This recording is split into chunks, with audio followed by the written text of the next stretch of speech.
Before we start, the name is at the top of the screen. Lunaria narrows her eyes and demands, what did he just say now?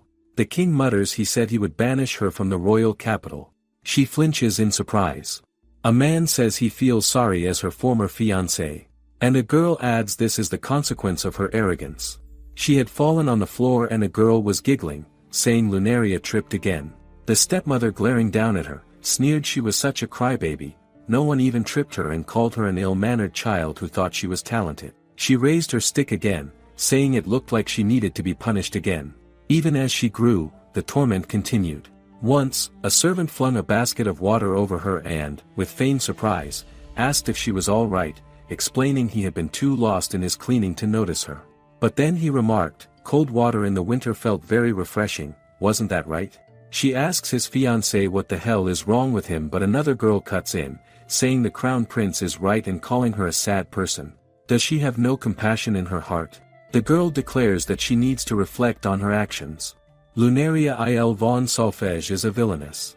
She is a hated character from a certain Otome game. A thorny beauty with a piercing gaze. But why does it matter she has thorns? It is the people around her that undeniably felt uneasy under those very thorns. Despite that, it is rather strange that Lunaria is the only one that keeps experiencing this harsh treatment. For example, if she were near Lunaria, she would support her with all her might. If only she could be closer to Lunaria. When she woke up, she had become her favorite villainess. Once again, she wakes disoriented, realizing she has been sleeping on the floor. But this time, the room is unfamiliar. Where is she? The last thing she remembers is working overtime as usual, then boarding the train. She pushes herself up, then freezes. Staring back at her from the mirror is the villainess, Lunaria. She reaches out to touch the glass, whispering, "What is this?" Shock spills from her lips, it cannot be. Yet there is no mistaking it. Long, smooth and shining hair. Sapphire blue eyes. A supple and toned body. This body belongs to Lunaria il von Solfège. Luna here is a character from the romance visual novel Angel's Protection is With You, commonly known as Tengako. She was the daughter of the Solfège family, the head of the 4 great duchies. A cheat-class magician who could wield advanced-level magic at a young age. And most of all, she was her favorite character. There is no doubt about it. It is impossible for her to be mistaken. She is just like what she imagined her to look like in real life. She looks at the mirror again and mumbles, Lunaria. She whips around, the truth crashing down, this isn't a dream. So what the hell is going on? Outside, her gaze falls on the garden, and her mouth hangs open. A garden with scarlet crimson roses. So she really is within the Solfège family's estate. And in the annex where Lunaria lives in, the interior of the room also perfectly matches that of Lunaria's bedroom. It is just as described in the limited edition included setting material collection. No, hold on, she thought, that was in the special booklet that was a store-specific pre-order bonus. Which was it again? But then she shakes those thoughts away. That's not the problem right now. The problem is, why did she wake up as Lunaria? She forces herself to remember what happened. Yesterday she got off at the usual station. And then it hits she stopped by the nearby convenience store. Then after that, she feels like she's about to remember something. Suddenly some memories crash into her, but that are not her memories, they are Lunaria's memories. She was standing before the mirror mumbling. She was just so tired of all this, holding a knife against her neck. Suddenly, our female protagonist feels the feeling of a blade digging in. Shocked, she wonders if Lunaria tried to kill herself. But that scenario doesn't exist in game. Though it is by no means unnatural behavior. She knows because she repeatedly played through all the branching routes and continued to gather scattered information about Lunaria within the story. So it is no wonder that she lost the will to live. After the death of her mother, Lunaria had been severely mistreated inside the estate. The servants they brought were no exception. She was tormented by her mother and sister-in-law, who replaced her late mother and took up residence in the mansion. Even her own father and brother were deceived by them going over to their side. Her story was just like Cinderella's but with more enemies, and neither the pumpkin carriage nor the glass slippers appeared before her. That was why Lunaria had to make her magic powerful. Unrivaled strong magic that surpasses what everyone would expect. Thanks to her efforts, Lunaria achieved outstanding academic results at the school. But there were still people who mistreated and envied her, despite her achievements. Mainly the capture target of the game, the crown prince and his entourage, and of course none other than the protagonist herself. And Lunaria was the villainess that opposed the protagonist. She guesses that's why it's only natural that in every route the protagonist chooses, Lunaria meets a tragic end as the villainess. At best, expulsion, at worst death. It is so pitiful. It's true that Lunaria doesn't look the most approachable. She may seem cold, but so what? Did the creators have something against girls like Lunaria? At least for her, rather than a slightly airhead and universally loved protagonist, she much prefers Lunaria, who had thorns but also strong willpower.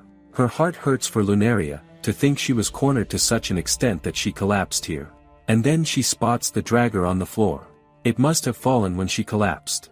She then checks for the wounds, but to her surprise, there is none. Not even a scratch. But there was indeed a sensation of a blade digging into her throat. And then she stills as out of nowhere, the truth hits her. She cannot even die of her own free will. And then she watches Lunaria in the mirror, standing behind her. She's right there. She's not seeing things. The Lunaria she has been dreaming of is right behind her. But if she turns around, she will surely disappear. She quickly spins and calls out to Lunaria, asking her to hold on a second. She has wanted to meet her for so long and pleading with her not to go. Lunaria asks her if she fulfilled her role properly.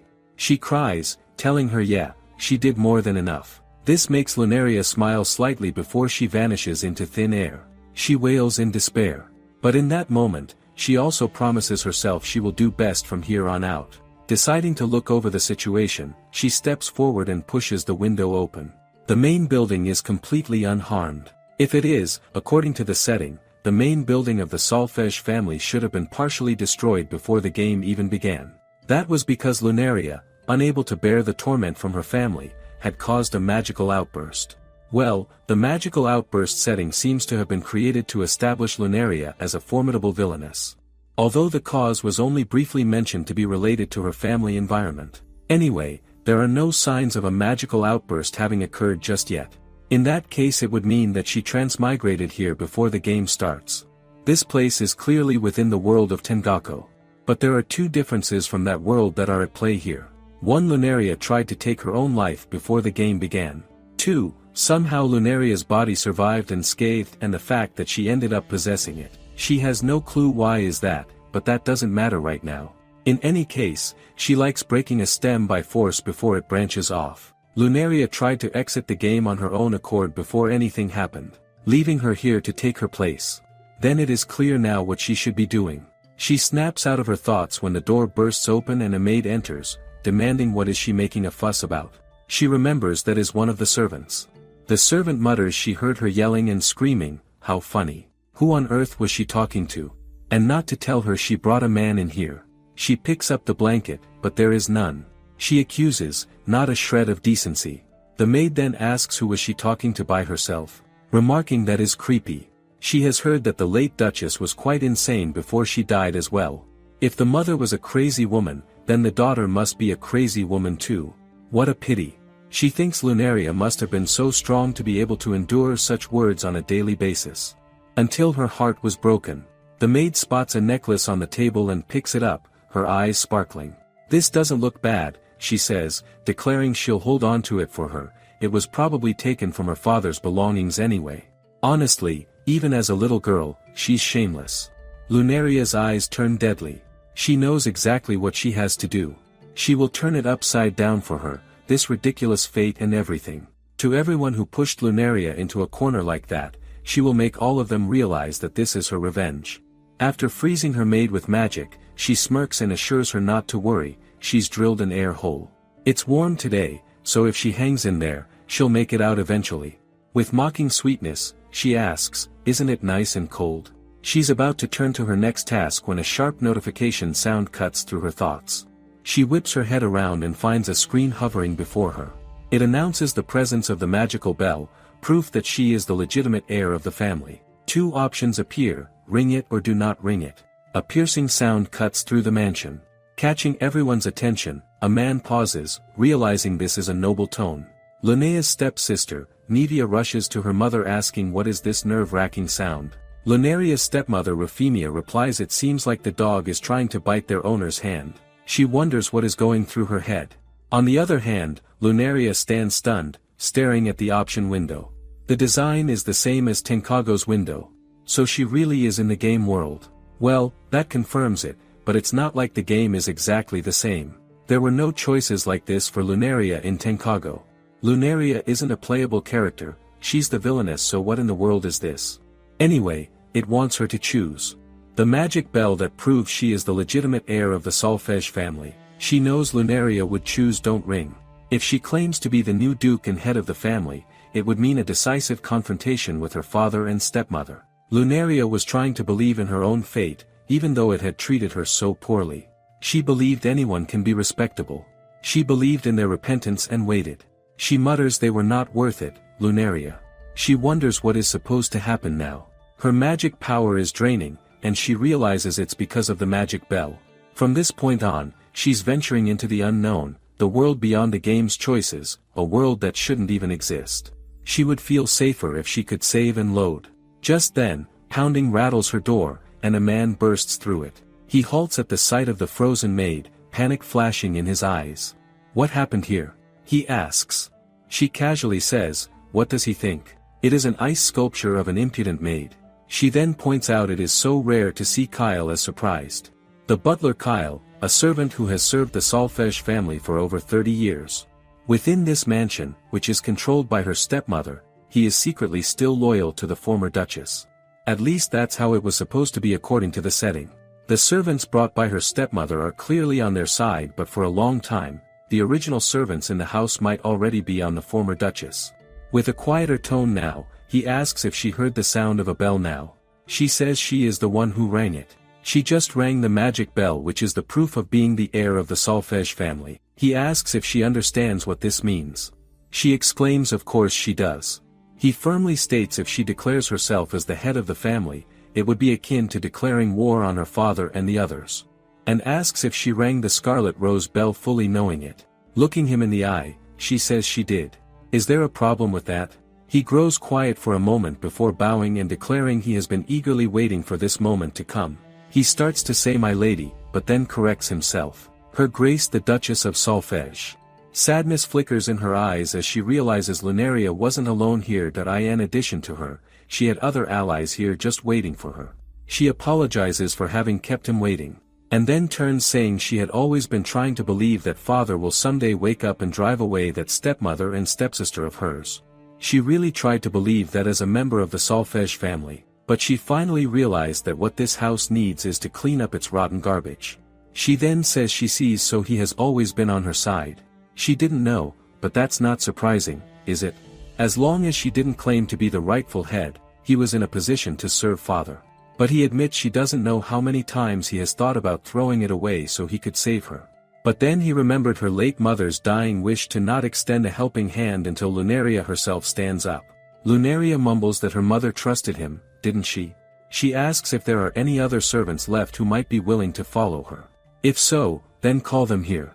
But he quietly replies there's no need. Within moments, the room fills with people ready to stand by her side. Kyle declares they have already gathered. She looks taken aback. One of the maids steps forward, saying she's willing to fight for her and that they'll do their best to help. She thanks them all. The preparations are complete. She has people on her side. There's also information from playing Tenkago multiple times. And with the magic power that Lunaria had honed, she is ready. A smirk curls on her lips as she declares, let's go and dispose of the worthless trash. She leads everyone to her guest room and invites them in, adding that it isn't exactly cool to hold a strategy meeting in her bedroom. Looking around, she realizes this room is just like it was in the reference materials. Her gaze rests on the picture hanging on the wall, and she thinks that must be the late Duchess. Lunaria's biological mother. Standing at the door, the maid announces urgently, they're coming. She says faster than she expected. Even villains have their organization. With a snap of her fingers, her magic flares. Kyle asks what was that? She answers calmly. A barrier. It won't hold long, but it will give them some time. Kyle is shocked and asks is she saying she put up a barrier for the whole annex building in an instant. He's having trouble believing it. He had no idea that she had mastered magic so well. She ignores his shock and declares there's something she needs to do before these people interfere and asks him if he knows where the magic stone is. He replies if she's looking for it then it's right here and pulls it out. She smiles and says so he was prepared for something like this. Pulling it out, she instructs him to summon the crow immediately. With that, she announces she will be opening the gate. She points the magic stone at the wall, and a glowing magical circle appears. Light bursts from it, and suddenly it reveals the castle beyond. She turns to them and announces it's open. The maids gasp in shock, they can see the castle. This is the gate they've heard so much about. He summons a creature called a familiar, writing symbols in the air with a magical pen and then commands familiar to go and announce to His Majesty the birth of the new Duchess of the Solfege family. In an instant, the creature dashes off. Lunaria states with this, she is now officially opposing her father and stepmother and tells them in advance if they still plan to back out, now is their last chance. But not a single one steps forward. Kyle bows and asks what shall they do next. She replies normally she would go straight to the castle to pay her respects for inheriting the title. On the other hand, her stepmother is instructing the men to come on and break it through. It is just a little girl's barrier. Finally, a man delivers such a powerful punch to it that it shatters. On the other hand, Kyle quickly informs her the barrier has been broken and they're coming this way. She simply states that she guesses it is time and announces that this will be the first major cleaning for the Solfege family in a long time. She asks if everyone is ready. Kyle responds that they should make sure everything shines, leaving not a single speck of dust behind. Finally the door opens and her stepmother enters, mocking well, what was she sneaking around here? Her stepsister says she's sure they were up to no good. Her stepmother then says is there anything she would like to say while she's giving her a chance. She offers a courteous bow and expresses her sincere thanks for their presence. With a sly smile, she adds that she is absolutely ecstatic. They have all come to congratulate her on becoming the Duchess of Solfege. Both her stepmother's and sister's faces twist into something ugly.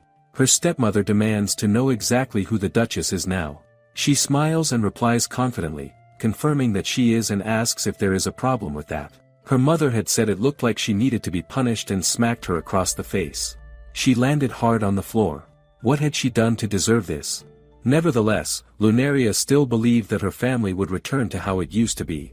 Crying, she asked her sister why was she treating her like this. Her sister feigned innocence and asked what did she mean. She was making it sound like they were doing something wrong. Her stepmother then declared as the beloved daughter of the late Duchess. She was praised, complimented and pampered but it looked like she grew up to be quite an arrogant one. She also reminded her the Duchess was dead, and now she was just a poor little girl so she better know her place. Back in the present, she states, did she not hear what she said? She is the official head of the family. The new head of the Solfege family, might she add. Her stepmother smirks before saying she did not expect her to say such utter bullshit. She must be kidding her. Isn't that right? Because there is absolutely no way that she is the head of the family. She is just a conceited, incompetent little girl. Lunaria counters that she says the strangest things. It is as if she thinks she has some kind of ability herself. Suddenly, Neva steps forward, saying that is such a terrible thing to say. Even though mother is always keeping her in mind, she cannot talk to her like that. Lunaria mutters her in mind. As if. Her stepmother politely smiles and says her sister is right and not to misunderstand what she is saying. She knows she is doing this for her sake. For her sake, Lunaria repeats, adding she wasn't aware of such a thing. She shifts the conversation, asking what about the things that the two have ordered their servants to do to her. Drenching her with freezing cold water, purposely tripping her and even destroying her priced clothes. Are they saying they did all that for her? The stepmother says that is a terrible accusation. She would never order them to harm her precious family. Lunaria demands then who else, if not her? Those servants were clearly brought here by her and are on her side. She replies she doesn't know, maybe some of the servants did it on their own, but doubts that such an event would ever occur in the first place. Nevia replies yeah she is sure it was just another one of the sisters' assumptions. Rufinia then says she wonders if being paranoid is in her blood. It's unfortunate but being falsely accused is unbearable. Rufinia continues that what she is saying is that she let these assumptions get the better of her, became desperate and that's why she rang the bell. What else is she gonna say that she is rallying against them? Nevia glances at the servants and asks what are all those servants doing anyway? They look like sisters' royal guards or something. Rufinia mutters she cannot really believe them all. How ungrateful of them to stand up to their employer. Kyle cuts her, saying their master is Lady Lunaria. She remarks, a mere servant dares to speak. When did anyone give him the permission to interrupt their conversation? Looks like Lunaria isn't the only one who needs to be punished. She turns to a goon with a creepy smirk and orders him to toss the insolent servant out. He cracks his fingers and reaches for him, but suddenly a bolt of electricity shoots through him, hurling him into the air. Rufinia watches, stunned, as he crashes to the ground. Kyle quickly apologizes for being a hindrance, but she tells him she appreciates his concern. Nevia snaps, outraged at the use of offensive magic against someone like this, and Rufinia remarks on how utterly outrageous it is. Lunaria retorts, would they call it outrageous to protect a subordinate from the fangs of a bloody thirsty beast? They are contracting themselves. In that case, wouldn't his dear stepmother be a good person since she was the one who set the beast loose in the first place? The stepmother's expression darkens. How dare she speak to me like that? She knows this must be puzzling for her. The Lunaria, up until now, silently endured her torment, suddenly rebelled against her out of nowhere. They haven't grasped the situation yet. They think this is a coup d'état and that the power is on their side. Suddenly, her stepmother snaps at the goons, what are all of them doing? Beat that little girl to a pulp. They all rush at her at once. She realizes she hadn't made herself clear earlier. Narrowing her focus, she decides to reduce the output just enough so they won't be knocked out entirely and summons her magic, which blooms across the room. Combining the magic skills and martial techniques etched in Lunaria's body and memory. A palm strike charged with thunder magic is created. Intense pain courses through the victim's body while their muscles contract. They will have difficulty breathing after getting hit. The agonizing torture they experience without being allowed to lose consciousness is truly hell. Depending on how it is used, magic can be the best torture device. She mocks, repeating her earlier words, she would never order them to harm her precious family, she said. Rufinia's eyebrows scrunch in fury and she threatens there's no way she's going to get away with it. She repeats her words mockingly, get away with it?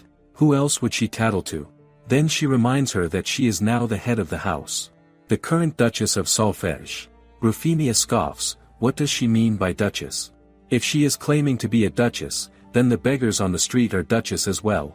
Her eyes flare with mania as she snarls, demanding what right the girl has to call herself a Duchess. Then her scream rips through the air, face twisted in pure fury. She should know her place, she seethes, that lying, worthless piece of filth, nothing but a fake Duchess. Lunaria's magic gleams in her hand. She smiles coldly. A fake? Whatever could she mean? She holds up the back of her hand, revealing the mark, the proof is right here. The holy stigmata, which only appears on those worthy of being the head of the family. The scarlet roast crest. Suddenly, Nevia blurts that she has one as well, holding up the back of her hand to reveal the scarlet rose crest. The stepmother smiles, confirming that her daughter has one too.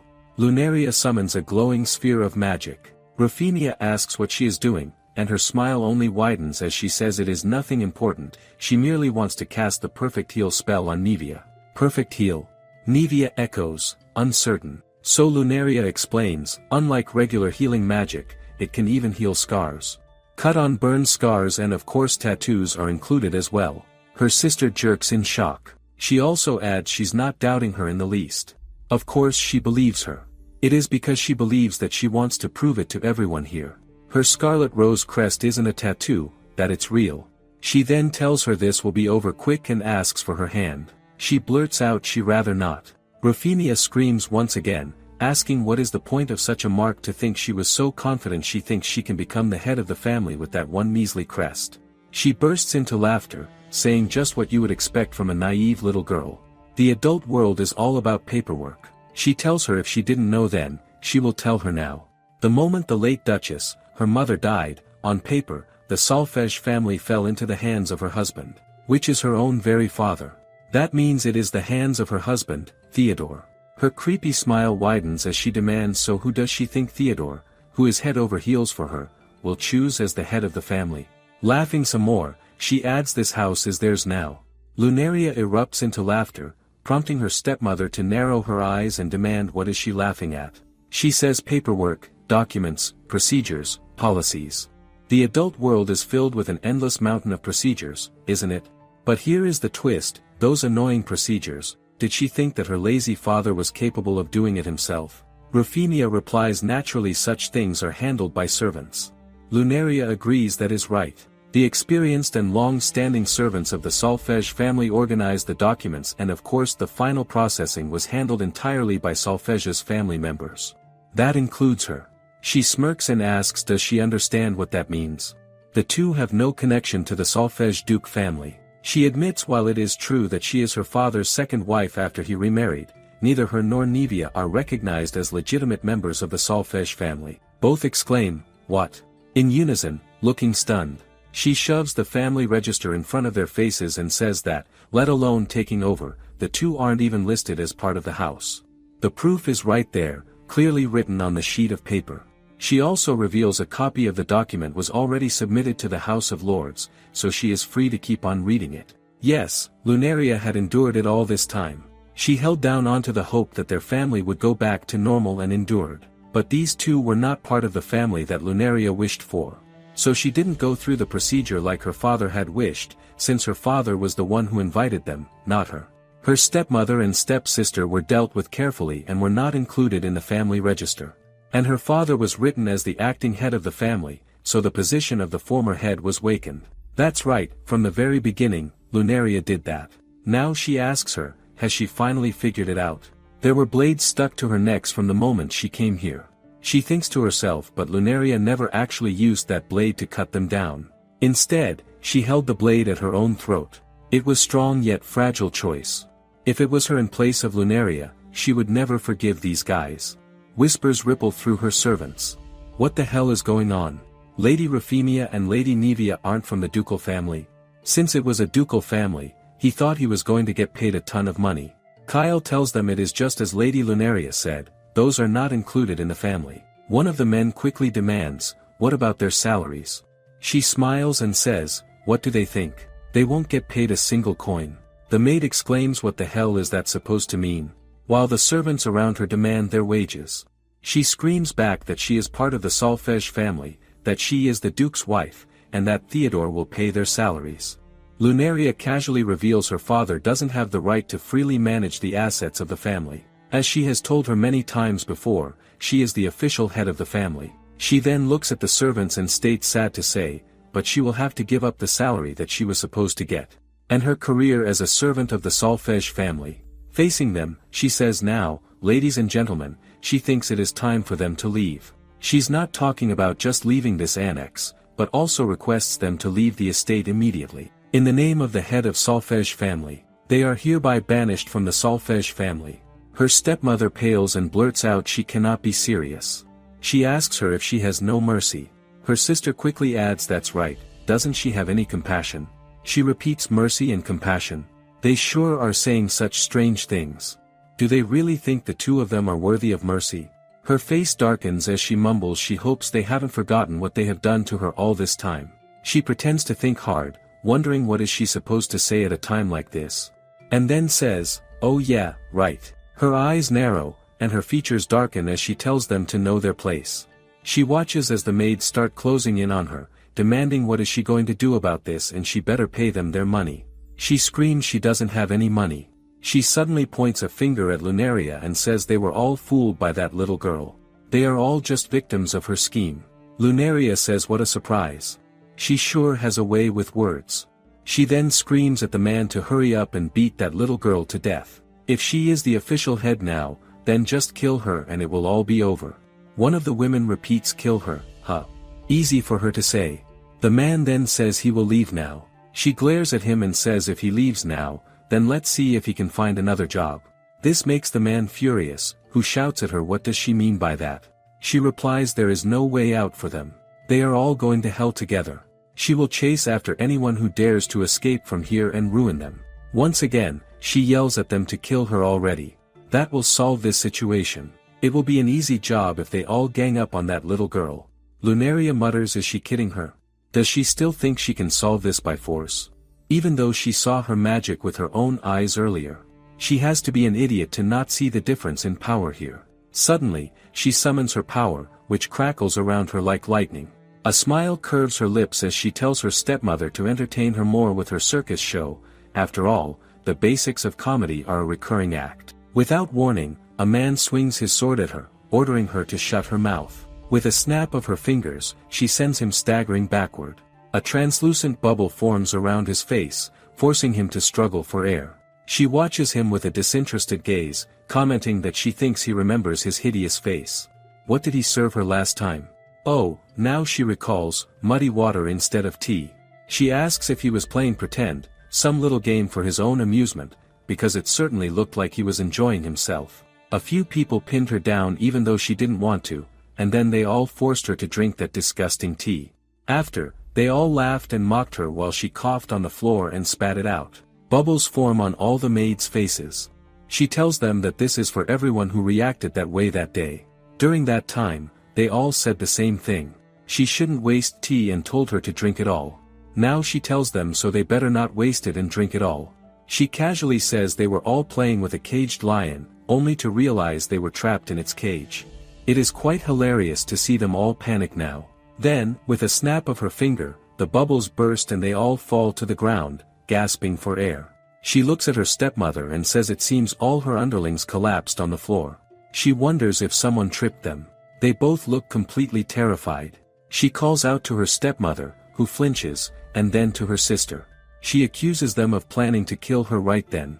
Does she need to fight the two of them to protect herself? Suddenly, Nevia screams that it is not her fault. She tried to stop but their mother forced her to do it. Rufemia turns to her daughter in shock and asks what is she saying. She would never force her. But Nevia screams she is lying. Mother is always thinking about herself. She forced her to do that. Her mother snaps back, wasn't she the one who was most excited when tormenting her? It is like she has convenient amnesia. It's always like this with her. They grab each other's hair and fight violently. She watches them, muttering that they're just wasting her time. Suddenly, Nevia raises her hand toward her mother but freezes as her mother's hair lifts into her palm. Her mother screams, her hair, what has she done to them? She insists she didn't do anything, but her mother's face starts to rot. Her entire body quickly decays, and she collapses, screaming as if her skin is burning alive. The same happens to her sister, both on the floor begging for help. She watches and mutters that it's a ridiculous way to squirm in their sleep. Kyle leans in and asks her what exactly is going on. She replies she cast an illusionary mist. It is dark magic. She flatly says both of them seemed very excited. They certainly looked like they needed sleep, but then wonders if she overdid things. But Kyle assures this should be more than enough. She says if they leave them alone, they will come to their senses eventually. Until then, just let them be.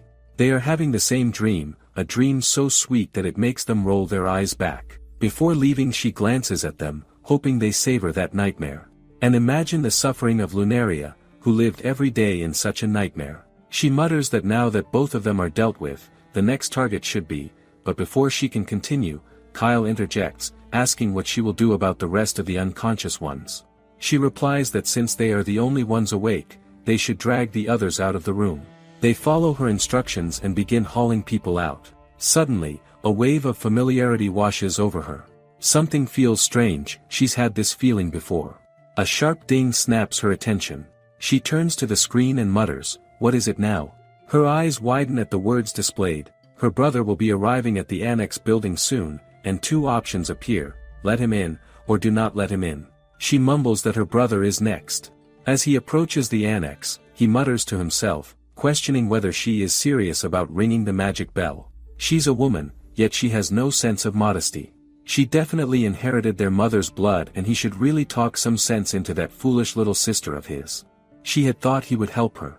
He was her one and only sibling after all. The kind older brother in her memories was like a knight that watched over her like a little princess. As they both grew up, they were gradually separated due to a sudden sense of distance. But even as she gradually began to hear rumors about his delinquency more and more frequently, she still believed that his true nature is still gentle like her kind older brother back then, she was sure of it. Or at least that's what Lunaria believed. After the servant drenched her with dirty water, he approached, asking what had happened. She was soaked through and began to explain but Nevia suddenly rushed in, shoving her aside and grabbing his arm. She quickly claimed she had spilled it herself, saying she must have tripped over a bucket again. Lunaria snapped that this was exactly what the servant had done under her orders. Nevia feigned innocence, asking if Lunaria was blaming her entirely. Overwhelmed, Lunaria broke down in sobs, insisting she didn't want to stay in the house anymore. Randolph told her to apologize, but before she could protest, he cut her off, questioning why she kept insisting she was right. The world did not revolve around her. He reminded her that Nevia was still new to the house and simply overwhelmed. At last, he added that he understood her grief over their mother's passing, but it was time to let go of the past and move forward, just as he and their father had done. They both left, making their own plans. She stood there, silent, tears dripping onto the floor. In the present, she watches the screen, mumbling brother Randolph von Solfege, Lunaria's blood-related brother. A man who, despite already having a fiancée, cast lecherous glances at his step-sister and turned a blind eye to the bullying towards Lunaria. In the scenario of Tenkago, his relationship with Nevia was portrayed differently. But judging from Lunaria's memory, there is no doubt that a certain line had been crossed. The choice window floats right above her at the moment, but there are a lot of people in this room. Suddenly the time stops. She realizes it pauses time whenever a choice is to be made, which surprises her. Perhaps more surprising than that is the fact that she can freely use magic. It feels like she has been using magic for ages. It must be because of Lunaria's memories in this body. But she tells herself to save being surprised for later. Right now, what choice should she choose? Lunaria would surely choose to not let him in. If her brother was invited in, it would lead to a decisive confrontation. Lunaria, who cared very much about her family, would most certainly not want that. And the people of this house, they took advantage of that. She glances back at her mother's portrait and says she seems like a great person, but it looks like she failed in raising her son. She wonders if he's still her sweet and lovely son. If that were the case, there would be some hesitation. But she declares she is not stopping. There are no pauses in this revenge. She chooses and time resumes. She thinks, well, that cements her decision and says it would be really nice to save before choosing such important decisions. Kyle asks her what was that just now. She simply says that was nothing. She then adds she almost forgot she wants those two out of the room, looking at her stepmother and sister. She then instructs to remove the portrait of her late mother and carry it away. Wanting him to move it to the main building's library. He asks right at this moment, pointing out it is starting to rain a little outside. She tells him to wrap something around it in that case, but be careful not to damage it by any means. On the other hand, she thinks about Lunaria's mother and tells her she doesn't have anything against them. She is sorry though, because she is going to have to utterly destroy her son. She turns back to the glass wall, staring outside, and mutters that rain is perfect for a little revenge. Meanwhile, his brother grumbles about his misfortune. A passing shower is ruining the hair he worked so hard to style, and mutters honestly that Lunaria has been nothing but a disaster for them. He barges into the mansion, looking around. Where is she? He demands. To his shock, someone crawls across the floor. It's Nevia. He calls her name in surprise, and she quickly hides her face, telling him not to look at her. She mutters she looks like a wrinkled mommy. He crouches down and says what is she talking about? She still looks like his cute little Nevia. From the staircase, she appears, struggling to hold back her laughter. Beautiful brotherly love, isn't it? She says. Good day, brother, but this is also going to be a goodbye. He quickly stands, demanding what is the meaning of all this. What has she done to Nevia? And what the hell is she planning to do with that magic bell? She replies calmly that she has decided to become the head of the Solfege family, and both of them looked a little taken aback. He touches his temple. Good grief, I never imagined she, of all people, would become the head of the family. He tells her to listen to him. She is not the head of the family. He will be the rightful head of the family. For he is Randolph von Solfege. And that is what father also intends. She knows what he's talking about. Mother did very well for a woman as the head of the family, but being the head was originally a man's duty.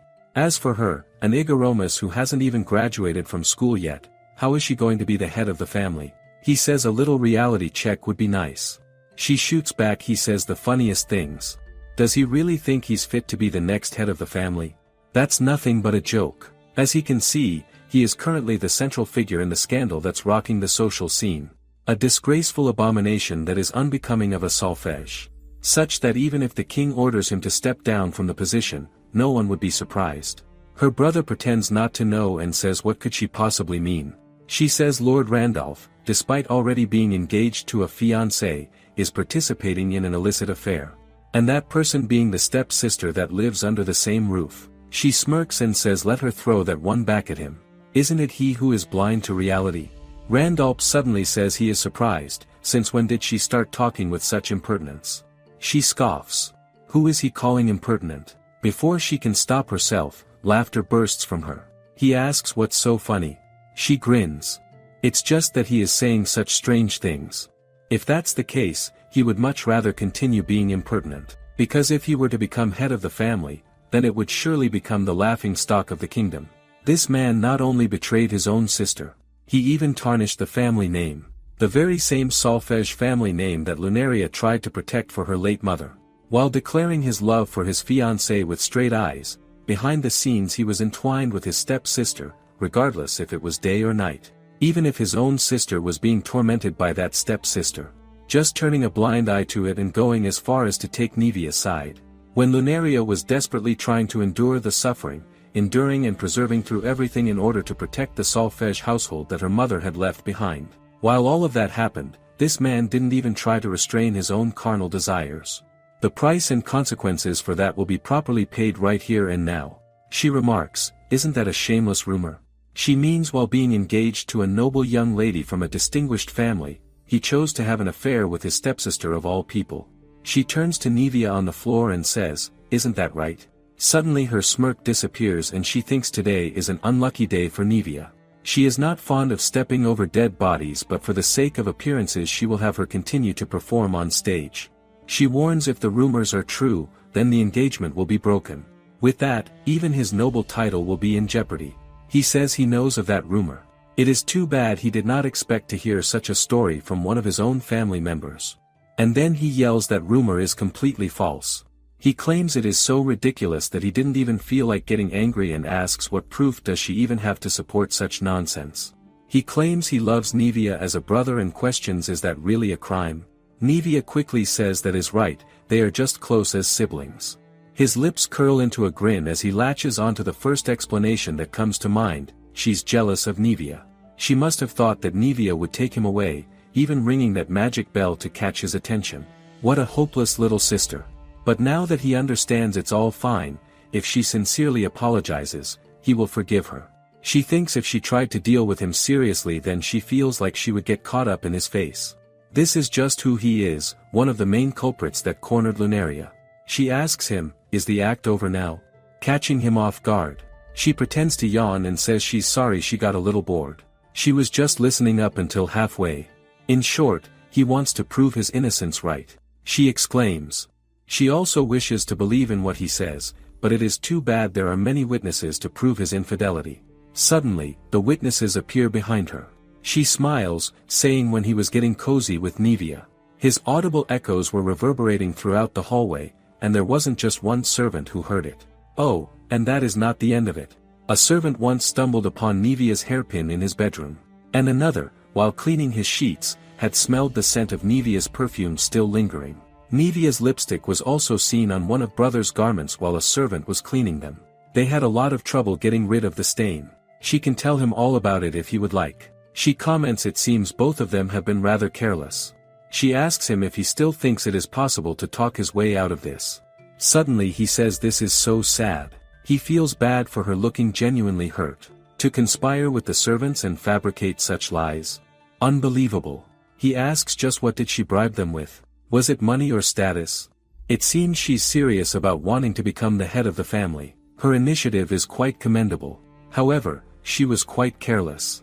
Using only her household servant as witnesses will make the public think it was just a trivial family squabble. But what will she do once he seriously pleads for innocence? Who does she think the public will trust more, him or a naive little girl like her? Who does she think his modest and utterly devoted fiancé will believe? He leans almost into her face and says the one in trouble is her. However, she replies his fiancé shares the same opinion as she does. Confused, he asks what does she mean? She glances aside and instructs Kyle to bring it. He asks again, what on earth is she talking about? Kylie brings out a recording device. She reminds him when they were young he used to play with her using this, didn't he? They would engage in idle chatter and childish plays. There were times when she sang along to his cello playing and they recorded those songs onto this stone to show to Mother. Those were such beautiful memories, weren't they? Suddenly, a voice crackles through the device, whispering that she doesn't know what to do anymore. He flinches. "Marilyn?" he asks. She replies that is right. This sorrowful voice belongs to his one and only fiancée. He asks her what did she do. He never heard her talking to her. His fiancée's voice cuts through the air, saying she's fully aware that Lord Randolph is involved in an unusual relationship with his stepsister. His brother's fiancée, whom she has only exchanged greetings with a few times, suddenly paid a visit to Lunaria just as she began to disclose the scandal of Randolph's infidelity. She found out that the clever and cunning Lunaria did not forget to record their conversation.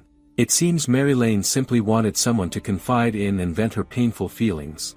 Without needing a prompt from Lunaria, Marilyn spat out everything she knew about Randolph in one breath. After she had vented her bottled-up feelings, she awkwardly tried to smooth things out and quickly left the scene. Lunaria actually did not want to undermine her brother. It might come in handy someday to convince brother. And perhaps one day they might be able to laugh together again.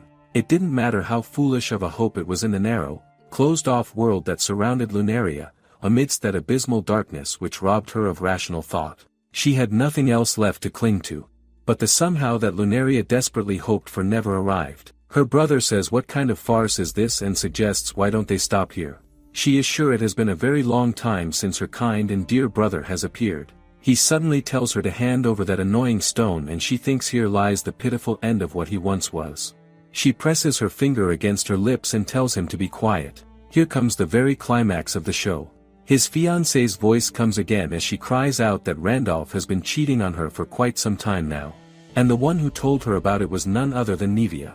She herself boasted about her scandalous relationship with Lord Randolph. Randolph glances at Nevia in shock. In the recording Lunaria asks if Nevia said it herself. She replies she didn't say it directly but it was almost as if she did because with such blatant hints anyone would have guessed it was like that. She also says she wasn't assuming things. It is too odd for it to be a coincidence with Lord Randolph's attire matching hers very frequently. Even going as far as mimicking Lord Randolph's catchphrases unconsciously. There were even times when she would touch her own earrings while trying to show that they were a gift from Lord Randolph. She even had the audacity to say her dear brother surprisingly had girlish tastes. She was blatantly exposing herself. Marilyn continues that is not the end of it. Once, Miss Nevia gave her a ceramic plate as a souvenir from her trip. She thought it must have been for an apology, so she let her guard down. But when she unwrapped that souvenir, she was shocked. The plate was an art piece from the same place Lord Randolph had visited on official business around that time. And on the day of the ball, it occurred when she was resting on her chair, a little tired from dancing. Miss Nevia came over to her. It's sickening to even mention it. That darned woman spewed these words straight to her face. That she was already tired, indeed being raised spoiled makes one delicate like a flower, doesn't it? But if she was going to marry her brother, she better start building up her stamina now. Because Randolph likes it rough. To top it all, she said so while showing off that disgusting hickey on her neck. She felt so humiliated and frustrated. As the recording finally ends, she turns to her brother with a smirk and says it seems like the two of them need to have a discussion. He screams Marilyn is lying. In fact, all of them are trying to frame her. It is a conspiracy. He says shame on her, he won't succumb to such despicable tactics. Her eyes darken as she says he is determined to see this through the end, isn't he? He clutches his forehead, unable to believe she even dragged Marilyn into this. He says that is not true at all and asks Nevia, right? Nevia, pale as a ghost, says of course dear brother. But Lunaria says according to her brother's claims, she is nothing more than his stepsister. Is she truly alright with being just that? Lunaria says it was her, she couldn't possibly forgive something like that. She means is that not what she would do? She thought she was the one manipulating her brother all this time, but it was the exact opposite. It seems like he was the one deceiving her. Randolph snaps that Lunaria does not have an ounce of consideration and tells her sharply to get herself together, demanding to know why she keeps insisting that her point of view is the only correct one, warning her coldly that such thinking will never work in the real world. Hey guys, Zenith interjecting here, I hope you guys are enjoying the video. If it isn't too much to ask, it would mean the world if you could either hype the video, like it, or press subscribe. Either way, thank you for being here. And then, with a hard glare, he declares that this is enough and orders her to apologize to Nevia at once. Lunaria's eyes narrow with anger, the tension thick and suffocating, but before she can speak, the silence is shattered by Nevia, who murmurs in disbelief that she is the one who has been deceived all this time, staring at her as if seeing her for the first time. At that, Lunaria smiles, a slow and cruel smile, and calmly admits that Nevia is right, saying that Nevia might have approached her brother with the intention of taking over the Solfege family, or at least that was her original plan, but as expected, her brother was already one step ahead, leaving her trapped neatly in the palm of his hand. Her brother explodes, calling her conclusion ridiculous and dismissing it as complete nonsense, spreading his arms wide as he scoffs at the idea of him manipulating Nevia, and questioning what this absurd story is about Nevia trying to take over the family. She only smiles faintly and replies that surely someone as clever as him must have noticed that Nevia and the others were skimming something, though in the end it did not matter to him because he was merely planning to toy with Nevia before discarding her later. Her words hit harder when she turns her gaze to Nevia and casually asks if her brother whispered sweet lies into her ear, telling her that she is the only one he truly loves and that he will eventually break off his engagement with Marilyn. Nevia's face drains of all color, her lips trembling as she blurts out how she could possibly know something like that, and she answers with quiet satisfaction that Nevia was easily swayed by those words and fell for them completely, musing that this must be how a small fish becomes prey for a larger one. Her brother shouts again, furious, calling it all delusion and nonsense born from a woman's imagination, but she only casts him a bored glance and remarks that this was something she deliberately hid from one of his friends, noting calmly that it seems he keeps far more talkative friends than he realizes. The day after talking to Marilyn, Lunaria was investigating her brother's actions personally. It was an action born from the desire to believe in her brother's innocence. Well, it seems that some rough tactics were required to uncover the truth. Even after all this, her brother insists that everything she says is nothing but fabrication, laughing as if it is all a bad joke and mockingly asking whether they are supposed to listen to that ridiculous recording device again, sneering that no matter whose voice she imitates, it proves nothing. His expression suddenly twists with rage as he shouts that those people must have been bribed anyway, adding that it is disgusting to think she would drag the regulars at the tavern into this after Marilyn, but she stays calm, her smile unchanged, and quietly asks why he mentioned the regulars at the tavern when she only said she heard it from one of his friends. He freezes for a split second and hurriedly tries to backtrack, starting to explain what he meant, but she cuts him off again, turning her gaze to Nevia and calmly saying that this is exactly how she heard her brother talk about her whenever he got drunk at the bar, adding that he said even more than that. Before she can continue, he explodes, screaming at her to stop already, accusing her of spreading false stories and telling her to look at Nevia, who now looks visibly shaken and pale. She lets out a small sigh and says she understands, that she will stop here, but Nevia stares at her with wide eyes and mutters in disbelief, asking what the hell that was supposed to mean. She replies lightly that she could not bring herself to say it outright, so it would be better to leave it at that, yet Nevia almost pleads with her to go on and tell her what her brother said next. Her brother immediately snaps at Nevia to drop it, and she herself hesitates, saying it is enough and that saying such things in front of so many people is too cruel, but Nevia, growing paler by the second, suddenly shouts for her to say it anyway. Lunaria nods slowly and says that if Nevia insists that much, then she understands, but before continuing, she calmly asks Nevia to answer one question, pointing out that she has more tattoos than just the rose on her hand, mentioning the dog she owned before and the picture she once drew of that dog, and noting that there is a tattoo based on that drawing somewhere on her body, in a place only gentlemen permitted to see her body would ever know about. Nevia flinches in shock and hurriedly says that no one else should know that, but Lunaria continues without mercy, adding that she also heard her brother boasting about this very thing in front of his friends. Her brother had banged his drink hard against the bar table and sneered that the dog tattoo had an unbelievably ugly face, saying the dog's cheek drooped so low that it nearly swallowed the entire face, so distorted that it barely even looked like a face anymore. He had let out a low, amused giggle and asked the men around him if they knew what he meant, claiming it was like the dog was facing backward even though it was already facing forward. He had gone on, laughing more openly, saying that whenever he embraced that woman, it had to be in complete darkness, in a place where not even moonlight could reach, because only pitch blackness could hide something like that tattoo. His smirk had stretched wider as he added that every time he accidentally caught a glimpse of that ugly dog, he had to clench his teeth and desperately hold back his laughter, to the point that he could not even think straight, as if the sight alone ruined his focus entirely. Lunaria tells Nevia that those were his exact words. She turns to her brother and quietly asks whether he can still claim he loves Nevia after speaking about her like that. Her voice lowers as she adds, almost gently, "Poor Nevia." Her brother rushes to explain, stumbling over his words, but Nevia suddenly snaps. She screams that he is the worst, shouting that he swore he loved her while laughing at her behind her back. He pretends not to understand and asks what she means. Nevia screams that he has been toying with her feelings from the start. His expression hardens, rage tightening his jaw. He fires back, asking if everyone is going to ignore what Lunaria did and place all the blame on him. He accuses Lunaria of trying to use the family for her own gain. Nevia cries out, asking if that means the earlier story was true after all. He answers that not everything came from Lunaria's lies. Nevia trembles and demands to know how Lunaria could possibly know about her tattoo, the one of Marianne. She asks who else could have revealed something so private. Her brother shouts that she is making things up. Lunaria calmly replies that she is right, because there is no one else. He turns on Nevia, accusing her of flirting with guests and servants, insisting many men must have seen that dog tattoo of hers. Then he stops. His eyes widen as his own words hang in the air, exposing him. Lunaria lets out a small, satisfied breath and murmurs that it is checkmate. She thanks Nevia lightly for her cooperation, saying they now have solid proof of a scandal.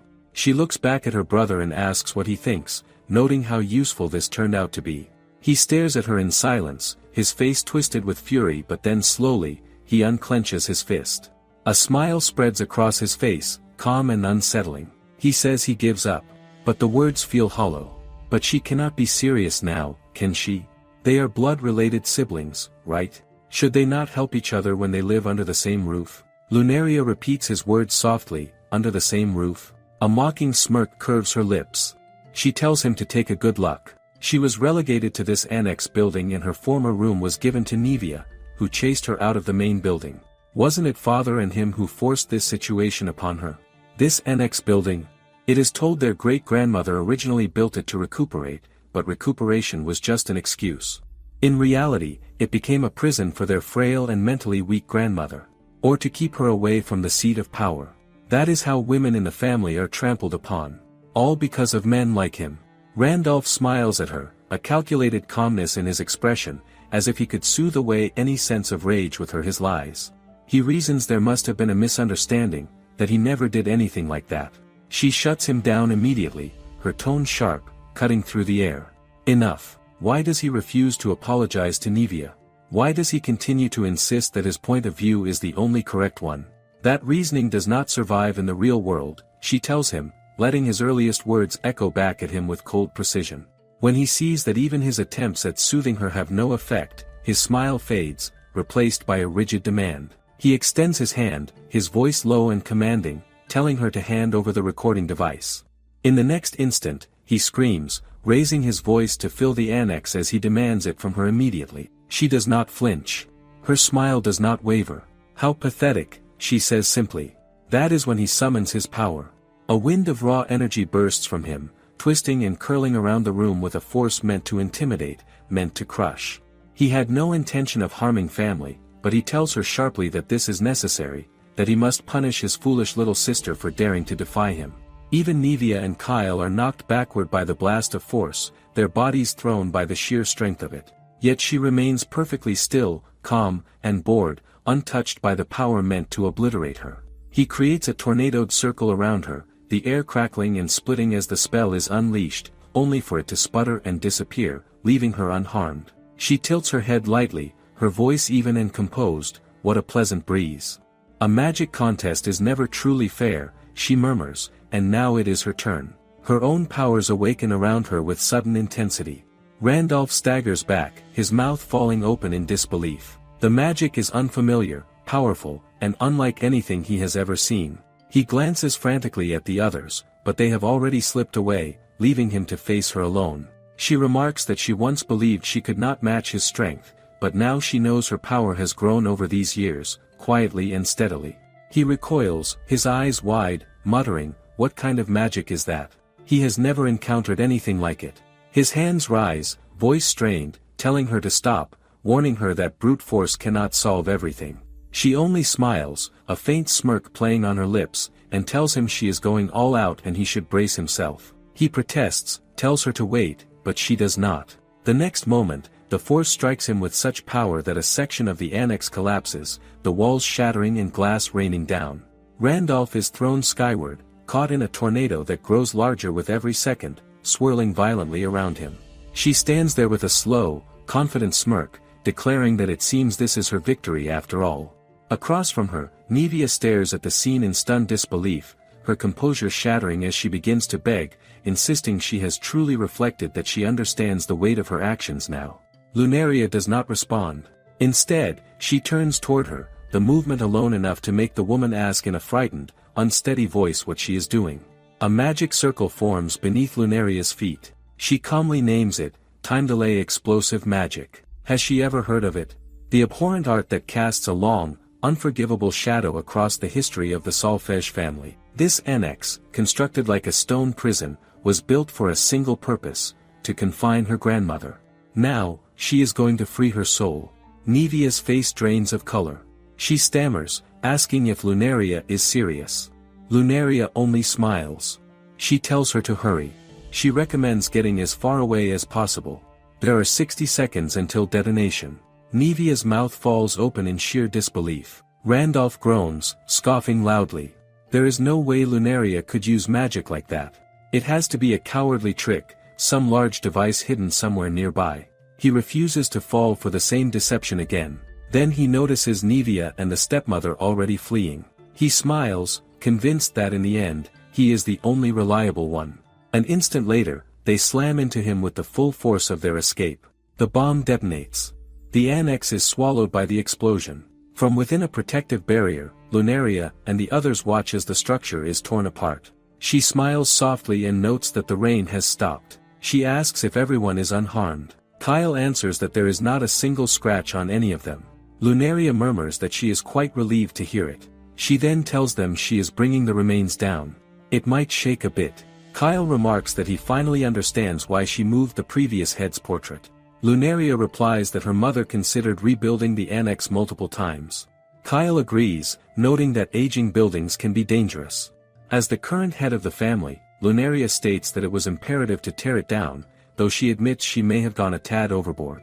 Kyle responds that perhaps she did. It could certainly give that impression. Lunaria smiles nonetheless. She will not allow anyone to say this was a mistake, not even this world's god. Do they know? According to the creator of Tenkago, Lunaria II von Solfège is a villainess. This may not be justice. But it is certainly not wrong. And for Lunaria, it might not be her wish, but it is indeed the protagonist's. Kyle asks what about the recording stone. She tells him to make preparations for submitting it to the appropriate place. They are going to have to cut ties with the Solfège family and live on their own ability. That is the end of Oni-sama, that leaves just one more target in the Solfège family. Theodore von Solfège. Lunaria's Oda-sama. What could he be doing while the house is in such a crisis? Based on Tengako's setting, he must just be having fun somewhere. Spending the effort to find him would be annoying. Even if she doesn't go after him, eventually he will come out on a rage on his own. In the meantime, she has other tasks she can focus on. She will just think of it as a brief intermission. She glances at Kyle and says there is still a mountain of work to be done. He slightly bows and says that is right. However, the most important matter is, he begins. She cuts him off before he can finish. She says she is already aware of what he is about to say and instructs him to begin the preparations immediately. They are to depart for the royal capital at once. A slow, knowing smirk forms on her lips as she continues, stating that as the newly appointed head of Solfège, one of the empire's 4 great duke families, it is only natural that she makes a formal visit to his royal majesty. The following day, at the Solfège family estate, the atmosphere is tense yet orderly. Kyle glances down at his pocket watch and announces that it is nearly time for departure. The maid steps out first, bowing respectfully as she informs them that her grace is ready. A moment later, Lunaria appears. She steps forward dressed in full formal attire, the ceremonial clothing reserved solely for the head of the family. She thanks everyone for waiting and remarks that this is her first time wearing the official attire of the Solfège head. Kyle studies her for a moment before remarking that she wears it splendidly. Then he pauses, as if noticing something missing. He adds that there is one final touch. She nods in agreement. This formal attire is no ordinary garment, but special magical equipment. It responds directly to the wearer's magic and changes its color accordingly. She releases her mana, and the fabric reacts, shifting before their eyes. Kyle comments that the resulting hue is a dignified scarlet and assures her that the previous head of the family would have been thrilled to see it. She thinks to herself that this is the color of Lunaria's magic, strong, beautiful, and yet somehow tragic. After a brief pause, she asks Kyle about the gate to the royal castle. Kyle replies the gate is already open and the knights are waiting for her on the other side. She instructs Kyle and the others to watch over the house. Kyle answers without hesitation that they will protect her home. With that settled, she activates her magic and vanishes. When she materializes at the palace, the king is already waiting for her. He begins to address her as Lady Lunar, then pauses and corrects himself, calling her the Duchess of Solfège instead. She thanks him for coming to greet her personally. At his command, the army salutes. Swords rise in unison, gleaming in acknowledgement. She notes the warmth of the reception yet cannot help but wonder whether she is truly welcome at all. The previous Duchess of Solfège and the Queen were very close. That is the reason why Lunaria was chosen as the fiancée of the Crown Prince. As a result, the royal couple should still welcome Lunaria. But in the Tengaku scenarios, the king is not an ally to Lunaria. She could even say he was an enemy. He accepts his followers' words without question and either exiles or imprisons Lunaria. But that is only after the scenario has advanced to the second half. This should be right after the game starts. The odds of someone smearing Lunaria in front of the king at this point is low. Also in this world Lunaria's magic outburst hasn't occurred, since she took her own life before then. So this world's Lunaria hasn't been branded as the out-of-control witch. Her other concern would be running into the Crown Prince. In Tengaku, he was a scumbag who broke off his engagement with Lunaria due to his attraction to the heroine. Naturally, he is a target of her revenge. But it would be better not to run into him.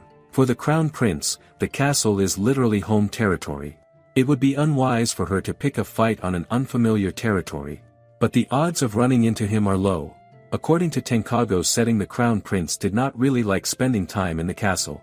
Just then, someone calls out to her, and panic grips her at the thought that it might be the Crown Prince. Instead, it is Mythos van Fawn Astoria. He is the heir to the Astoria family, one of the 4 great dukedoms and Lunaria's childhood friend. One of the few people who once placed his faith in her. She considers him carefully, telling herself that he should not be an enemy. He tells the guard he will escort her from here on. She meets his gaze and asks bluntly what he is plotting. A smirk curves his lips as he remarks that he has heard she set off some rather flashy fireworks. Has she finally found her resolve? She studies him warily before replying that he has sharp ears. Mythos notes that Lunaria already knows her situation. The Duchess has passed away, the countless wrongdoings committed by her family, and even the details of yesterday, which that googly-eyed familiar told and relayed. She murmurs kill. Mythos confirms that Kyle told him to protect her. She acknowledges this, thinking that must be the reason he is here. Mythos points out that Kyle already told him and that he is escorting her. She remarks that Kyle is indeed a great butler and quite competent. Mythos corrects her, insisting that it is not just about competence. Kyle truly treasures her. She reflects quietly that, at the very least, there are people who care about her, a small relief washing over her as she acknowledges it. Mythos then looks at her and comments that it is odd. In the time they have not met, her entire atmosphere has changed. He questions whether she is really Lunaria. Lunaria studies him carefully in return, silently comparing him to the Mythos she knew as a child, the same one who would cry when a puppy barked at him. Mythos laughs softly, saying that now there is no doubt, she is indeed Lunaria. Lunaria thinks about responding by bringing up stories from when they were children, wondering how long he will let her reminisce, but before she can say anything, Mythos suddenly stops in mid-step. She asks why he has stopped, but before he can answer, she herself freezes as the very same feeling washes over her, a sensation she knows all too well. She composes herself and quietly acknowledges that, as she thought, the next choice she makes will be crucial. At that moment, a screen appears, revealing everything she needs to know. Aotasama interrupts her audience with the king. Lunaria considers her options carefully, weighing whether to persuade him to leave or confront him directly. Meanwhile, Mythos demands that the guards let him pass. The guards refuse, insisting that they cannot comply. Mythos grumbles at their defiance, questioning whether they are truly prepared to lose their jobs for opposing the head of one of the top ducal families. When they finally step aside, he remarks sharply that if they were going to let him pass, they should have done so obediently from the start, resenting the way they have made a fool of him. He scans the faces of those looking down on him, a glare cutting through their ranks, before turning his attention fully to Lunaria, demanding to know what she is doing and what the meaning of all this is. If Lunaria had to describe this man with a single phrase, she would call him a careless crook.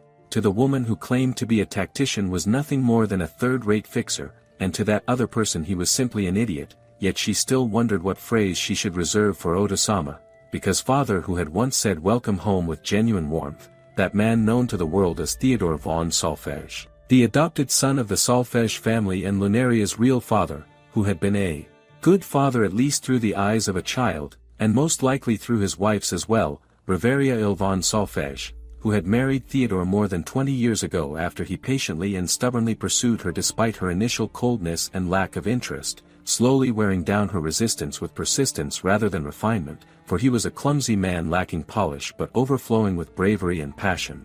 And perhaps that was precisely what Reveria saw in him, something she herself did not possess, leading her to defy the overwhelming opposition of her relatives and take him as her husband, an opposition fueled by the sheer imbalance between them, the precious daughter of the influential Solfege family with close ties to the royal family choosing a destitute noble from a remote and nearly forgotten region, both nobles by title yet separated by a social gap like heaven and earth, a union that in a fairy tale would promise an enchanted ending, and for a time they did have happiness, until at some point Theodore changed and Reveria fell ill, after which he began acting as head of the family in her place and soon behaved as if he had always held that authority, initially tending to Reveria himself before gradually using work as an excuse to avoid her, until he was frequently seen in noble gambling halls lost in card games. And it was then that Rafemia's shadow crept into his life, followed a year later by a bitter winter night when Reveria's condition suddenly worsened and she passed away before dawn surrounded by Lunaria and the servants,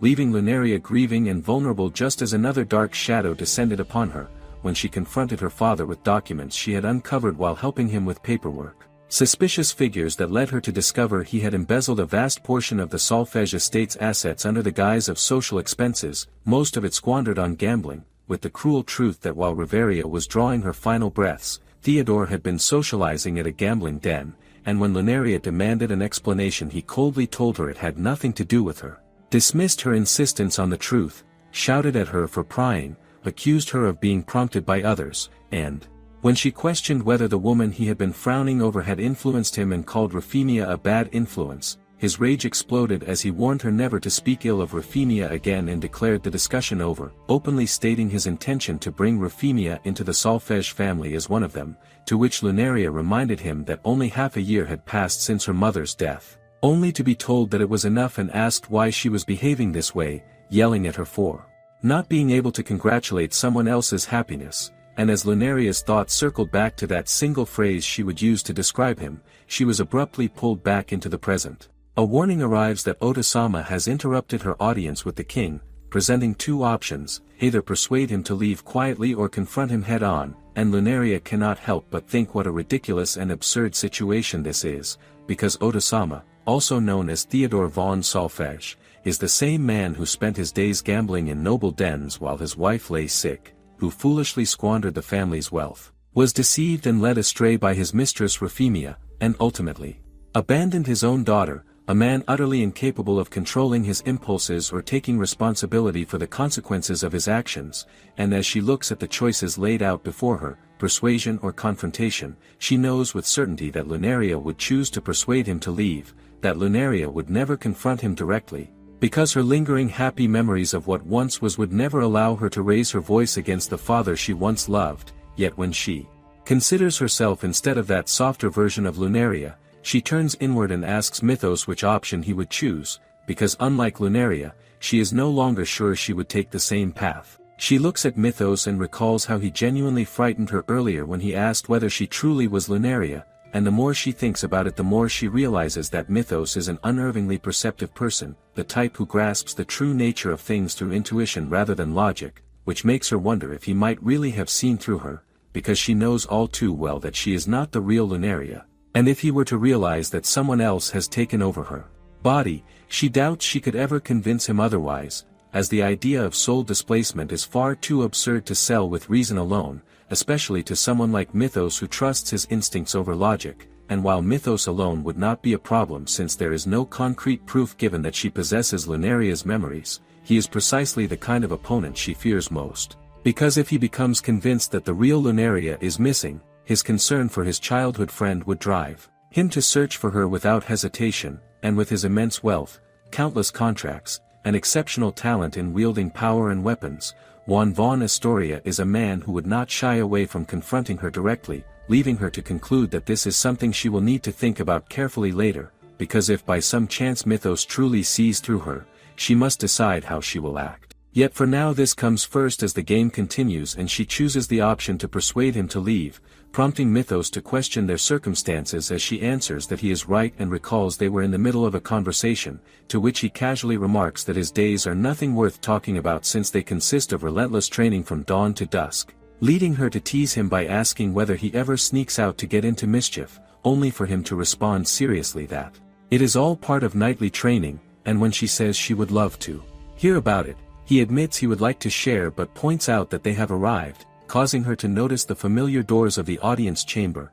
a place she has seen countless times while playing Tinkago where the saint is tasked with purifying the land, subjugating magical beasts, and receiving rewards for completed objectives. Though for Lunaria of this world it is far from comforting since this is where the king resides and could just as easily become an enemy, and when the guards inform them that those inside are already waiting, Mythos suggests they enter together, explaining that he was instructed to be her perfect escort, a suggestion she accepts since having an ally present would be for the best, and as they step inside he warns her that no matter how justified her actions are, she is at the center of a complicated power struggle among dukes and that a misstep will not end with a simple scolding, to which she calmly replies that she is fully aware, earning a smirk from him as he remarks that she speaks as if she is prepared to make even the king her enemy, prompting her to answer that it is not the king but the world she is stepping into, and as she enters she wonders how this will unfold, only to be greeted by the king who remarks that it has been a long time, Lunaria of the Solfege family,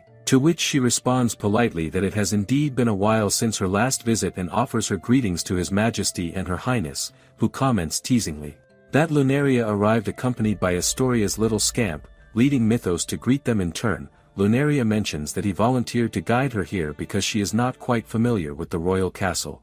The king then states that they need to talk, as she responds that is true, prompting her to affirm that this is precisely why she came, announcing that she, Lunaria of the Solfege family, following the guidance of the Scarlet Rose and the wishes of her late mother Riveria, has inherited the title of Duchess and assumed the position of head of the Solfege family, explaining that although she originally planned to wait until adulthood, current circumstances forced her hand, only for the king to interrupt her abruptly, leaving her startled until he smiles and declares her actions justified while acknowledging her as the new head of the Solfege family, shocking her completely as Her Highness adds that they had already been informed of everything prior to her arrival and praises her courage, warning that the road ahead will not be easy yet expressing confidence that Lunaria will create a splendid future and wishing for beautiful roses to bloom in her garden, with the king adding that she has grown into a fine woman and calling her the daughter of Riveria, prompting Lunaria to offer her heartfelt thanks while realizing with relief that both the king and queen are friendly, even as she senses that the man who caused all this trouble is bound to interrupt soon and wonders what scheme he might have prepared, and when Her Highness kindly offers support as the future spouse of her son, Lunaria responds courteously while thinking to herself that such a future will never come to pass, affirming instead that their support is reassuring and vowing to shape the duchy for the well-being of its people and the prosperity of the kingdom, just as a guard steps in apologetically to interrupt, prompting the king to question the meaning of this intrusion. The king demands to know the meaning of this intrusion, and the guard hurriedly reports that someone outside is claiming to be the Duke of Solfege, prompting the king to question what that could possibly mean as Lunaria immediately realizes that Theodore has arrived, leading the king to remark coolly that this is quite strange since the person who has inherited the dukedom of Solfege is standing right before him, and he orders the guard to bring that scoundrel in at once, only for Theodore to barge in on his own before anything else can be done, loudly calling out to Lunaria and demanding to know what kind of misunderstanding she has caused and what exactly the meaning of this is,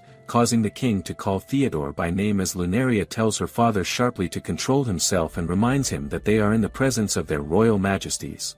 After which the king sternly questions Theodore's behavior and rebukes him for forcing his way into the audience chamber, to which Theodore offers a shallow apology for his rudeness and claims that while he knows the king does not wish to see his face, this is a matter of the Solfege family and therefore something the king should not interfere in, leaving the king utterly stunned by his audacity as Theodore continues by insisting he does not know what Lunaria has told them and dismisses the situation as a private family matter, calling himself a pitiful father who has merely come to retrieve his rebellious daughter and implying that his royal highness surely would not meddle in another family's affairs, before turning to Lunaria and ordering her to come home at once, only for Lunaria to reply calmly that she unfortunately cannot comply since she still has matters to discuss with their royal majesties and that as the new head of the Solfege family and the Duchess of Solfege she intends to remain, a declaration that leaves her father staring at her in disbelief as he demands to know whether she is serious, hurling accusations that she is shameless for forgetting the debt she owes to him and to her parents and questioning how she could turn out this way and make such a foolish mistake, even going so far as to blame himself for raising her poorly, while Lunaria glares back at him and thinks that if she truly had to describe him in a single phrase, it would be a shitty, oblivious father. The attendant called out to the head butler and told him that the craftsmen had already started working on the building, but they also mentioned that they thought all the arrangements for it had been completed yesterday. The head butler commented that Lunaria really is a fast worker, and the attendants asked him, saying that with Lunaria, rebuilding the building using magic would probably be very easy, would it not?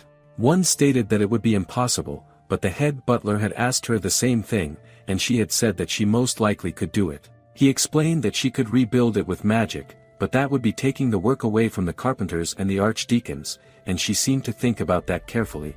The head butler wondered if she was thinking that far ahead, and she told him that she knew the citizens of the Solfege dukedom were very skilled and that magic could not compare to their work. She said it was thanks to all of them and also the first aid servants who protected the house that such wonderful work was possible, and her words touched everyone.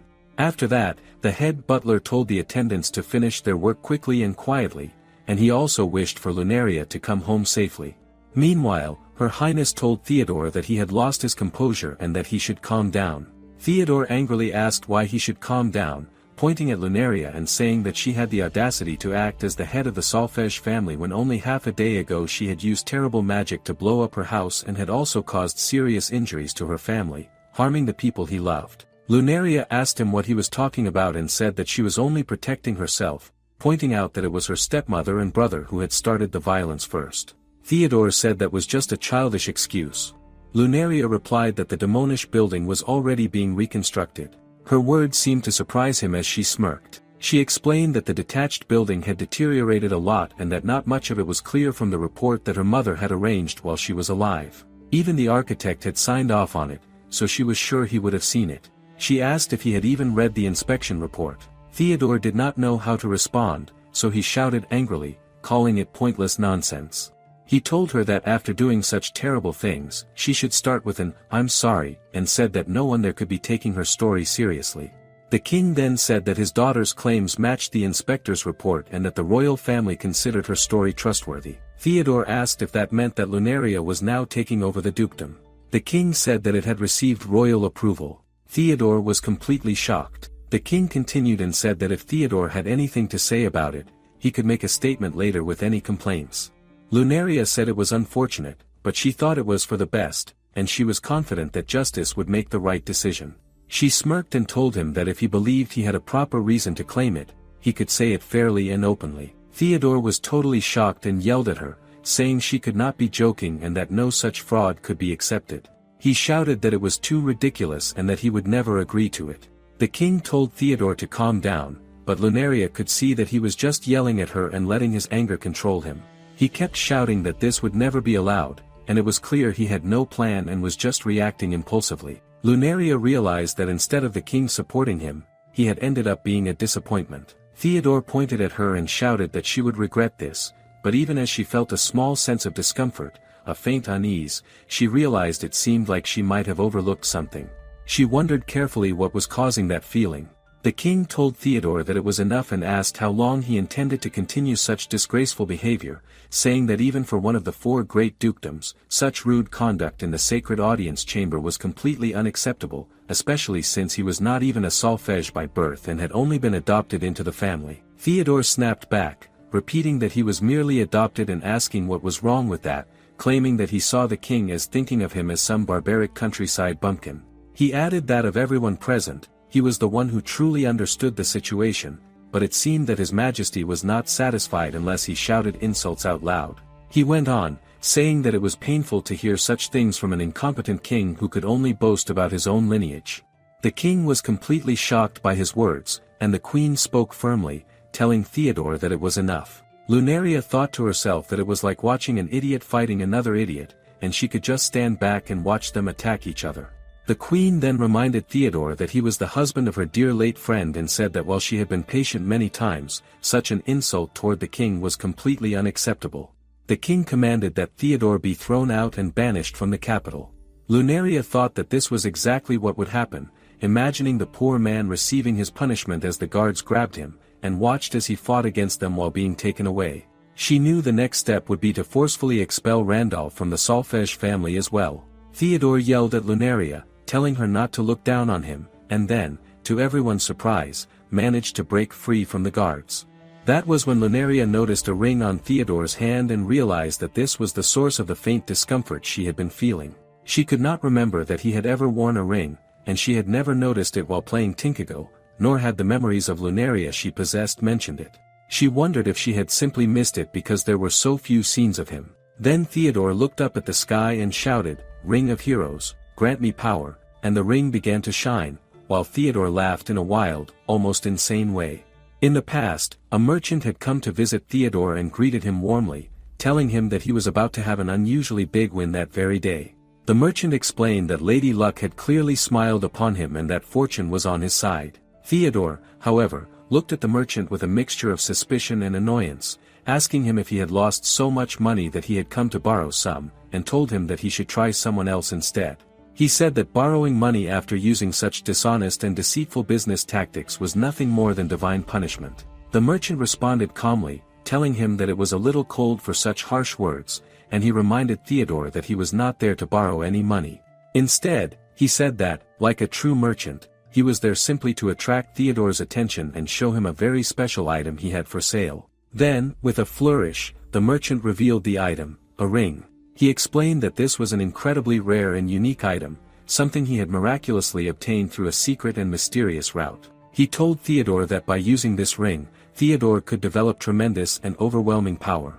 The merchant reminded him that a man of his stature was constantly at risk of many dangers, and therefore it was always important to have as many tools for self-defense as possible.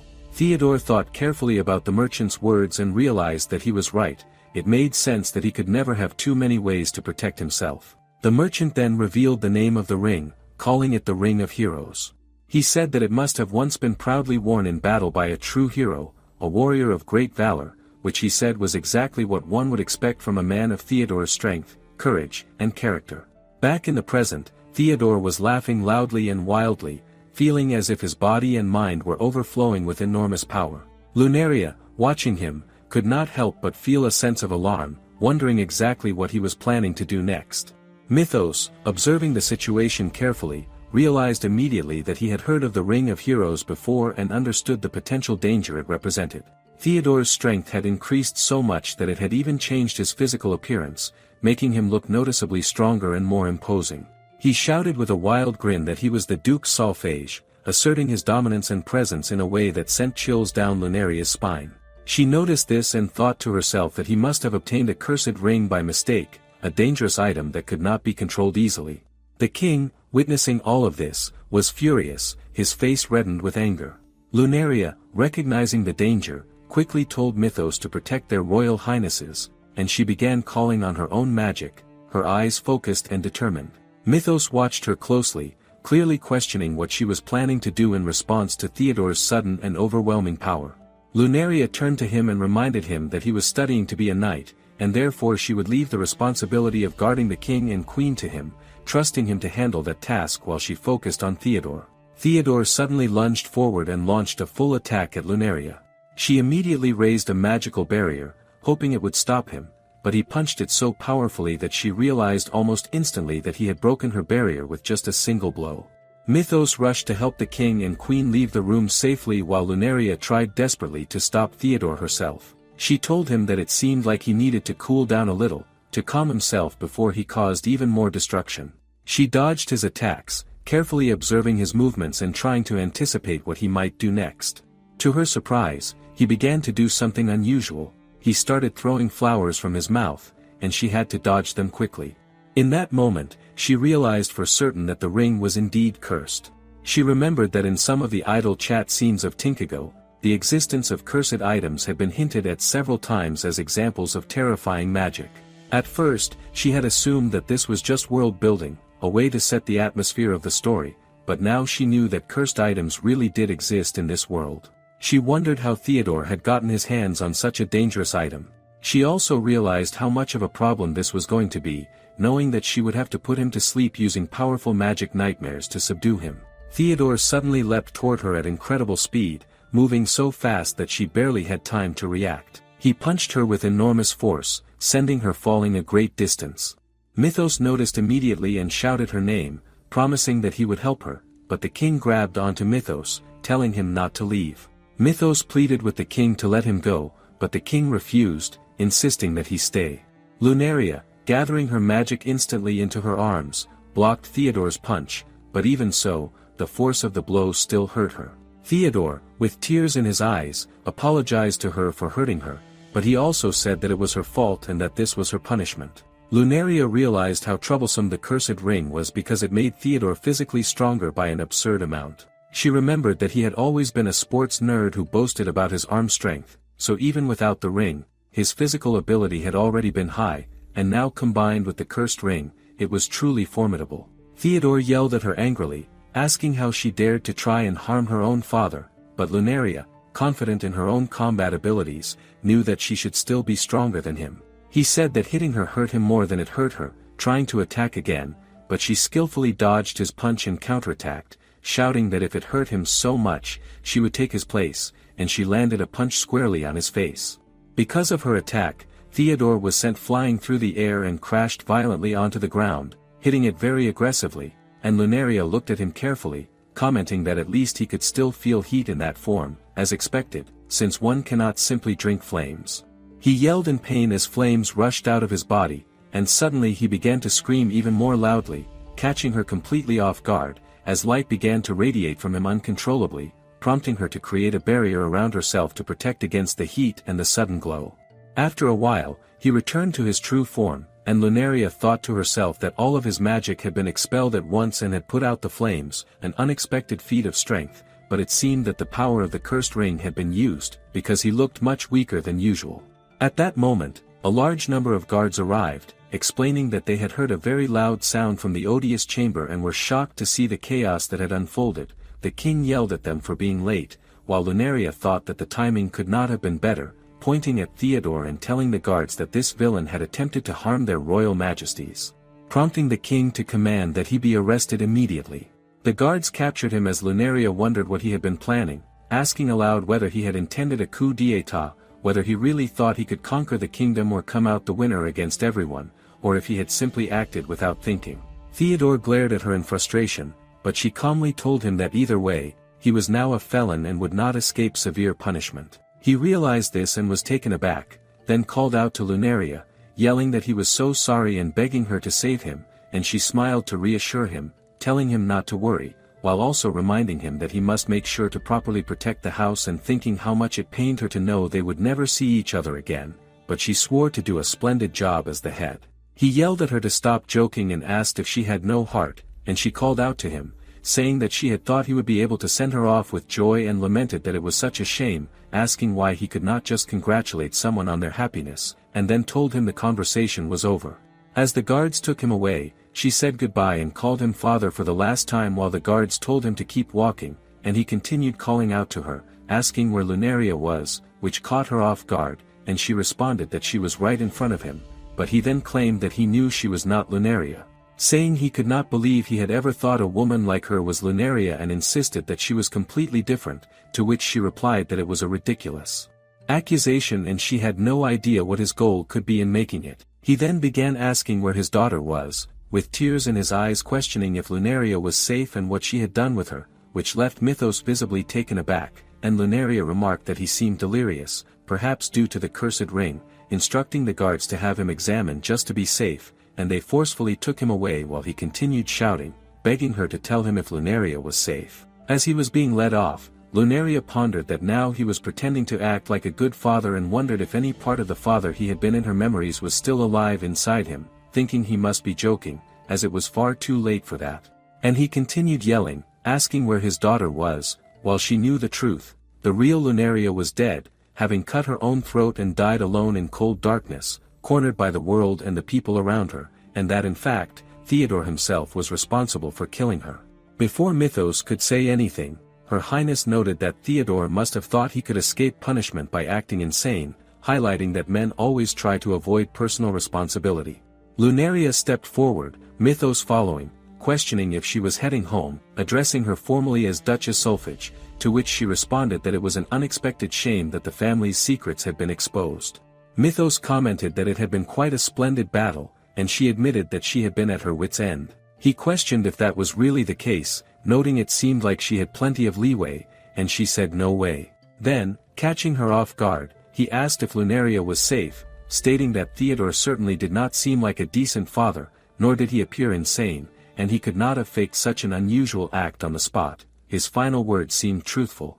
Mythos then asked her directly who she was, and she explained that even if Theodore's desperate shouts were neither confusion nor an act, they could not be trusted as reality and might have been his imagination. She asked Mythos if he truly believed his opinion to be the truth, and when he questioned if that was wrong, she thought to herself that she had known he would be trouble, stayed quiet for a moment, and finally admitted, "Yes, I am not the real Lunaria," just as he had suspected, leaving Mythos completely shocked and taken aback. Before Mythos could say anything, she told him that this was not the right time for her to reveal everything, explaining that she wanted him to come to the estate on another day so that she could explain everything properly, with all the actors gathered together on stage to witness it, and he would understand the full story then.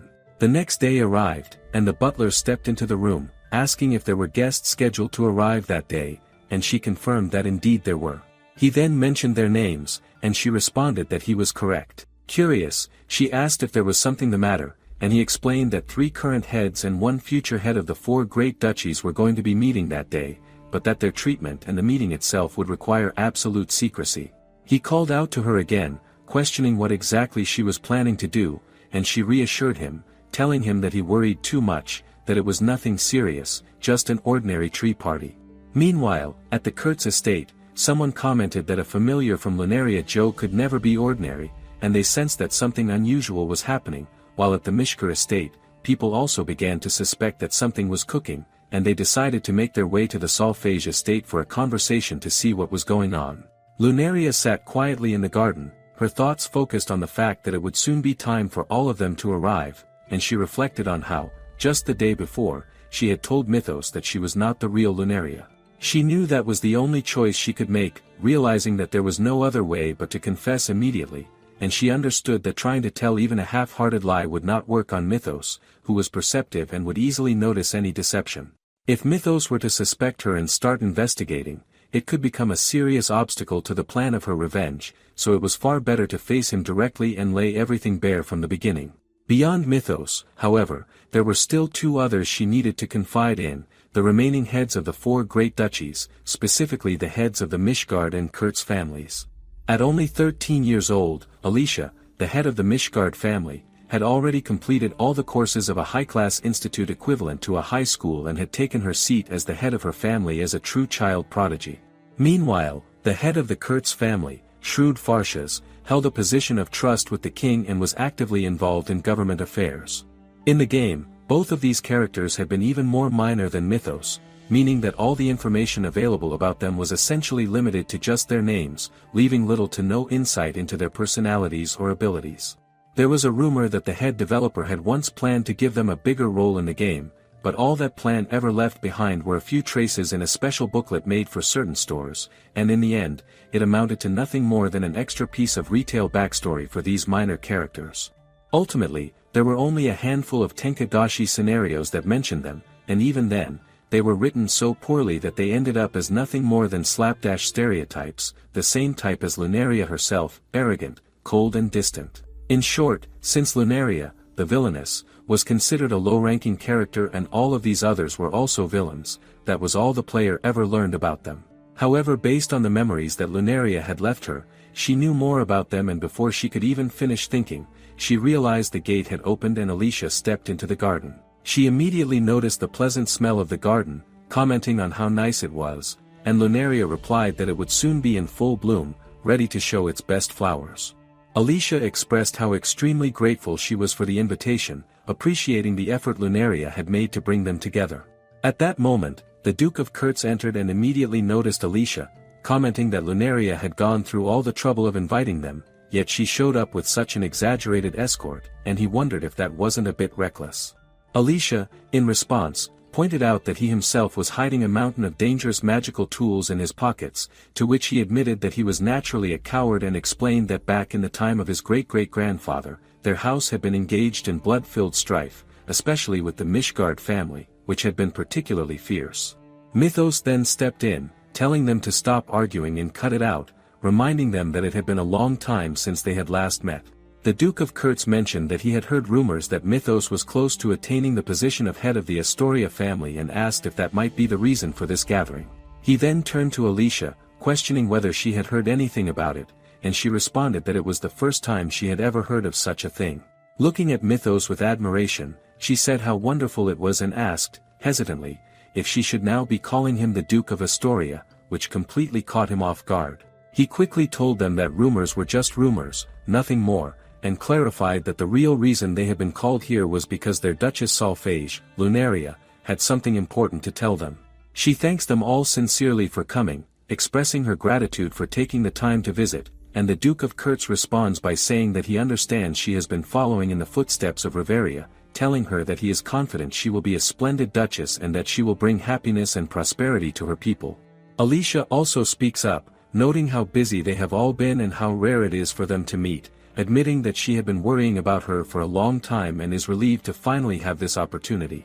Lunaria reflects quietly to herself that, based on the memories she has, these people are definitely not villains. While they sometimes have conflicting interests or opposing goals, they are bound by a strong sense of mutual respect and understanding, which sets them apart from truly malicious people. She then turns to Alicia's guard and tells them that it is time to step back, warning that they are only being a hindrance, and Alicia reassures her that she will be fine on her own, although she adds with a smile that her father is such a worrier, to which the Duke of Kurtz responds wryly that men tend to be more timid and cautious than women. Mythos steps forward, reminding Lunaria that now that all the actors are assembled, she should be able to speak freely, and she confirms that indeed she can. She pauses for a moment, considering how much she should reveal to them, and as if on cue, the Duke of Kurtz asks if she has something important to tell them. He mentions first that he would like to confirm the strange message brought by a familiar the other day, the one that claimed she is Lunaria but also that she is not Lunaria. Alicia admits that she received the same message and questions what kind of riddle it could be, while the Duke of Kurtz says that no matter how much he has pondered it, he still cannot make sense of it and asks if she intends to explain it now. Lunaria tells them plainly that it means exactly what she said. She is not the Lunaria they all know, she is someone else entirely, and this revelation shocks them all. The Duke of Kurtz asks her what exactly that means, while Alicia wonders if she is disguised using magic, but Lunaria firmly denies this, explaining that this body is without a doubt Lunaria's body, yet despite that, she herself is not Lunaria. The Duke of Kurtz, still trying to grasp the situation, asks if that means they were actually invited by someone they know nothing about, and Lunaria notes that it is indeed unsettling to think about, which is why she made it clear in advance that she is not Lunaria. Mythos expresses his belief that she is telling the truth and affirms that she is indeed not Lunaria, and the Duke of Kurtz concedes that if Mythos says so, he supposes he must believe it. Alicia adds that she also believes it, reasoning that if she truly were Lunaria, she would have no reason to lie. Lunaria thanks them both for accepting her explanation so quickly, but the Duke of Kurtz presses further, asking who she really is if she is not Lunaria, what connection she has to Lunaria, why she is revealing this to them, and whether she expects their help in some endeavor, noting that if she is not Lunaria, they technically have no obligation to her, so her motives are unclear. Lunaria explains that the reason she is revealing her identity is simply so that they do not interfere with her plans. Alicia, curious, asks what her goal is, and Lunaria declares that her goal is revenge, specifically to punish those responsible for pushing Lunaria to take her own life. The Duke of Kurtz reacts with shock at this revelation, and Mythos stands up, demanding that she explain everything fully. Lunaria then tells them the whole story, leaving Alicia in disbelief that Lunaria had been pushed to such an extreme, while even the Duke of Kurtz admits he never would have imagined her capable of such despair. Mythos, however, recalls having heard about the situation from Lunaria's butler, who described how Lunaria's home life had been suffocating, and he explains that when it came to her family, she had always been unusually tolerant and had endured far more than anyone could imagine. On top of that, the Crown Prince had also been oppressing her, adding to her suffering. Alicia begins to cry, overwhelmed at how anyone could have endured such hardships, knowing that Lunaria had been nobler than anyone else and that her heart had been more beautiful than all others, while Mythos punches the wall in anger and grief, furious at the way everyone had treated Lunaria and completely shocked by the cruelty and betrayal she had suffered. The Duke of Kurtz, still trying to process everything, questions her, asking if the reason she revealed all of this to them is because the Crown Prince is on her revenge list, and she confirms that it is indeed the case, explaining further that currently Lunaria, as the head of one of the 4 great dukedoms, is taking deliberate action to bring about the ruin of the Crown Prince, who is first in the line of succession. She asks them to consider how that would appear to others, and the Duke of Kurtz remarks that to an outside observer it would certainly look like pressure, like a direct attempt to overthrow the royal family, and he points out that if 3 of them were to learn of it without knowing the full circumstances, they would almost certainly side with the royal family and could very well point their blades at her. She agrees that such a situation would be incredibly troublesome, and not one she wishes to face, which is why she decided to be completely honest with them from the beginning, explaining that her goal is purely revenge and nothing else, and that is all she intends to say on the matter.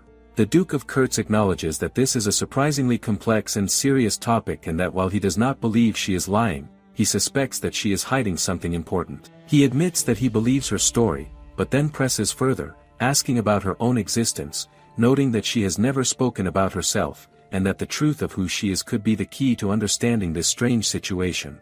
She responds that she has no idea how her situation came to be either, and he recalls that she had indeed mentioned in her story that she never met Lunaria while she was alive and is, in fact, a complete outsider, yet despite that, she is willing to put her entire self into taking on her enemies.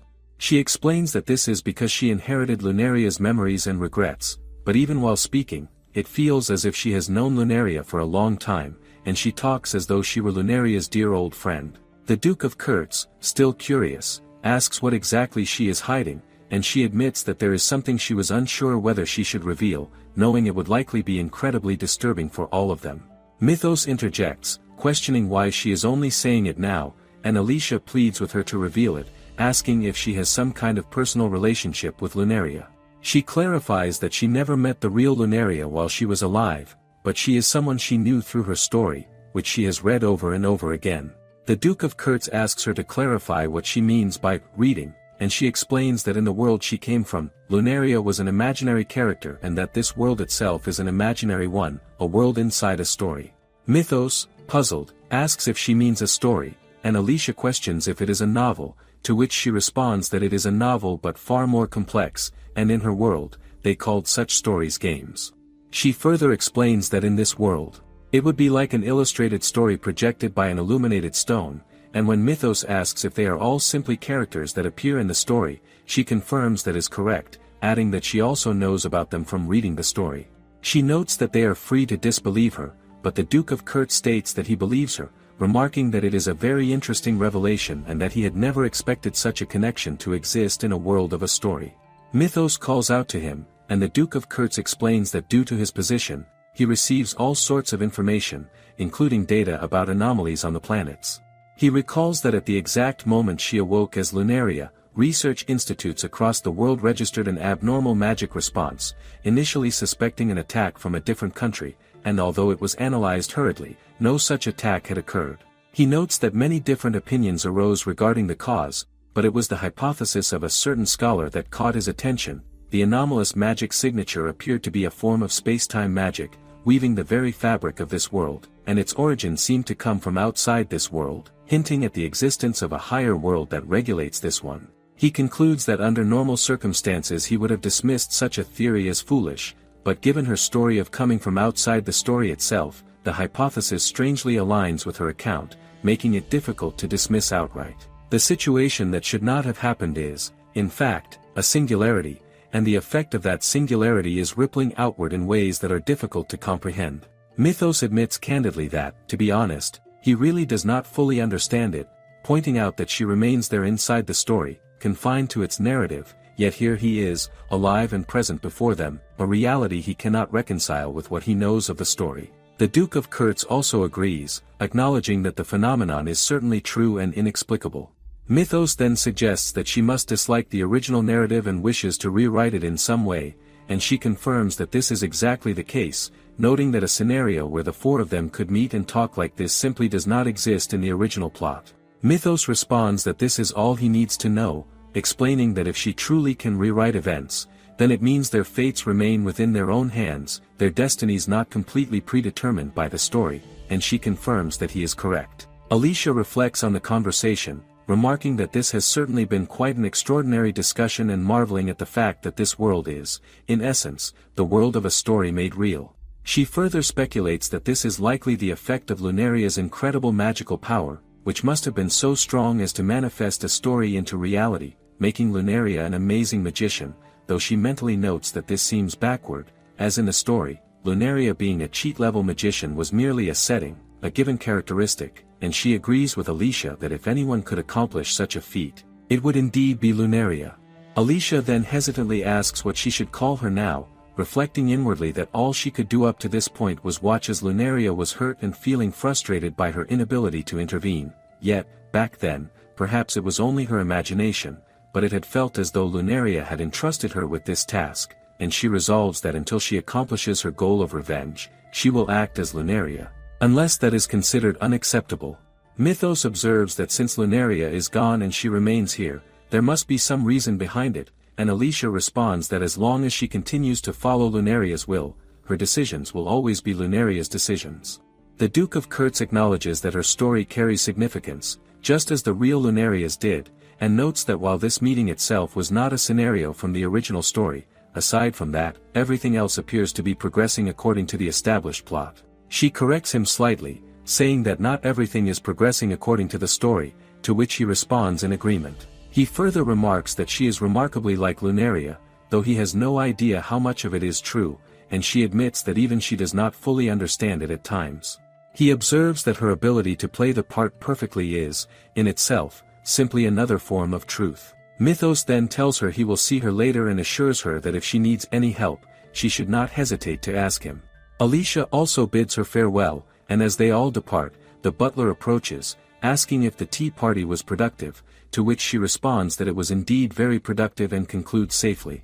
He remarks that it is always best when tea parties are peaceful, and she calls out to him, asking if a hidden truth existed, however sad it might be to learn, whether he would want to know it. He muses that he would indeed want to know, noting that while ignorance is bliss, if it is necessary for his duty, and if he needs to assist Lunaria, then he would absolutely want to know the truth. He further questions if something is troubling her, and she confesses that it is hard to explain, even sharing that she is not actually a fan of baked sweets with fruit in them.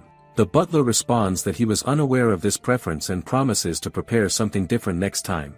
She wonders how Lunaria would handle such a situation and thanks the butler sincerely for everything he has done. He modestly replies that it is no problem, mentioning that choosing the tea cakes is one of the few pleasures in his duties, and then he informs her that the new school term will soon be starting. She acknowledges that she needs to begin preparing, as Tinkako's heroine Mana and the Crown Prince Dolly will be waiting there. She reminds herself to prepare to return to school, reflecting that Mana, the daughter of the Viscount Primera family, is a saintess with the power to purify evil and a reincarnation from present-day Japan, and she considers that the characters in this world exist for her sake, as the people of her beloved academy are tied to her as the protagonist of this story. In the past, the Crown Prince had told Lunaria that being around her felt suffocating, yet in reality, it was she who felt as if she were suffocating in his presence, trapped by the tension between them. He insisted that every day he was weighed down by the immense pressures of being the crown prince and claimed that she should at least give him some space, some small reprieve from the constant expectations.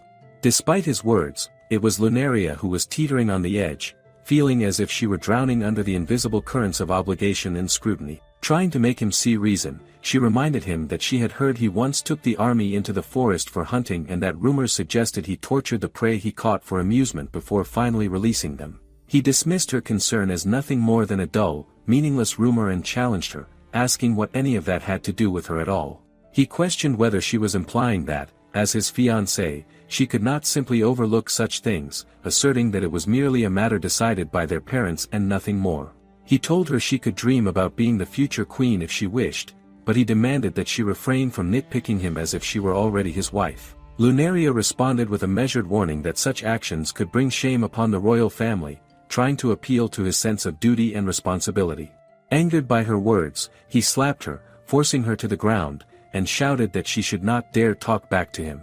He questioned whether she thought herself superior to him, proclaiming that he was the man destined to be king, and he labeled her as uptight and boring. Finally, he dismissed her presence entirely, telling her to go home, remarking that seeing her gloomy, serious face was depressing, and suggested, almost mockingly, that she should practice smiling in the mirror, insisting that a bright, cheerful girl would suit him far better, someone like the Saintess Mana, for example.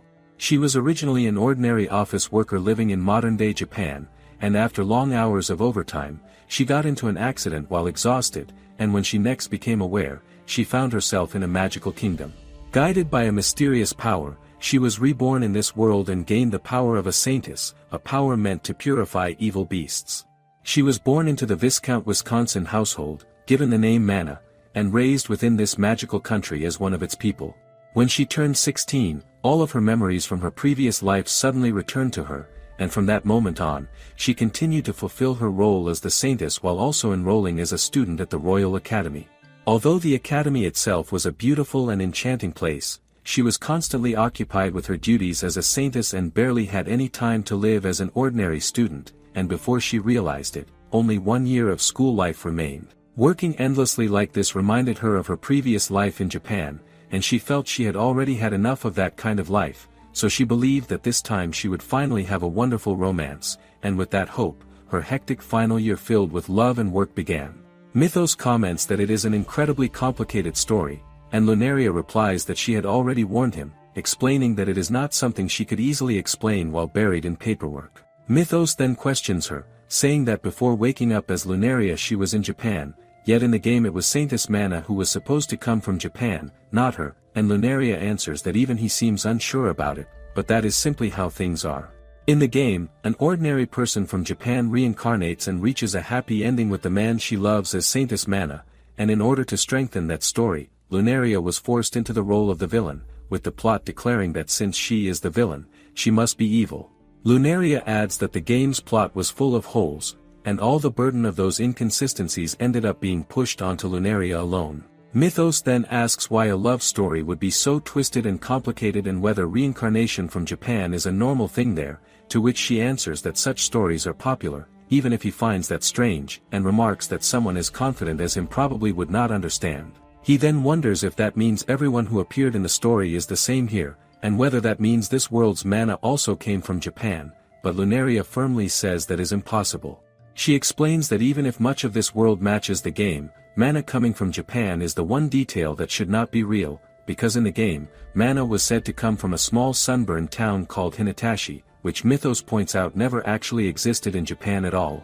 Lunaria agrees, stating that because the place never existed, the mana who supposedly came from there should not exist either, though she admits it is possible mana merely believes she is from Japan, but even then, it would not be the Japan Lunaria knows.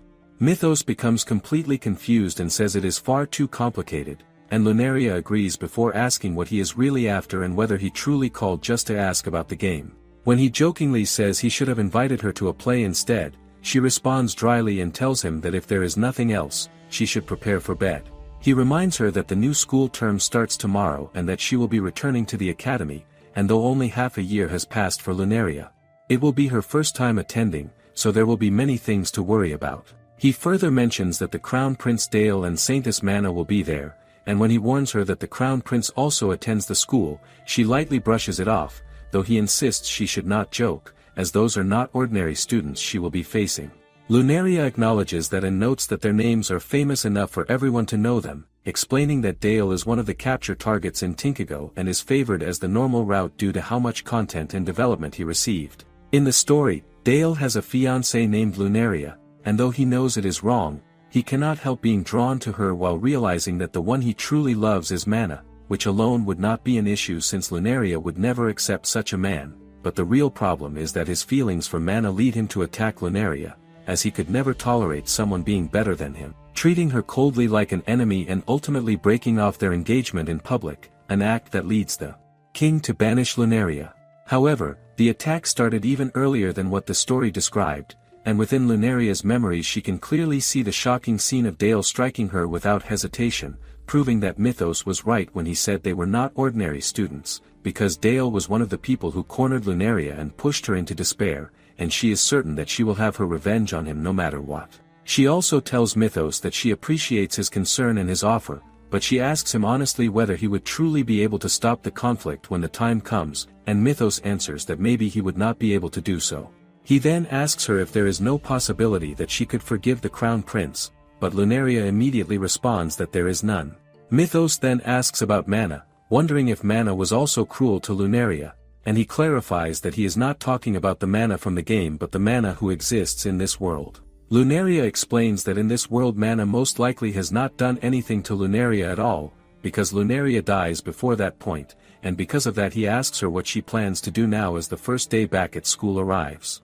The butler greets her in the morning and informs her that His Royal Highness sends his congratulations on her return to school, and Lunaria thanks him sincerely. He then shows her the gifts sent by the Duchess of Mishkart, and Lunaria says Alicia can take them and have them brought to her room, knowing that it is time to prepare since she does not want to be late. As she gets ready, she recalls her conversation with Mythos the night before, when he asked her what she planned to do, and she explained that in the game Mana's school life could branch into many different routes, all of which involved Mana unjustly cornering Lunaria and using that situation to raise her own status, which was treated as the duty of the heroine. Mythos pointed out that in this world Mana has not done anything yet, at least for now, and Lunaria agreed, explaining that the game begins on the first day of the final school year, meaning it officially starts tomorrow. Mythos was shocked to realize that tomorrow was the start of the game, and Lunaria told him that originally Lunaria was supposed to return to school, but instead took her own life before that could happen, meaning there should have been no contact between Mana and Lunaria before the game began, and Mana should not have approached Dale yet either.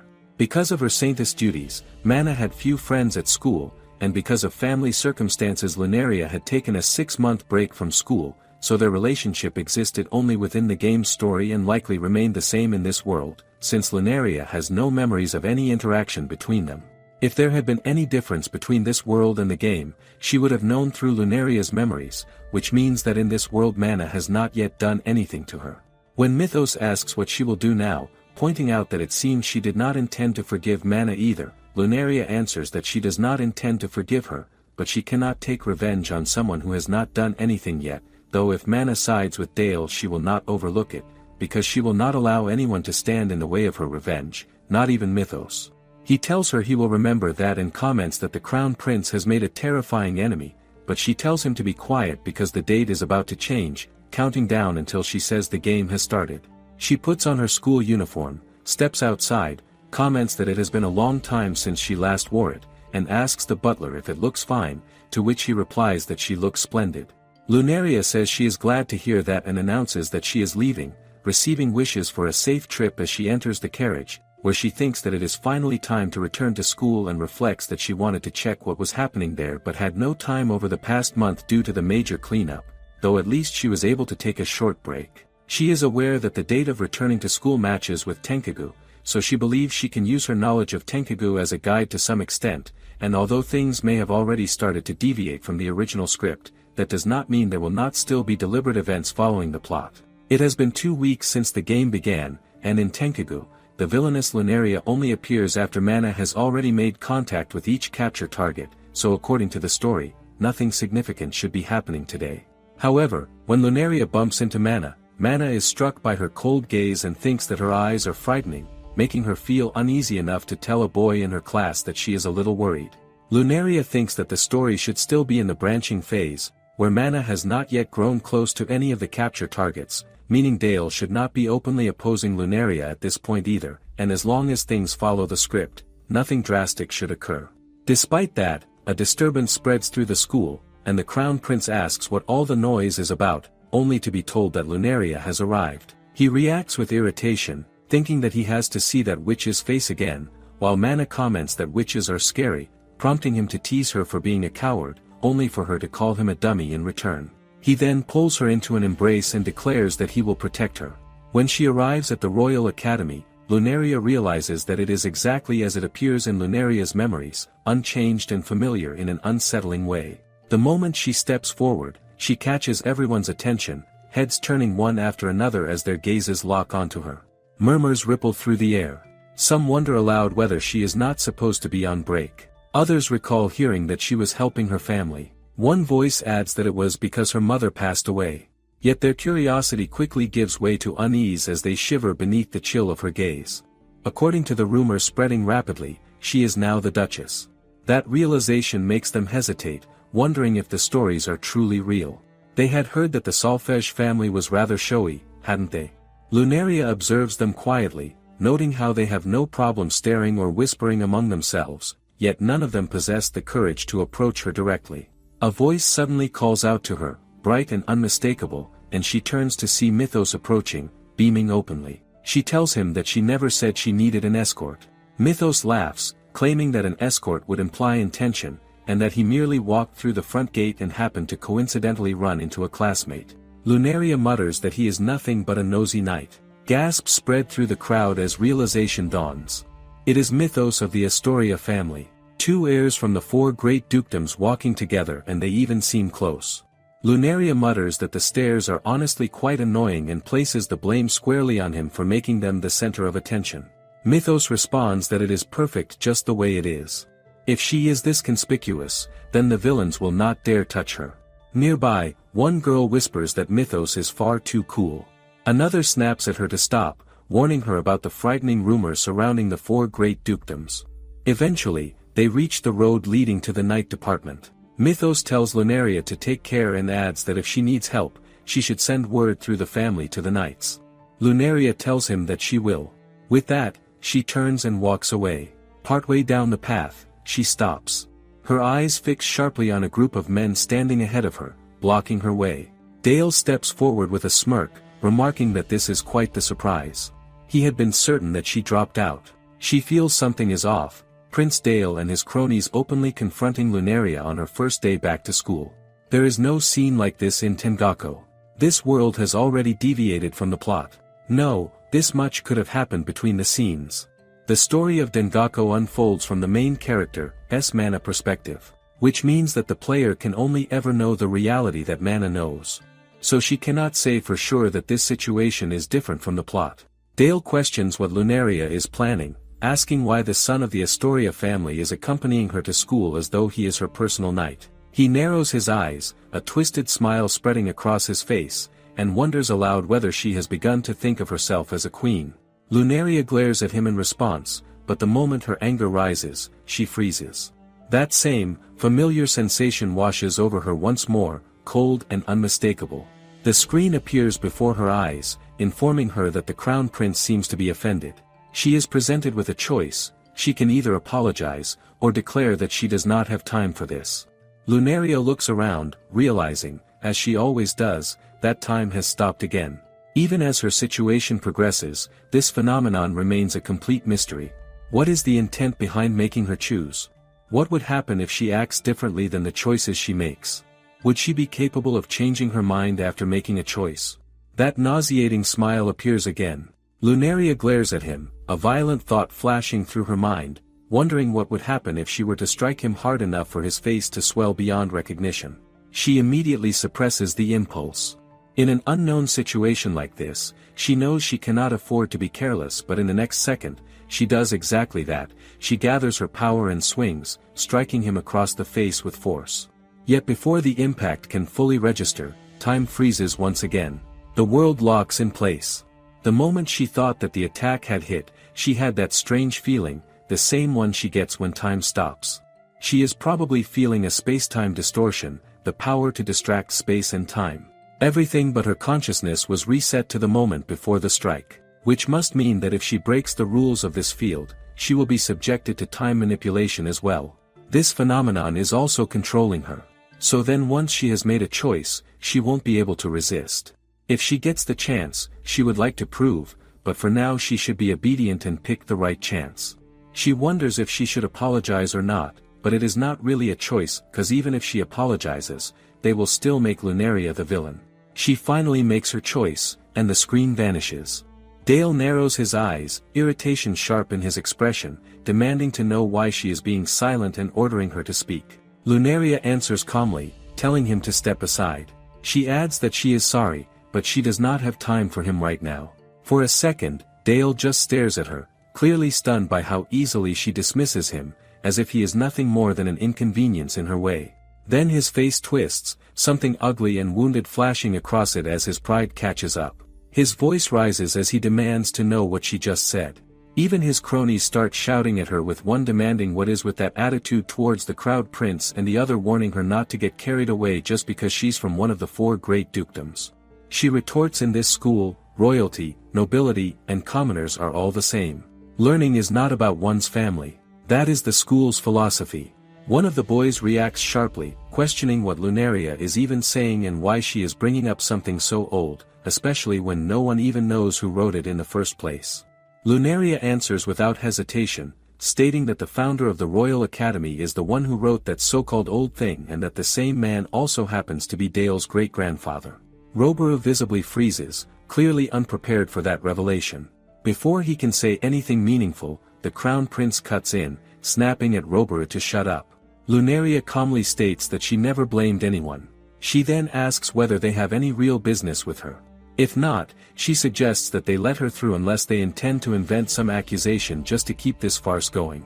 Dale's expression darkens immediately. Anger burns in his eyes as he demands to know whether she truly believes that attitude of hers is acceptable. Lunaria lets out a mocking laugh and tells him there is no need for him to concern himself with her attitude.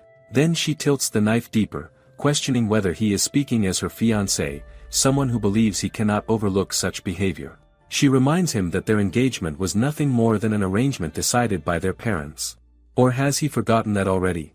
A soft, feminine voice cuts through the tension, remarking on how harsh those words are. The moment Lunaria hears it, her guard snaps up instantly. She knows that voice. Mana Primera steps forward, entering the scene, and demands to know who Lunaria thinks she is talking to with such a tone. Lunaria realizes things have gone off course from Tengako's plot. Mana and Lunaria's first meeting should be in a hallway. It is suspicious that at this point in time, Dale is referring to her as just Mana. So it really has deviated from the plot, as she suspected. Is it because she inherited the title of Duchess? Dale tells Mana to go to her class first, clearly trying to end it there. Mana does not listen. She insists that she is fine and then turns back toward Lunaria, her gaze steady despite the tremble in her body. She declares that Lunaria does not scare her and demands that she apologize to Dale. Whispers immediately spread through the crowd. People begin praising her, saying that this is exactly what one would expect from the saint. They call her amazing and brave, admiring her for standing her ground, even as she trembles. As the saint, Mana is this world's idol. But as the daughter of a viscount, she is part of the commoners in a school filled with high-ranking nobles, although she has a good impression from a wide range of people. But as for Lunaria, the magical outburst was the main reason for her getting branded as a witch, but that hasn't occurred in this world since Lunaria left this world before it did. However, the terrifying 4 great dukedoms aiming for the queen's throne, there is still prejudice painting her as a shrewd woman. The obvious scandal of magical outbursts may be gone, but from the start the atmosphere in the academy has been cold to Lunaria. She is at a disadvantage like this.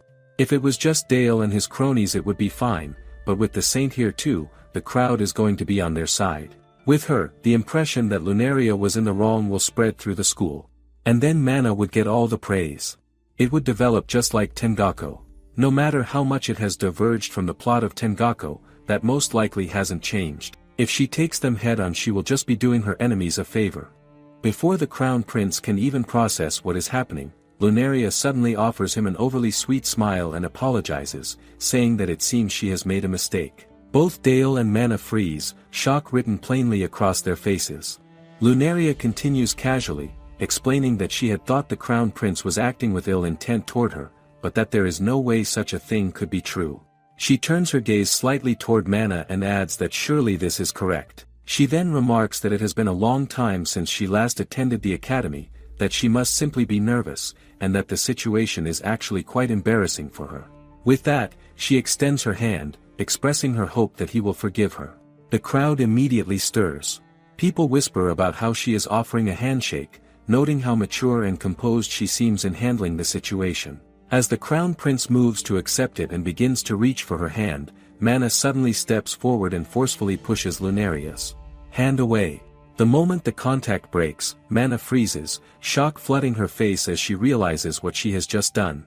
Even Lunaria pauses, momentarily taken aback. Mana immediately begins apologizing frantically, her words tumbling over each other as panic sets in. In the middle of her breakdown, Dale asks her what is wrong. Mana hesitates, then admits that she was worried something might happen to him if he touched Lunaria.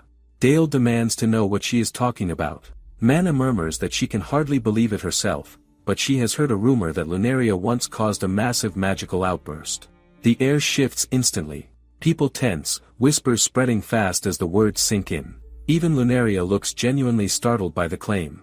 Dale turns to her and asks whether it is true. Lunaria tilts her head slightly, her expression calm and confused, and asks Mana what she is talking about. Mana insists that there was a magical outburst, claiming that Lunaria lost control, destroyed her residence, and injured several people.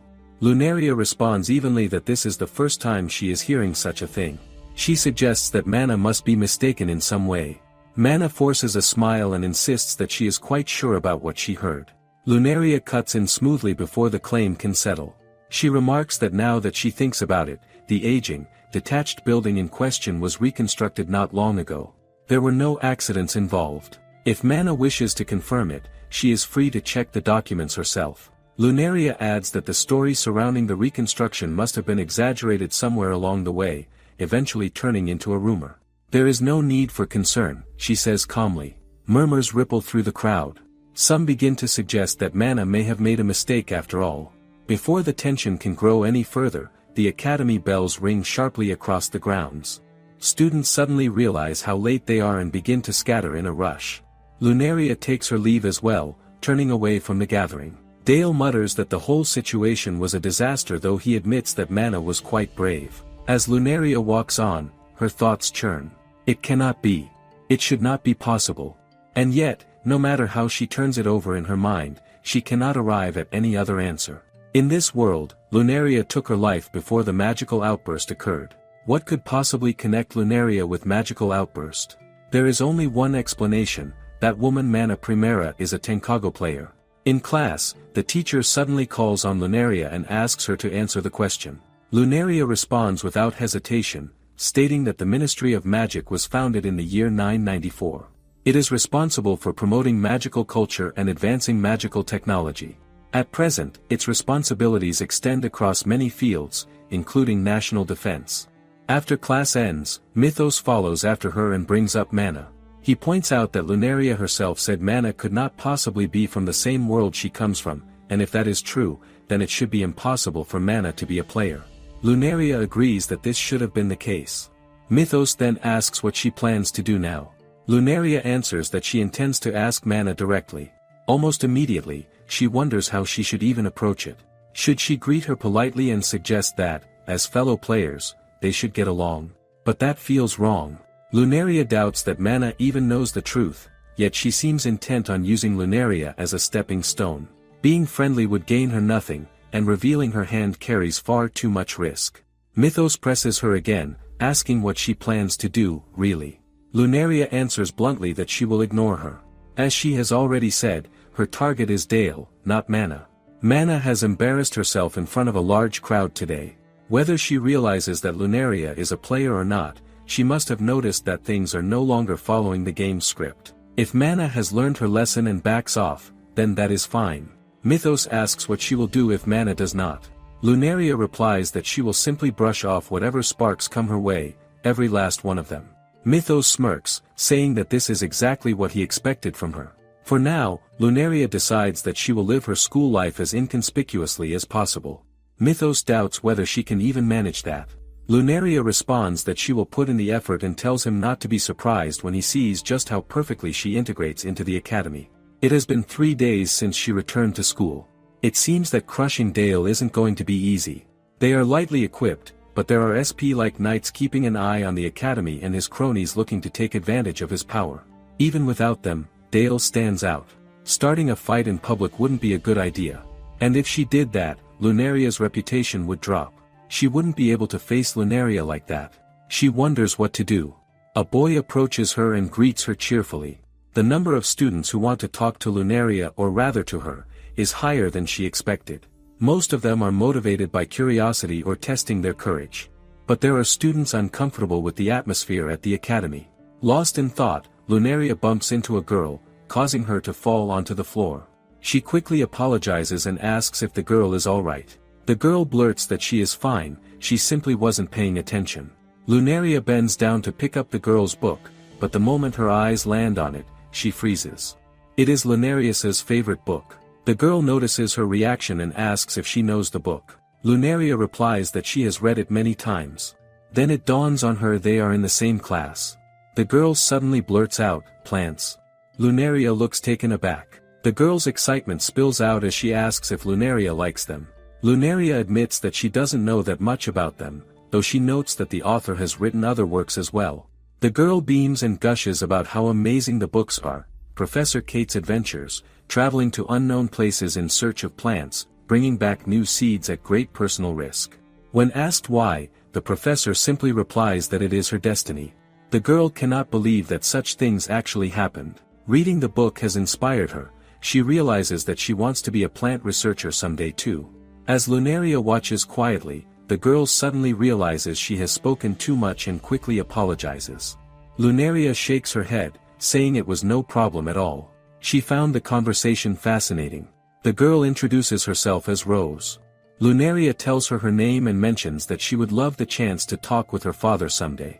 Before Lunaria can reply to Rose, other girls approach and greet her. Lunaria quickly realizes that these two are the countesses who had been in the same class as her last year.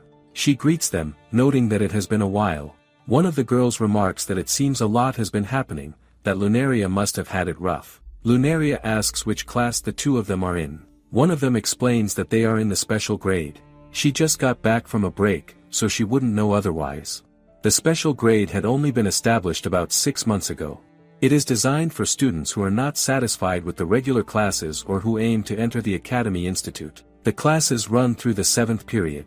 Lunaria thinks for a moment. Now that she considers it, there had been something like this in the game's setting. She is fairly certain that Alicia is involved. She comments that it must be rough. The blonde-haired girl smiles and mentions that there is a transfer exam in May. The black-haired girl adds that Lunaria should consider transferring, though she is confident Lunaria would pass easily. Lunaria replies that she is quite busy, so she will have to pass on that for now. After the two girls leave, Lunaria turns back to Rose and apologizes for interrupting their conversation. She asks Rose if she plans to take the transfer exam. Rose looks surprised, asking, "Me?"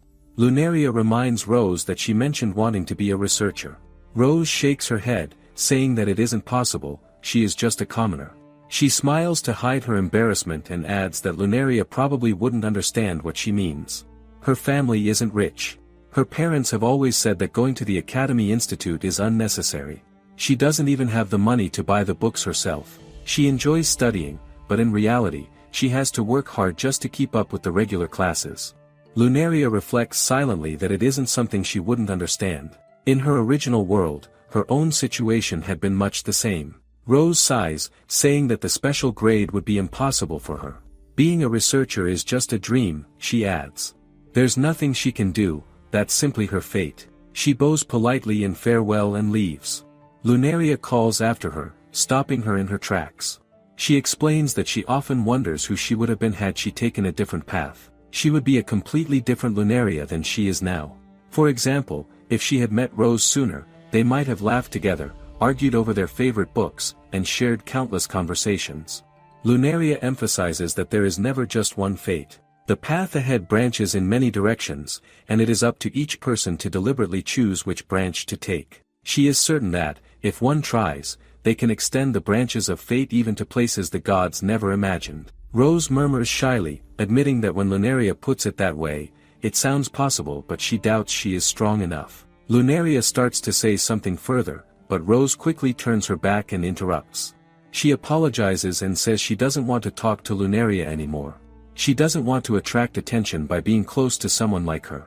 With that, she begins moving away, deep in thought. Seems like someone's meddling is contagious. Rose pauses mid-step when she hears Mana speaking nearby, introducing herself as Mana Primera, a reincarnator from present-day Japan, and an idol in this world, more special than anyone else. She asks softly, "Pukuru, isn't that right?" Pukuru confirms that it is right. Mana then asks what is going on. Dale's affection is going up well, at least, but the other capture targets remain sluggish. People are barely paying attention to her. Pukuru admits he doesn't know why. Mana's eyes go wide. She repeats that he doesn't know. How could it be that after 2 months, that woman hasn't done a single thing to stand out at all? Pukuru immediately starts apologizing, saying he's sorry. Mana casually rises and announces that the magical outburst never happened. Things have actually gone off Tengako's plot. She sighs, muttering that it cannot be. She had been so patient until the game began. Poor her. Why do terrible things always happen to her? Pukuru nods in agreement. Mana glares at him and tells him that he is supposed to deny it, to say that it is not true. He is her obedient familiar, isn't he? Panicking, Pukuru blurts that yes, that is right, he made a mistake and is sorry. Mana points out that he technically responded properly, though she had already told him to stop. Has he forgotten that already? She shakes her head and mutters that it is so disappointing. It seems he won't learn anything without punishment. With that, she uses her magic to deliver an electric shock. Pukuru collapses immediately, fainting. Mana leans back, unimpressed. She mutters that it's so boring. Then, quietly to herself, she decides that if Lunaria is going to give her an opening, she will simply make one herself. Later, Lunaria orders the same order in the cafeteria. Era remarks that she always gets that reaction when she tries to deny it. Era notes that the same thing happened yesterday, and also last Friday. Lunaria smiles faintly, commenting that seafood quiche is a dear friend's favorite food. Era raises an eyebrow, saying it's an odd thing to mention, that she's eating her friend's favorite food. Lunaria laughs softly, noting that she will have to eat her friend's favorite foods too. It has been 2 months since the game started. There hasn't been a single opening to attack Dale. While Lunaria has mastered many types of magic since the students entrusted to the academy are nobility, security is very tight, so she cannot be careless. Not getting any opportunities to go on the attack is quite frustrating. They have yet to do anything to her as well though. In Tenkago, Lunaria is often criticized and made out to be the villain. Since she remembers the plot, she has been able to avoid these events. Or maybe those two learned a lesson on the day she returned to school. Lunaria snaps out of her thoughts when Era mentions that she seems to be running late. Seems like it, Lunaria replies, just as a boy barges in, rage flashing in his eyes. He demands that Lunaria explain herself. She immediately recognizes him as one of the prince's cronies. Calmly, she points out that he's being awfully loud and asks what this is about. The boy screams at her that she's been playing dumb. He throws a battered textbook in front of her, shouting that she did the same to Sama's textbooks. Era insists that Lunaria would never do such a thing. Lunaria adds in a composed tone that she certainly doesn't recall doing anything of the sort. The boy, however, is undeterred. He insists that they have witnesses who saw her destroy the textbooks. Lunaria glances at 2 men standing nearby. They look nervous, almost panicked. The boy calls to them, and they quickly stammer out a hesitant, yes. A slow realization crosses Lunaria's face. So it's that kind of thing, she thinks. The boy continues, saying that Mana suffered a terrible shock and has had trouble going out in public since. Other boys chime in, calling her a coward and demanding that she show her real face. The boy steps forward, pointing an accusatory finger at her. He orders her to apologize to Mana. Hiding in the corner, Mana smirks. Lunaria stays quiet for a moment, letting the accusations hang in the air. Then she speaks calmly, stating that those two must have been mistaken in what they saw. Why would she damage the saints' textbooks? There would be no benefit for her in doing so. The boy snaps it is a barefaced lie. There are many who are suspicious of the crown princess and the saint's pure friendship. And Lunaria is the prince's fiancée. Surely she must have heard the rumors and allowed jealousy to take over. Another boy adds, voice low and bitter, that a woman's jealousy is terrifying. Lunaria raises her eyes, expression unreadable, and says that she has no idea what they are talking about. They should be looking for the true culprit instead. The first boy snaps again, accusing her of feigning innocence. He points at the other boys and says that if she is trying to claim their testimony is false, then she is daring to deny the evidence before everyone. She thinks to herself, that is what that means. Those two are probably commoners. Dale's cronies are somehow nobles. It is clear they are using the threat of a punishment to make them give false testimony. Mana has gotten tired of waiting and decided to set something up. Since these guys have come, does that mean Dale is involved? No. Back then Mana seemed to be putting on an act with Dale as well. Yet she is threatening a classmate to provide false testimony. Is that really something Mana would propose to Dale? That doesn't seem likely. This is Mana's show. Which means Mana has to put on a sweet and innocent act in front of Dale, and in the shadows she's deceiving his cronies and using them as soldiers. Mana Primera is bolder than she thought. Lunaria stays calm, speaking evenly. She repeats that the boys may not be lying but could simply have been mistaken about what they saw. Or perhaps someone threatened them, forcing them to say it. Rubaru snaps, insisting that Lunaria's suggestion is absurd. He demands to know if she is seriously claiming that anyone would threaten their own classmates.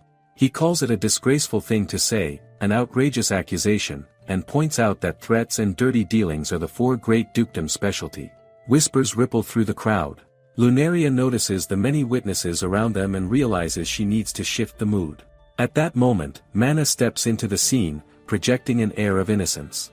She tells Rubaru that he should stop pressing Lunaria. Her expression is gentle and apologetic. She claims it is her fault for acting in a way that misled Lunaria. Rubaru insists that Lunaria did nothing wrong, refusing to accept the explanation. Lunaria observes carefully and realizes Mana's strategy. Mana is trying to win over the audience by showing patience and tolerance, just as Lunaria did 2 months ago. The difference is that the audience is far more engaged this time. Mana has full control over the mood, and if it continues, Lunaria could be at a disadvantage. Mana explains that there was some kind of misunderstanding, but she has no intention of stealing Dale. She emphasizes that Dale has said he thinks of her like a little sister, and that he doesn't see her as the opposite gender at all. Lunaria says that she doesn't really know what Mana is talking about, but Mana continues, mentioning that when she found the textbooks in the classroom this morning, it was quite a shock. All she could think was, why? Then, in a softer tone, she adds that it is all right. Looking Mana in the eyes, she says that she forgives her. Rubaru exclaims that as expected of the saint, she has such a big heart. The other students begin murmuring about how wonderful she is, and how her beauty seems to radiate from within. Lunaria freezes slightly as she catches one of Mana's words. Did she just say, this morning? Surely she heard her say that she noticed the textbook this morning. Rubaru eyes her suspiciously. What about it? He asks sharply. Lunaria says she just wants to know when the textbooks were actually damaged. Rubaru screams at her, accusing her of feigning ignorance. He insists it happened yesterday, after school, at the end of the 6th period. Most of the students had left, and Lunaria allegedly snuck into Mana's classroom to destroy them. Lunaria raises a calm eyebrow and asks if there could not be a mistake about her destroying Mana's books. They saw that not the day before yesterday, but yesterday after class. Rubaru snaps that she is going in circles. He insists that's how it happened. Lunaria smiles lightly. In that case, they must have been mistaken. Fufu exhales in relief, and Era smiles, saying she's glad it turned out to be a misunderstanding. Rubaru glares, bewildered. What are they talking about? How can they say that? That is because she begins, but before she can continue, Rose bursts into the cafeteria, apologizing for being late. Era remarks on how awfully late Rose is, while Fufu urges her to hurry and eat before the lunch break ends.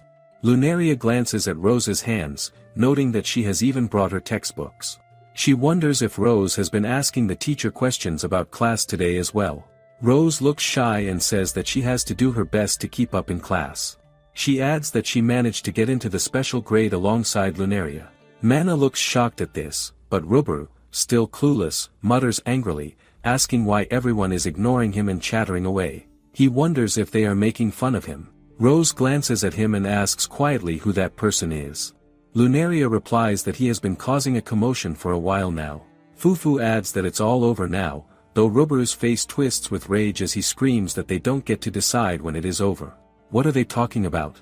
Lunaria notes that Mana might need to explain everything, though she seems to have already realized it. Fufu adds that, as Rose mentioned, Lunaria was admitted into the special class this week. Roboru questions sharply why that matters at all. Era points out that the special grade has many classes.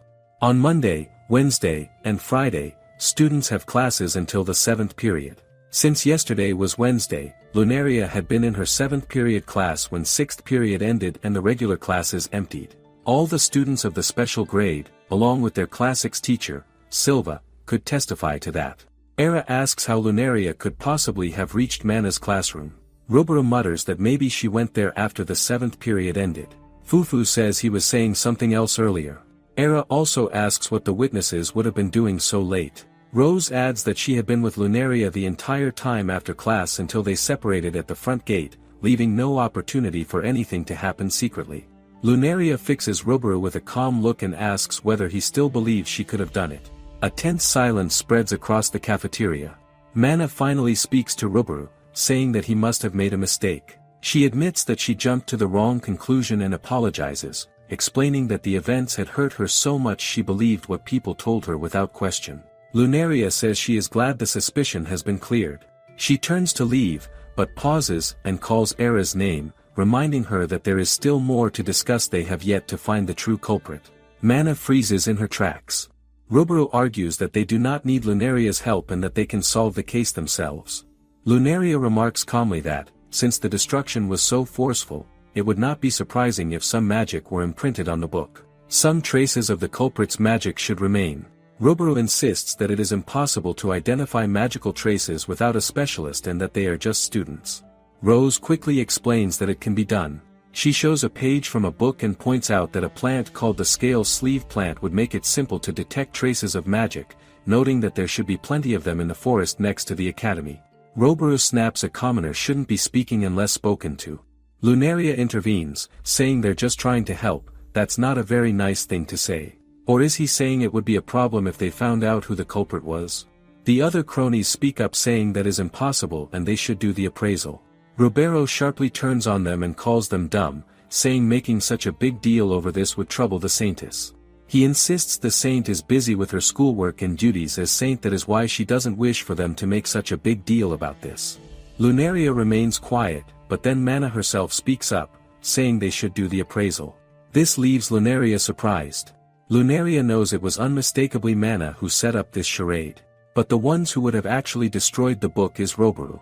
The other two probably were not told anything. The plan to destroy the book themselves was probably only shared between Mana and that man. That way if something goes wrong, he's the only one they need to cut off. Roberto hesitates. She's joking, right? But she tells him to handle the rest. She has been called to do some magic beast purification work in the afternoon. Lunaria calmly picks up the damaged textbook and states that she will be taking custody of it. Roboru pales instantly and blurts out that it is not necessary, insisting that they can handle the appraisal themselves. She ignores him entirely and turns to Rose, saying that since Rose is the one knowledgeable about this matter, before she can finish, Roboru lunges toward her and screams for her to hand it over. Lunaria pushes him away without hesitation. The impact is brutal. His body slams into the wall behind him with a heavy crash. She sees him get blown back, but it happens so fast she can barely register it. A split second before her palm strike lands against his chest, she casts an attack-strengthening spell, too fast for the guards to notice. He will not be eating solid food for several days. Fufu remarks that lunch has turned out to be quite an event. Arya smiles stiffly, clearly shaken. Rose stares in absolute disbelief and asks Lunaria really did that? Lunaria shrugs and says she merely gave him a little push. She then adds that, more importantly, she wants to thank all of them for standing up for her. She mentions that she did not even ask Rose whether the method for investigating magical traces was something she learned in class. Fufu comments that Lunaria was incredibly bold. Arya admits that she never expected her to be so brave. Rose immediately becomes flustered and insists that it is not like that at all. She explains that she only wanted to repay Lunaria's kindness and got carried away. She adds that thanks to Lunaria, she managed to enter the special grade. Rose explains that Lunaria personally took the time to persuade her mother and father. Not only that, she also helped her through the scholarship program. Lunaria responds that she simply could not stand by and watch such outstanding talent fade into obscurity. Arya tilts her head and asks whether that is really all. She points out that Lunaria seems unusually invested in Rose, especially since she previously claimed she had no interest in transferring to the special grade. Fufu agrees and jokingly asks Rose how on earth she managed to seduce Lunaria. Rose panics and hurriedly denies doing anything of the sort. Arya smiles and turns back to Lunaria, asking what caused the change of heart. Lunaria replies that while she was helping Rose study for the exam, she began to think that the special grade actually seemed fun. Fufu teases her, saying that it really is because of Rose after all. Lunaria finds herself smiling. This ordinary daily life with her classmates brings her comfort and quiet joy, even though revenge, and revenge alone, is what she should be craving. Meanwhile, Mana mutters to herself like a woman on the verge of unraveling. She cannot understand why Lunaria is in the special grade when that never happens in the game. She wonders who that girl is, and what kind of magic Lunaria just used. Attack magic is a clear violation of school rules. It is terrifying. Pukuru hesitantly reminds her that she was the one who started the confrontation.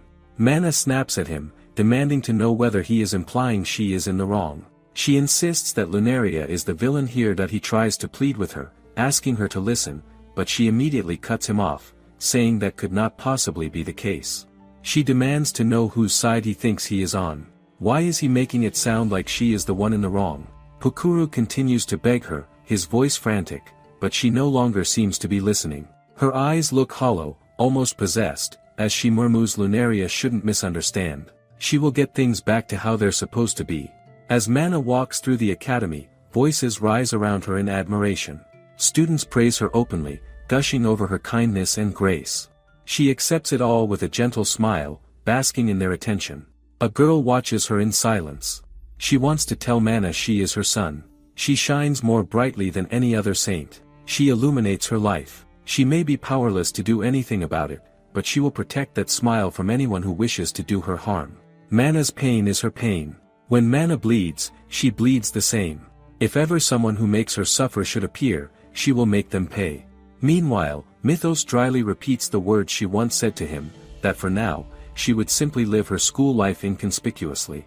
Lunaria responds that there are times when a strategy requires playing things by ear. Mythos remarks that she might be taking it a little too far.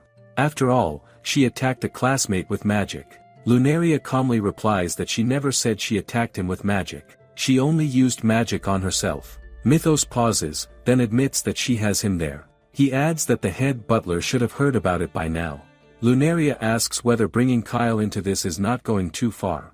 Mythos reminds her that it will be a serious issue if she is found out. She answers that there is no proof, and besides, it has already become a serious issue regardless. Mythos points out that the other side has already confessed to their wrongdoing. He then asks about Ruburu. Lunaria replies that he has been expelled. She explains that he confessed in front of the teachers. He admitted to destroying the textbooks, threatening his classmates into giving false testimony, and orchestrating the entire incident himself. She adds that he bore a grudge against her from the very first day she returned to the academy. Mythos asks whether that is really why he went to such lengths to tear up Mana's textbooks. He comments that it is an absurdly roundabout method, completely ridiculous. Lunaria lowers her voice and quietly murmurs that he was made to say it. The true culprit is, of course, the Saint Sama. The sweetest saint that everyone in this academy admires and everyone in this country loves, is a monster who uses her classmates as pawns to trap people. She thinks, but Lunaria had a massive magical outburst. It is possible that a different person on the inside of Mana's body could sustain the soul of a player like her. In that case, where is the original Mana? Mythos remarks the spark has fallen. A troublesome spark called Mana. Those calls are not going to disappear. So what is her next move? She scoffs and asks why does he ask? He asks back, is there a reason she won't say? She admits she doesn't really plan to do anything herself, she just plans to work hard at her studies, like a student should. He calls her a liar. Is she really someone who would say like a student should? He replies if she doesn't study hard then Kyle will scold her. He stops in his tracks and demands she tell the truth, but she only tells him he needs to work hard too on night practice. He mutters he doesn't plan to do anything. What is she going to do? The highest priority target of her revenge is the Crown Prince. She would rather now get into a skirmish with Mana and put Dale on high alert. But if she interferes any further? Before that thought can fully take shape, a group of girls approaches Lunaria and greets her cheerfully. They say they witnessed the incident last week and praise how unwavering she was when facing those men. They tell her it was impressive, even inspiring. The girls introduce themselves one by one, Rise, Maren, and Serena. Lunaria responds politely that it is nice to meet them. She adds that she is sure they will meet again. With that, she takes her leave. Yet even as she walks away, something lingers.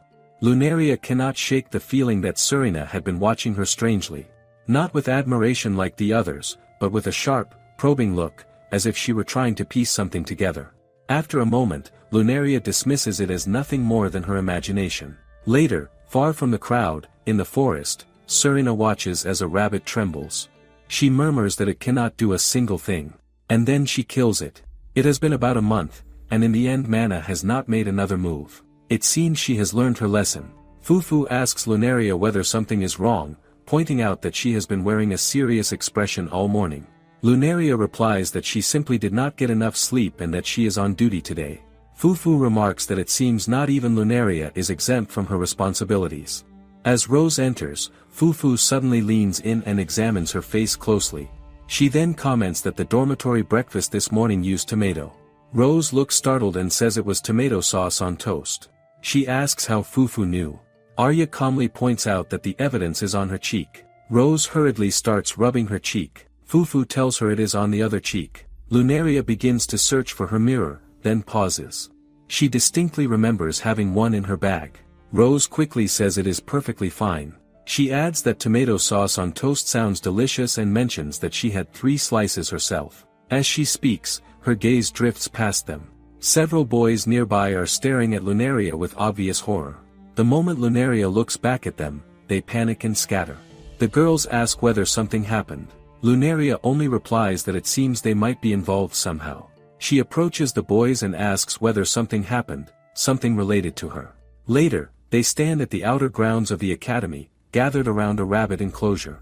The boys explain that the rabbits are raised at the school. Seniors observe them for the magical beast biology class, and the mother rabbit is called Ruru. The biology class is responsible for feeding them, and there are several important rules when it comes to their care. Lunaria replies yes, she knows. Lamp rabbit leaping flame. They light a beautiful magical flame from the top of their ears. When she was young, she heard that they lived in the hills. She always wondered how they did not light the grass and trees on fires with their flames. The student says the magical flame they release actually has a low temperature. They shoot out big flames occasionally, but that is just to scare off predators. It cannot actually burn anything, but its constitution is just like a flame, so it is very weak to water. One of the girls says she was soaking when she first found her. At first she thought there might have been a leak, but there is no trace of one and the kids are not wet. Someone purposely sprayed her and a huge amount. Fufu asks what about recovery magic? It should be permitted in an emergency, right? A girl replies Ribber did earlier. He then says this is as much as he can do. Her vitality is on the verge of disappearing. All they can do is pray she has the strength to pull through. Lunaria says she understands what happened, but why exactly is she being suspected? Then a voice cuts in, saying that she saw her this morning, running away from the pens. It is Serena. Lunaria immediately recognizes her as the girl from before. Once again, someone she barely knows is claiming to have witnessed her doing something she did not do. Serena continues, saying she could not believe what she was seeing at the time.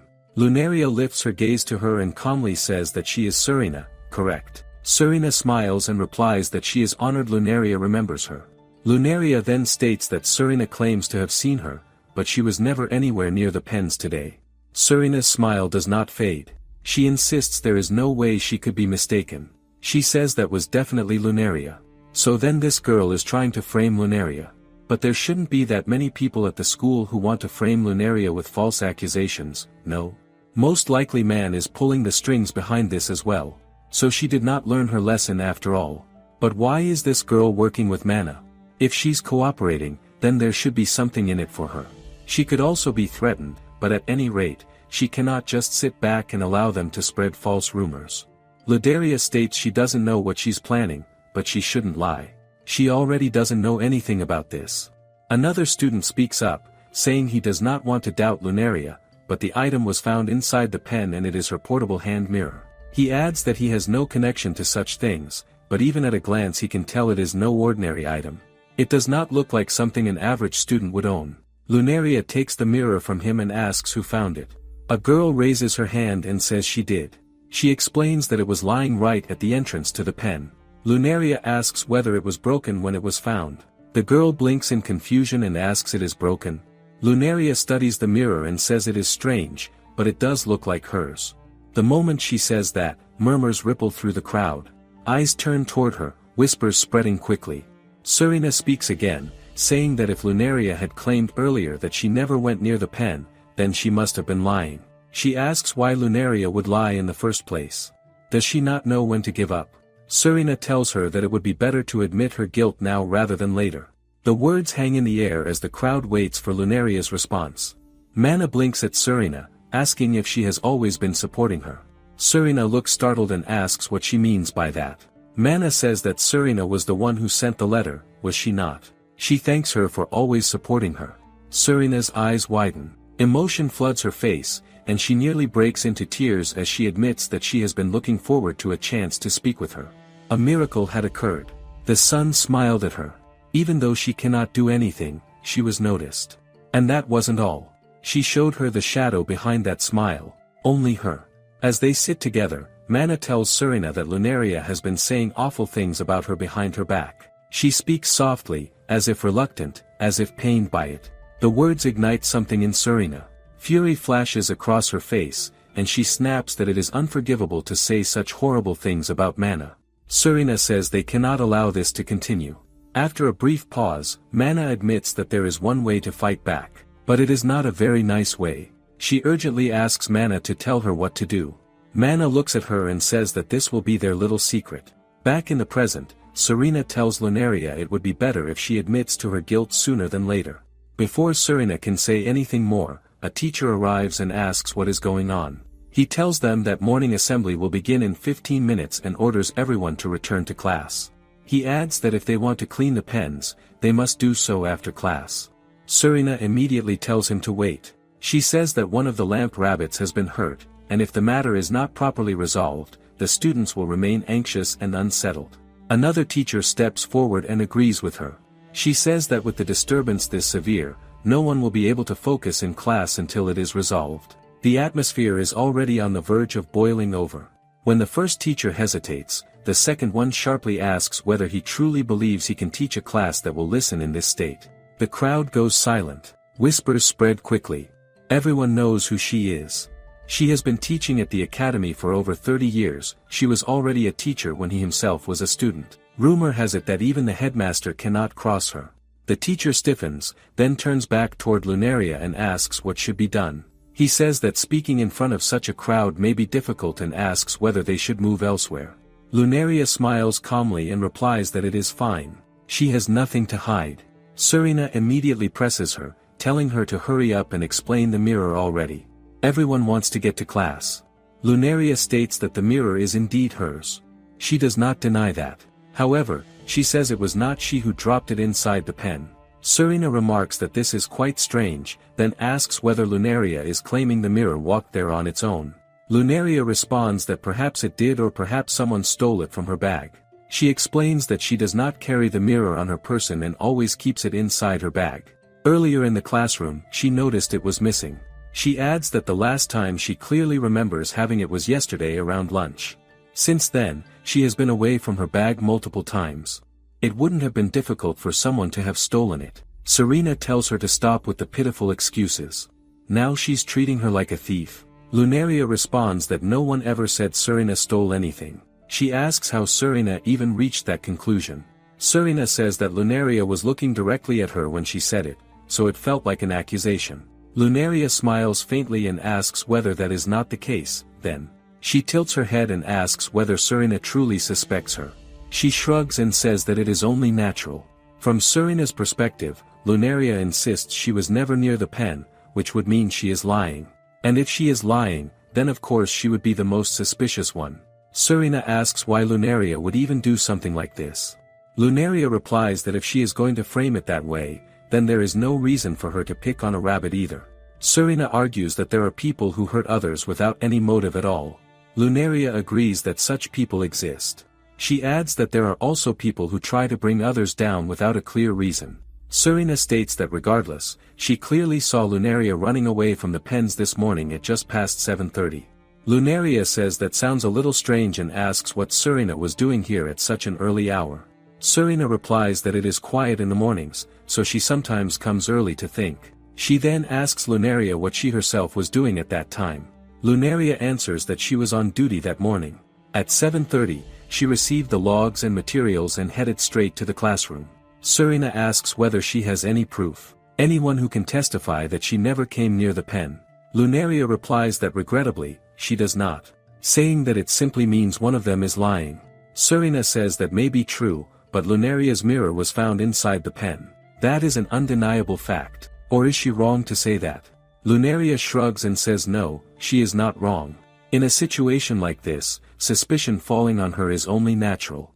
She has no way to prove what she was doing this morning. Serina insists she saw her. Her mirror was found at the scene, and there is an injured rabbit. Then Lunaria suddenly freezes.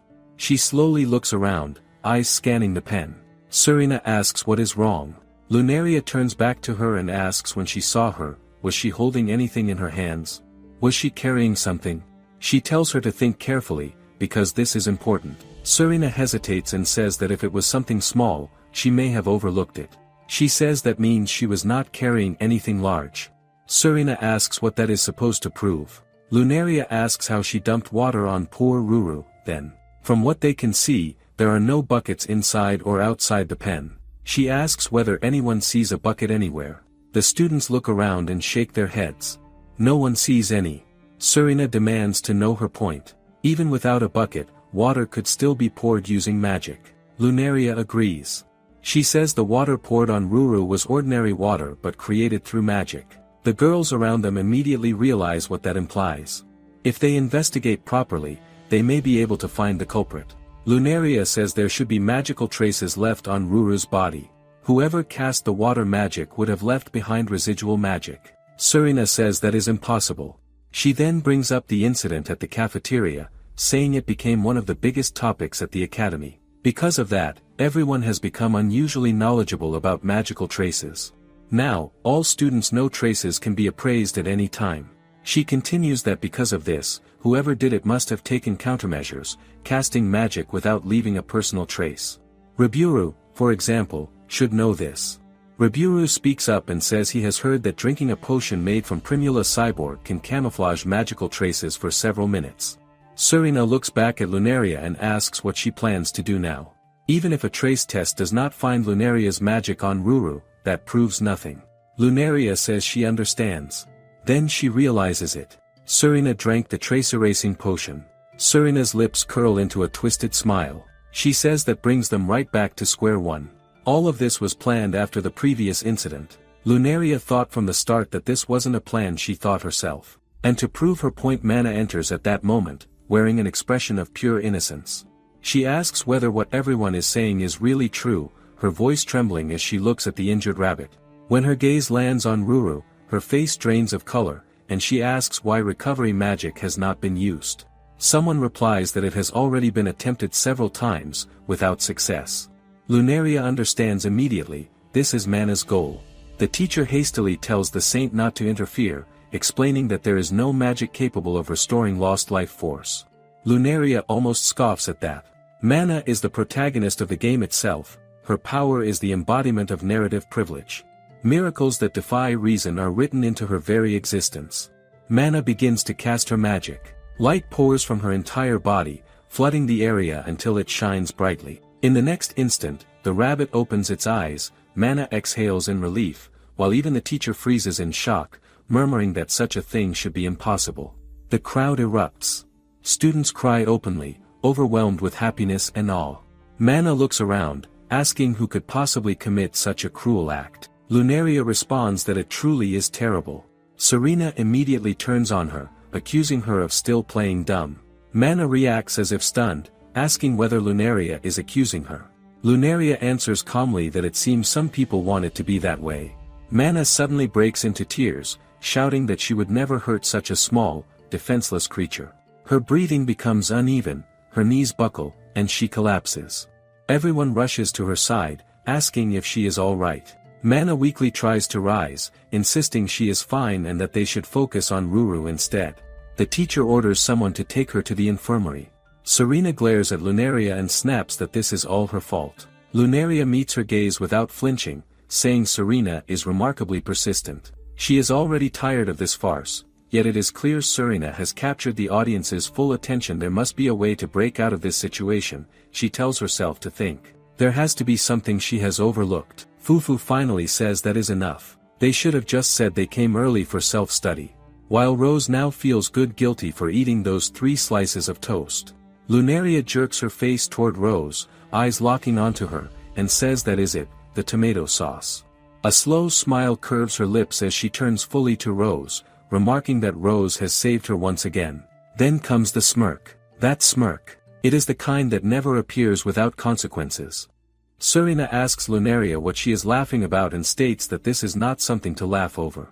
Lunaria replies that she truly is sorry, but she cannot help it, because she believes she has finally found a way to explain the truth behind the case.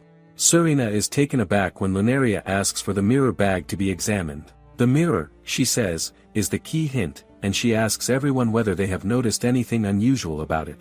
Rose replies that the observation is correct, the mirror is shattered in a spiderweb pattern. However, that is not the only issue. The hinge is also bent and wrapped in such a way that it can no longer close properly. Lunaria explains that this damage makes no sense if the mirror had merely fallen. It would not have broken in this manner unless someone had stepped on it with considerable force. As an example, she demonstrates how pressing one's heel down and putting all one's weight on it would cause exactly this kind of damage. Serena argues that she must have stepped on it while running away. Lunaria immediately counters this by pointing out that she would have noticed it at the time, especially because of the loud smashing sound it would have made. This causes Serena to stiffen as she glares at Lunaria.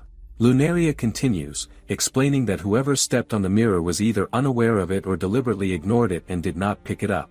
That is because the person who dropped it needed to remain there in order to frame Lunaria. Serena coughs and says that Lunaria is clearly trying to suggest that she herself is the culprit, and that this is nothing more than speculation. Lunaria replies that she has already checked beforehand and knows exactly which day Serena was on duty. It was the day before, yesterday, during lunch. Serena had been changing classrooms and had taken the mirror out of Lunaria's bag at that time.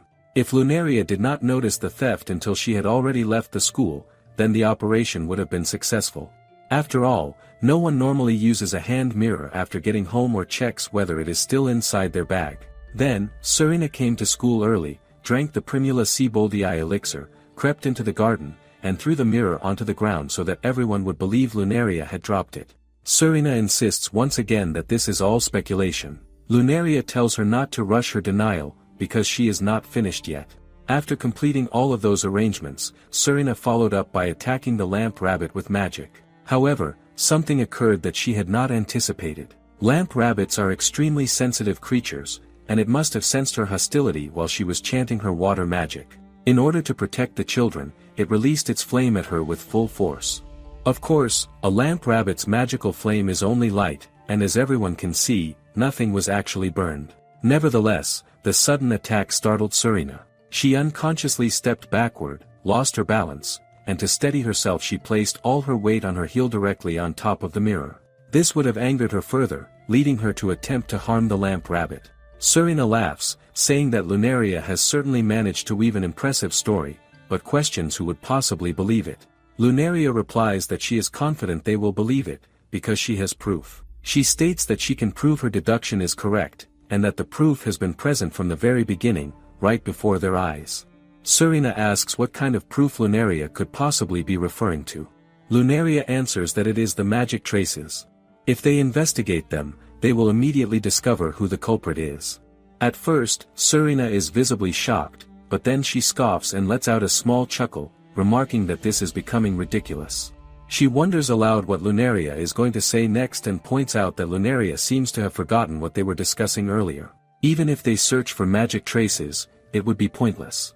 Lunaria calmly completes her thought, stating that indeed, no traces of the culprit's magic would be found, even if they were investigated thoroughly, because a potion had been used to conceal them. The probability that the culprit drank the potion before using magic is extremely high, yet Lunaria points out that this line of thinking itself contains a misunderstanding. The proof she was referring to was never the traces of the culprit's magic, but rather the traces of Ruru's. She then turns her gaze toward Rose. Rose explains that just as every person has unique characteristics, individual magical animals also possess distinct traits. If Ruru had unleashed her magical flames against the culprit, there would inevitably be unmistakable traces left on the culprit's body. Rose adds an easy comparison, noting how it is similar to someone having tomato sauce smeared on their cheek. Lunaria states that she intends to submit a request to investigate the uniform Serena is currently wearing for such traces. She adds that it would be far better for Serena to admit her guilt sooner rather than later. Everyone waits for Serena's reaction. Serena scoffs, remarking that the noisy rabbit was truly useless, and that if it had at least left a scorch mark, she would have changed her uniform. Lunaria asks whether she should take that statement as a confession. Serena replies that Lunaria may interpret it however she likes. This immediately causes a ripple of murmurs among the crowd, as people begin to question whether they truly heard that correctly and whether Lunaria has indeed identified the real culprit. Even Lunaria's friends are visibly delighted by the outcome. However, Lunaria presses further, asking why Serena would do something like this in the first place, stealing her mirror, abusing an academy animal, and fabricating accusations. She warns that the punishment would not be limited to simple expulsion. Lunaria asks what Serena stood to gain from all of this, and whether someone might have been threatening her. She adds that if that were the case, then the blame should not rest solely on Serena, and assures her that help would be given if she needed it. Serena abruptly cuts her off, declaring that it was all her own doing. She planned everything herself, carried it out alone, and no one threatened her. Lunaria is unconvinced and questions her further, asking what motive she could possibly have, since the two of them are barely acquaintances. Serena replies that she simply hates Lunaria's face. Lunaria asks whether she is trying to protect someone, and who could possibly be worth orchestrating such an elaborate farce. She adds that if the person involved is who she suspects, then Serena is merely being used. Observing Serena's reaction, Lunaria wonders whether Serena is already aware of that fact. If she knows she is being used and still accepts it, that realization makes Lunaria feel angry. She cannot understand why Serena would go so far, bringing scorn upon herself and harming others in the process.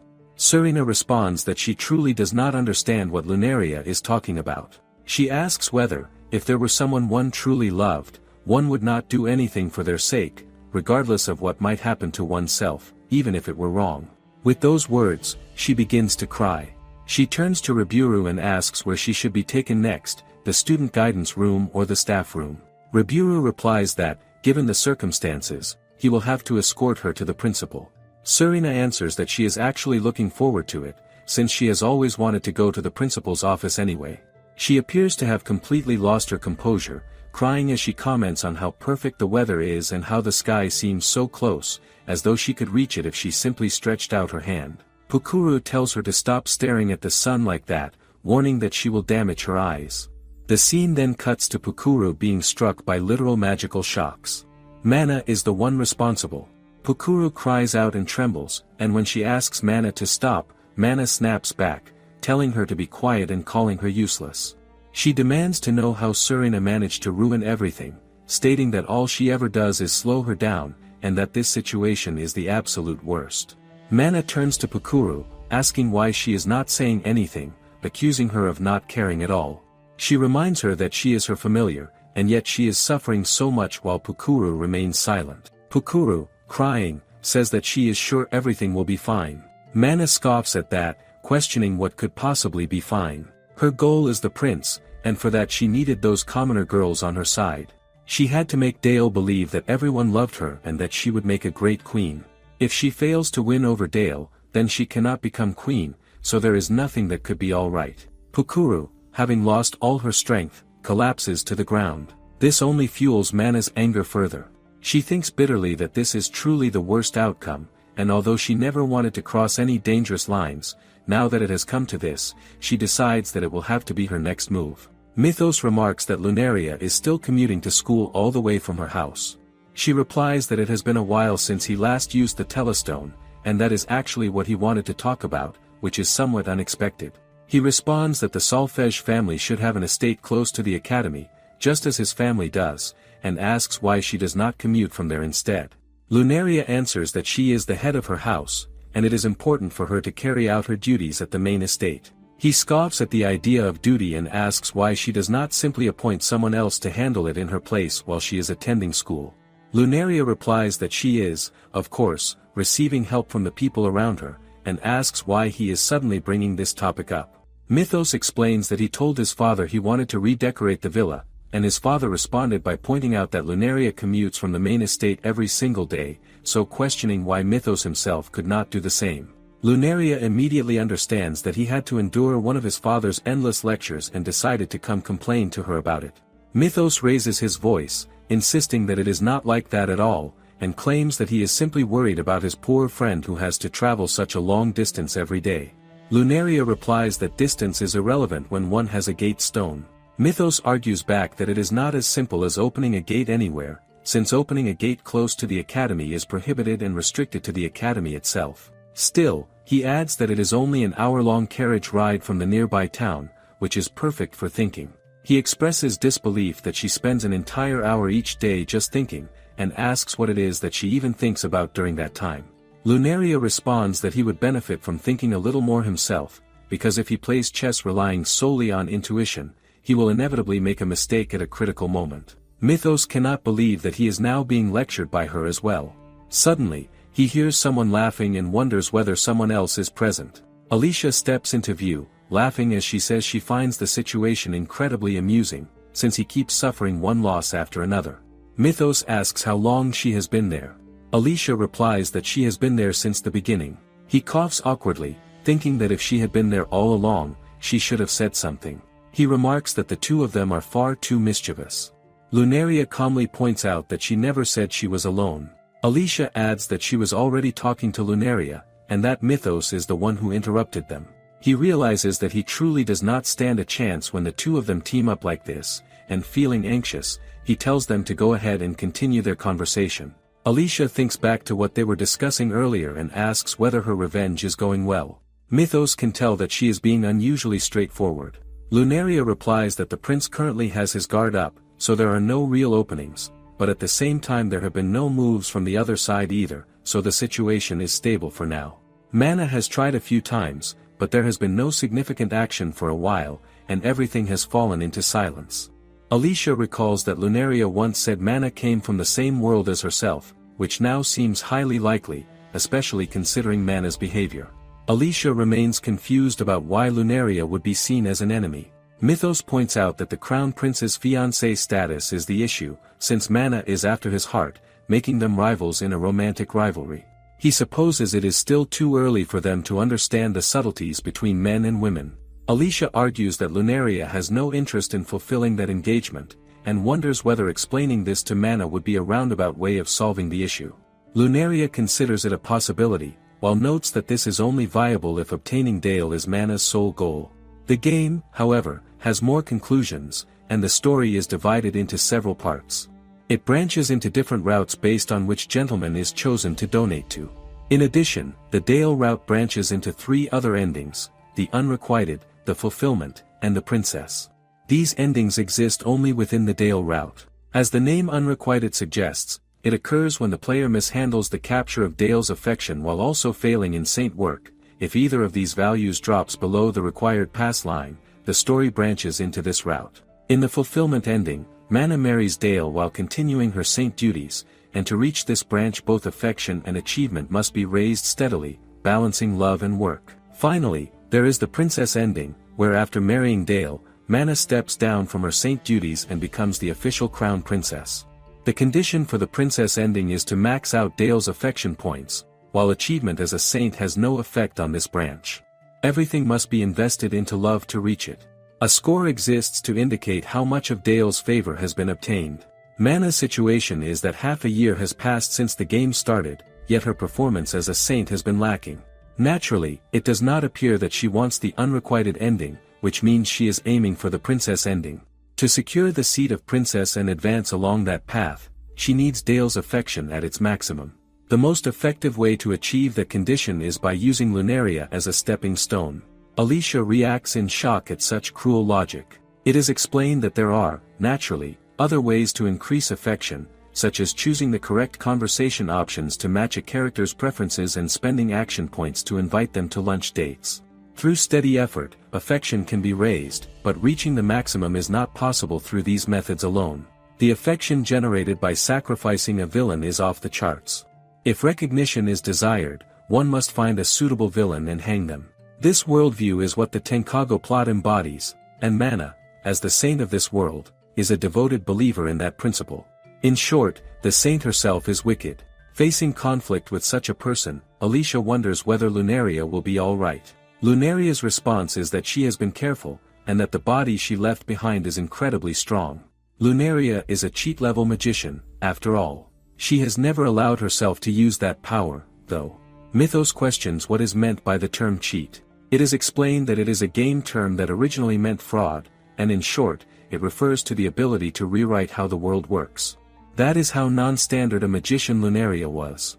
In a scenario branching even further from that route, there exists an abrupt plot twist that threatens to destroy the romance-adventure genre itself, where a grief-stricken Lunaria summons the Demon Lord. She has forgotten about it for a long time, because it once felt like a branch that existed only to inconvenience the villain, Lunaria. Yet on the off chance that it truly matters, she knows she must be careful.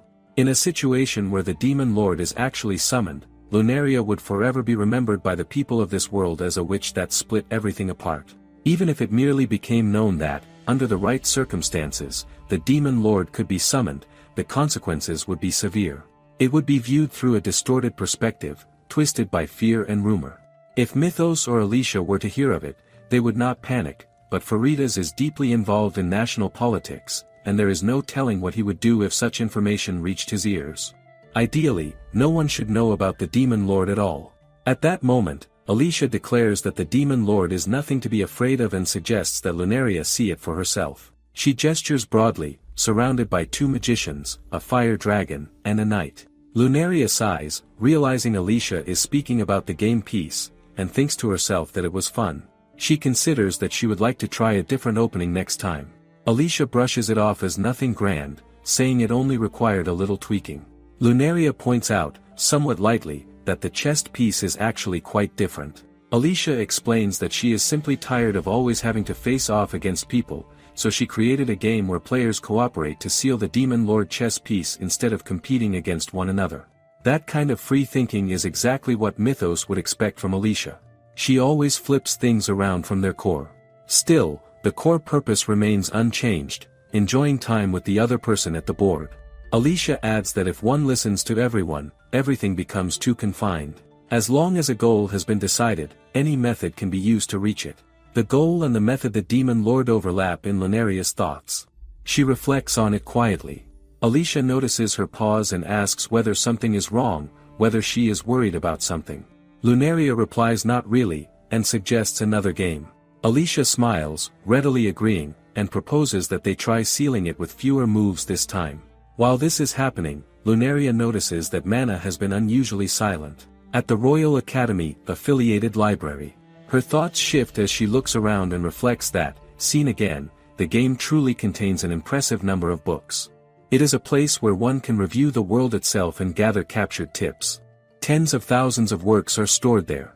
She would love to return someday and read them properly, but today she is there for a specific purpose. She opens the staff-only storage room, where student entry is prohibited, placing a rather explicit romance novel in front of an employee to draw attention away. Her guess proves correct, allowing her to steal a key to the storage room. Fortunately, everything proceeds just like it did in the game, though she feels that the goal itself is different. She begins to wonder what the true goal of this world's Mana is. It is unmistakably the position of princess. If that is the goal, then what are the steps required to achieve it? There is the option of studying and making an effort, but becoming popular by condemning Lunaria is far easier. However, Lunaria herself has been obstructing that path. So what will Mana do next? Will she give up and put in honest effort, or will she choose another route? At last, Lunaria finds it, forbidden ancient magic. The demon lord comes to her mind again, reminding her that the game's setting included ancient magic. Summoning magic related to the demon lord is mentioned only once. Ancient magic appears to be a term for eccentric magic that seeps out of place, excused simply as the nature of ancient sorcery. There is magic that turns people into talking frogs, magic that creates a god as large as a house, and other absurd spells. Lunaria thinks it is all so ridiculous that it feels like a collection of magics invented by a child. Furthermore, the text offers only rough descriptions and does not explain the chants in detail. Yet details that were once nothing more than small tidbits in the game's history have already manifested in this world. Because of that, it would not be strange if this ancient magic could truly be used here. The most effective way to raise Dale's affection is to become popular after condemning Lunaria. This is a fundamental principle, imprinted not only in the plot but also into the system itself. Therefore, this world must function the same way. The Dale of this world also desires that everyone love his princess. The odds of Dale changing his mind are low, since his character is fundamental to the system that defines this world. That means he should be conquerable here, just as he was in the game. If someone condemns Lunaria, Dale will choose them as the crown princess. That, at least, is what this world's Mana is thinking. That is why she attacked Lunaria in the first place. Most likely, however, there is a loophole. If success or failure depends on Dale's judgment, then it is not about whether Mana truly condemns Lunaria. What matters is whether Dale believes it to be condemnation. If there were a way to achieve that effect, everything would change. Finally, Lunaria stumbles upon magic that implants memories of events that never happened. At that moment, a worker appears and informs her that the area is off-limits to students. Lunaria apologizes and explains that the door was open. The elderly worker looks at the book in her hands and asks whether it is really that interesting. Lunaria asks whether someone else had been reading it earlier. The worker confirms that someone had a female student, about Lunaria's height, with her hair tied in a similar way. She had come about a month ago and had been reading with alarming intensity, so absorbed that she did not notice anyone until the worker was right behind her. The old worker wonders what kind of book could cause such behavior. It must be something suspicious. She asks Lunaria to let her have a look, promising to keep it a secret between them. Lunaria refuses, claiming she only picked it up by chance. Then she glares at the book, understanding everything at once. So that is how it is. She almost failed to notice it. The fraud of Mana becomes clear to her. The scene shifts to Mana speaking with Dale, asking what his words mean. He responds that he admires the courage she has shown. Mana insists that he is exaggerating, but he continues, saying that she is truly brave for facing Lunaria head-on and gaining the upper hand time and time again. He declares that it is not enough for only the Academy to know this. Lunaria's true colors, as he sees them, will be revealed on the grand stage they deserve. Lunaria is looking up at the sky when a servant approaches and asks what she is doing. The servant adds that the head butler has been looking for her. Lunaria thinks that Kyle must want to discuss preparations for tomorrow. The maid remarks that this is not unreasonable, since tomorrow is the Academy's graduation party. Lunaria reassures her that there is no need to worry so much. She explains that she always comes out here like this. The servant, however, scolds her gently, saying she should not come out into the garden on such a chilly night. What if she were to catch a cold? Lunaria sighs, thinking that they are all saying exactly the kinds of things Kyle would say. She assures them that she will be fine and promises that she will go back inside after just a little while longer. Once they leave, Lunaria remains alone. She thinks about how tomorrow is the graduation party. It has already been a year since the Tenkago game began, which means that tomorrow marks the story's finale. A figure speaks from behind her, asking how life at the Academy has been. Lunaria answers that she ended up having quite a challenging year. She adds that a whole year has passed, and yet she did not get a single chance to take revenge on Dale. The figure tells her that there is no need for her to worry about that. Lunaria smiles faintly and says that perhaps she is the strange one for thinking this way at all. The figure responds that this is not what she meant, and then asks about Mana. She wonders whether Mana is luring Lunaria into something. Lunaria replies that Mana has remained silent ever since then. The figure finds this odd and wonders aloud whether Mana has finally given up on becoming the crown princess.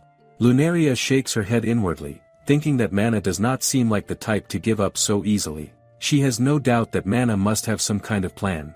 The figure asks which plan Lunaria thinks Mana will carry out tomorrow. Lunaria knows the answer well. Tomorrow's graduation party is an event that triggers once the capture target is successfully maintained. One could call it a gain-clear reward. Depending on the chosen capture target, there are multiple possible climaxes: a celebrity dance in the assembly hall, the two of them slipping away from the party together, a kiss beneath fireworks lighting up the night sky, or defeating invading beasts with the power of love. The figure comments that all of them sound excessively sweet, so much so that it makes her want to throw up. Lunaria chuckles, thinking that this reaction is definitely something the real Lunaria would say. The two of them laugh together for a while. Then Lunaria wonders aloud where was she. The figure asks if she is talking about the party's climax. Lunaria confirms and continues. As for what kind of ending the princess gets, there is the most popular route of all, the engagement annulment declaration. Dale brings Mana along and announces publicly that he is annulling his engagement with Lunaria. Lunaria thinks that it is truly stupid writing. It does not stop at merely announcing the end of the engagement. Dale even tries to manipulate the audience's impression. The figure points out that the prince breaks an engagement decided by both families entirely on his own initiative, yet he refuses to take responsibility for his actions. Instead, he shifts all the blame onto Lunaria. He paints her as a terribly wicked woman, claims that calling off the engagement is the righteous choice, and frames Mana's rise to crown princess as something she naturally deserves. Mana, of course, plans to support Dale through all of this. Because of that, Lunaria can say without a doubt that at tomorrow's graduation party, Mana and Dale will launch their biggest attack yet. However, she will not allow things to proceed the way they want. They may think of themselves as the hunters, but in truth, it is she who is hunting them. The figure tells her that it is quite dangerous and asks whether this is the time for her to stop trying to take revenge altogether. Lunaria has already made her decision. There is no other path left for her. The figure asks whether she not would stop even if Leonardia asked her to. Lunaria replies that she would not. She acknowledges that the figure is only an illusion, after all. She has cast illusion magic on herself, creating a vision meant for her eyes alone. With that realization, the illusion fades away. It is time to move on. There are still preparations to be made for tomorrow, preparations for her revenge. Suddenly, snow begins to fall. Lunaria thinks that it is not the right season for snow. Just moments ago, the sky had been filled with nothing but stars. She hopes that this is not a bad omen. Morning arrives on the day of the party. At the estate, Kyle apologizes profusely for interrupting her meal. Lunaria wonders whether she is about to be lectured. He considers whether she has done something to deserve it, but she honestly cannot think of anything. Kyle fixes her with a sharp look and brings up the matter of the academy graduation party. According to tradition, students attending the dance must be accompanied by a member of the opposite sex. It is customary for a woman to wear a dress gifted by her partner, or at least one made to appear that way for the sake of appearances. He states that he is certain she is aware of this custom. Lunaria acknowledges that she knows, commenting inwardly that it is a ridiculous tradition, and expresses her appreciation for his concern. Kyle reminds her that she is the Crown Prince's official fiancée. Yet, no dress from the Crown Prince has arrived. He has tried to speak to her about this many times, but she has always brushed it aside, saying there is no need to worry. Now the day has come, and unless she explains what is really going on, he cannot remain calm. Lunaria calmly explains that the Crown Prince will be taking a different partner to the dance. Rumors say that he has had a dress made for someone other than her. This revelation causes Kyle to lose his composure. He cannot understand what this could possibly mean. Lunaria explains that it is not difficult to guess the prince's intentions. Normally, this would mean that he is planning to break off the engagement. Kyle asks how things ended up like this. Lunaria points out that she is sure he must have realized it himself. This outcome was always inevitable. Her engagement with the Crown Prince was destined to collapse. There was never a single moment when it felt as though their hearts were truly in sync. Kyle knows that it is not his place to pry into such matters, yet when he begins to speak about her engagement, she cuts him off. She explains that she is fully aware the decision was made according to the wishes of the royal family, but it was also meant for the prosperity of her own house, something her late mother had once wished for. If it had been possible, she would have liked that future to come true. However, she thought long and carefully about what would be best, and because of that decision, Kyle would also have to forgive her. Kyle responds that she seems to be misunderstanding something. Regardless of what those in the past may have thought, what matters now is the present, and she herself is here in it. There is no reason for her to seek forgiveness from anyone.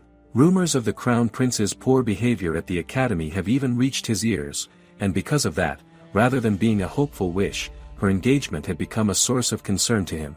To be honest, he feels relieved at this moment. He tells her not to concern herself with forgiveness, reminding her that servants exist to serve her, after all she is the Duchess. Lunaria smiles at this and says that she will keep it in mind. She then declares that it is time to begin preparing and asks him to bring her clothes, as the dress she had commissioned should have arrived by now. The scene cuts to Alicia and Mythos, who are running around like children. Alicia points excitedly at the acrobats, while Mythos asks her to stop running, thinking that this is nothing like how such an event is supposed to be. One of the acrobats hands him a flower, leaving him wondering what he is supposed to do with it, and he asks Alicia whether this is truly the right place.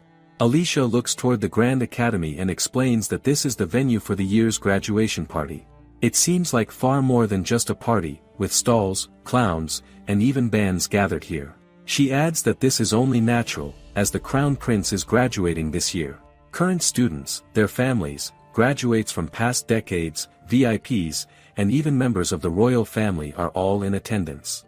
It is rare for a single party to attract so much attention, and it would have been impossible for the usual venue to accommodate everyone.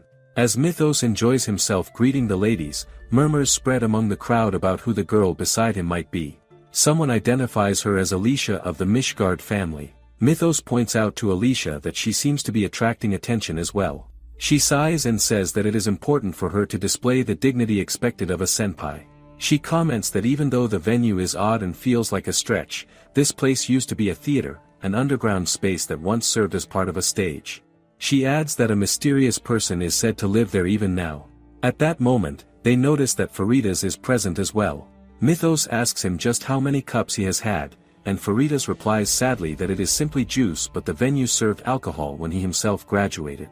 Alicia asks whether Faridas is also a graduate of the academy and whether he danced with someone back then. He replies that of course he did, recounting how the health teacher once caught him using manipulation magic to dance with a skeleton and gave him quite the scolding. More importantly, he congratulates Mythos on his graduation and asks whether his dancing partner is Alicia.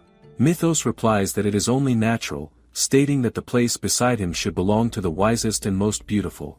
Alicia corrects him by explaining that Mythos actually had a major fight with his father over his choice of partner and was therefore not allowed to decide for himself. Mythos sighs, admitting that his father is always nagging him about something. Faridas remarks that for a notorious family like theirs, even dancing is a matter of politics, so he understands his concern. Mythos asks whether that was the reason Faridas danced with a skeleton. Faridas replies sarcastically that the red dress suited that lovely lady perfectly. Mythos then asks whether Faridas's presence here today is also a matter of politics. Faridas states that it is because of the story they have become involved in. He reminds them of the wonderful tea party at the Solfège estate last year, which must have left a strong impression on the two of them as well. Lunaria never revealed how that story ended. It began at the school's opening ceremony, and the curtain call is set 1 year later, which should be around now. If today serves as the perfect stage for the climax, then he believes he might witness something interesting. Alicia and Mythos cannot believe that he is speaking so casually about it. Faridas asks whether they are suggesting that they are not expecting something to happen and observes that they seem unusually anxious. Mythos admits that he is nervous, as it has been quite some time since he last danced. Suddenly, someone bumps into him. It is Rose. Mythos apologizes, but Rose immediately takes responsibility, explaining that she was not watching where she was going. Mythos attempts to help her up, but she rises on her own, saying that she can stand without assistance. At that moment, Fufu calls out to Rose, telling her to come over. Mythos finds himself thinking that the young lady seemed immune to his charm. Alicia cannot believe how much of a show-off he is and remarks inwardly that he is bound to go through a painful experience because of a woman someday. All of a sudden, murmurs spread through the crowd. Someone has entered, and everyone turns their gaze toward the entrance. Lunaria has finally arrived. Voices rise in surprise as people shout in disbelief. The daughter of the renowned Solfège family, and the fiancée of the Crown Prince, has appeared alone, without an escort. It is the day of the graduation. Lunaria sits alone in the carriage, faced with two choices regarding the annulment of her engagement. One option is to ask him to reconsider, while the other is to accept it as being fine by her. She steps out of the carriage as she makes her decision. The scene shifts to the ballroom, where whispers ripple through the crowd. Everyone notices that she is alone, without an escort. Murmurs spread as people question why the crown prince is not by her side when she is his fiancée, wondering what could possibly be going on. It is customary for men and women to attend such occasions together, especially during prayers and formal ceremonies, and seeing the ducal daughter standing alone is difficult to watch. To many, it feels beyond pitiful, almost painfully so. Her friends also wonder what is happening. They notice that she has arrived without an escort and that she does not even appear to have a skeleton accompanying her. Alicia, too, wonders what Lunaria might be planning. Lunaria steps forward and releases a black butterfly from her hand. Suddenly, something begins to emerge from her bag, and countless butterflies spiral upward into the air. The people begin to murmur as they notice her dress, vivid and scarlet, while the butterflies gather around her. A distinct fragrance fills the space, one reminiscent of battle. The butterflies transform into roses, cascading down in a magnificent shower of flowers. Lunaria addresses the onlookers, expressing that even if they continue to stare, she is afraid that is all she has to offer, and she hopes they will forgive her for such a small display. The crowd begins to think of her as the Duchess in her own right, overwhelmed by how amazing and impressive the sight is. It is splendid, truly splendid. Alicia remarks that it is indeed quite splendid, while Faridas notes that it has an advanced application of both light and manipulation magic. He begins murmuring enthusiastically about the magical principles behind it. Alicia scoffs at him, pointing out that she was not referring to the magic itself when she called it splendid. Faridas replies that it was a truly splendid performance nonetheless, observing how Lunaria smiles perfectly at everyone in the room without truly smiling at anyone. She is becoming more and more like the Lunaria they know. Mythos observes that, to him, it looks as though she is heading into a battle. Alicia responds that if that is the case, then Lunaria has already taken the initiative. She urges him to look around, as everyone is going wild over Lunaria's wonderful dress. As expected of such a distinguished family, her appearance is elegant and overwhelming. Watching her like this, it feels as though arriving alone was the right decision. It has not even been 5 minutes since her arrival, and she has already captured the hearts of everyone present at the venue. The ladies nearby murmur among themselves, wondering if they should go and greet Lunaria, but their father sharply tells them not to get carried away, reminding them that members of the royal family are present and that they must show modesty and restraint. Others cannot help but applaud internally, though they hesitate to say they are fully impressed. They find it strange to use magic merely as a spectacle and wonder whether casting magic like that is not against Academy rules in the first place. Lunaria's friends grow uneasy, sensing the strange mood in the room and feeling that something about the atmosphere is off. Faridas remarks that the prince's fiancée attending the graduation party alone is unheard of. There is clearly a rift between Lunaria and the crown prince, and he is certain that everyone present is thinking about it. People are quietly weighing whether they should side with Lunaria or with the royal family. In this country, the balance of opportunity is already leaning toward the royal family, and it is necessary to keep a close eye on their mood, even if the prince himself is foolish and burdened with problems. Mythos deeply despises politics and hates it with all his heart. Alicia sincerely hopes that Lunaria will be all right. As Lunaria moves toward her friends, she casually speaks to those around her, mentioning that joining the magical beast suppression force is, after all, a rather dangerous endeavor. The man there chuckles, remarking that becoming Era's dance partner is more difficult than expected. Lunaria chuckles and points that she is going to get a drink, and as she walks away, she thinks that so far everything is going well. Up to this point, everything has been following the plot and the principles of the game. Lunaria arrives alone at the venue ahead of Mana and Dale. Because the story is written from Mana's perspective, it is impossible to know all of Lunaria's moves, but she is certain that Lunaria would have arrived with firm resolve, determined not to bring shame to her family name, not to flatter anyone, and not to pity herself. She wonders whether she herself is acting as Lunaria did, whether the mannerisms ingrained in this body entrusted to her by Lunaria are being properly upheld. She is sure that she has done well so far, unless the display has gone too far. Still, she knows it was necessary to take at least some control over the mood. After all, this is the princess's stage, and as expected, Mana is aiming for the princess's position. That means Mana and Dale will definitely use this occasion as their stage to make their move. People begin to turn around and gasp. Lunaria knows, just like in the game, that not long after she arrives, Dale will appear. When Dale enters together with Mana, the crowd is visibly shocked. Murmurs spread as people question what is going on, saying they never thought he would do something like this. Even Lunaria's friends scoff, recalling how Mana used to insist that she was merely like a little sister to Dale. Mana turns to Dale, still uncertain, but he tells her to look around, to see how everyone is captivated by her beauty, and encourages her to be confident and show everyone her beautiful smile. Mana lowers her gaze and agrees quietly. Lunaria returns the drink she had taken, and when the waiter asks whether it is not to her liking, she replies that it is not that, but that she suddenly feels a bit cold. According to the plot, this is the well-known scene where Lunaria confronts Dale. In the game, Lunaria is portrayed as hysterical, but in truth she is not. If one were to reread the scene from Lunaria's point of view, then objecting is only natural, as she is trying to protect her family's name. Lunaria has already lost her fiancé, and considering her relationship with the royal family, she would not be able to find another partner. She has no choice but to endure the humiliation and enter the venue alone. Asking why she is being treated so poorly is only natural, yet the response she receives is that she should be asking herself that question. Dale looks at her and remarks mockingly that she actually came. Now the two of them stand face to face.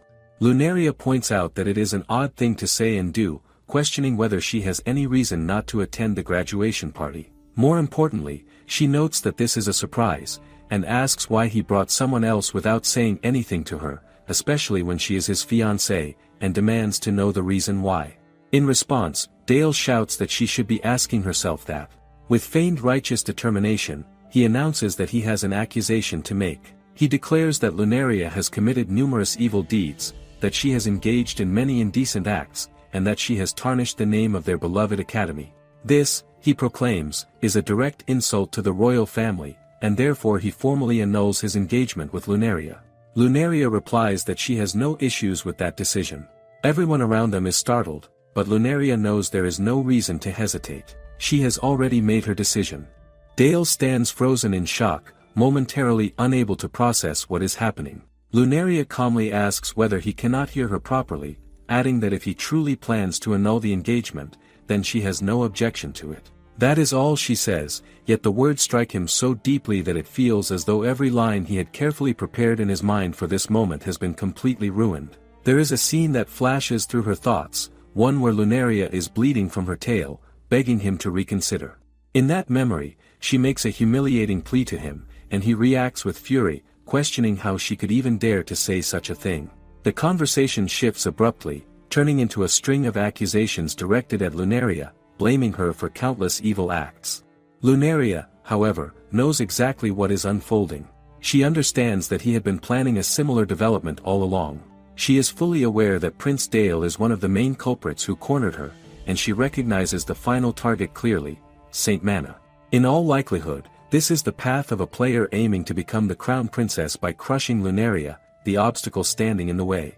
They see themselves as righteous without a shred of doubt. They believe they are predators, convinced that their prey is standing right in front of them, ready to be torn apart. Lunaria realizes that she has no choice but to prove otherwise and show them that, in truth, they are the prey.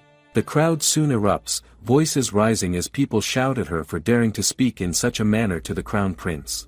They call it blatant disrespect, something they claim cannot possibly be overlooked. As always, Dale's cronies are desperate to earn his favor, eagerly adding fuel to the fire. When Lunaria turns this back on them and implies that those accusations should be her line instead, the prince declares that she has committed numerous mistakes.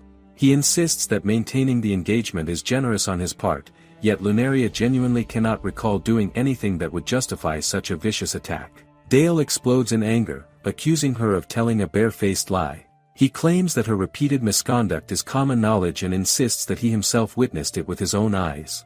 His followers immediately raise their voices again, shouting for silence so the prince can speak, emphasizing that he has extremely important things to say. Not everyone joins the attack. Alicia refuses to believe such a story, openly doubting the accusations. Mythos also states that he has never once heard of Lunaria committing such acts. Fufu expresses her intention to speak directly with the prince, but Era quickly stops her, warning that doing so would only worsen the situation. Rose, too, urges Era to restrain her if she attempts to cast a spell on the Crown Prince. Lunaria continues to insist that she has not the faintest idea what they could possibly be referring to. Dale scoffs at her, accusing her of feigned ignorance. She remarks that if this were a stage play, his performance would be worthy of applause, but to him, this is no performance at all. He truly believes in Lunaria's supposed evil deeds. From Lunaria's perspective, the situation becomes disturbingly clear.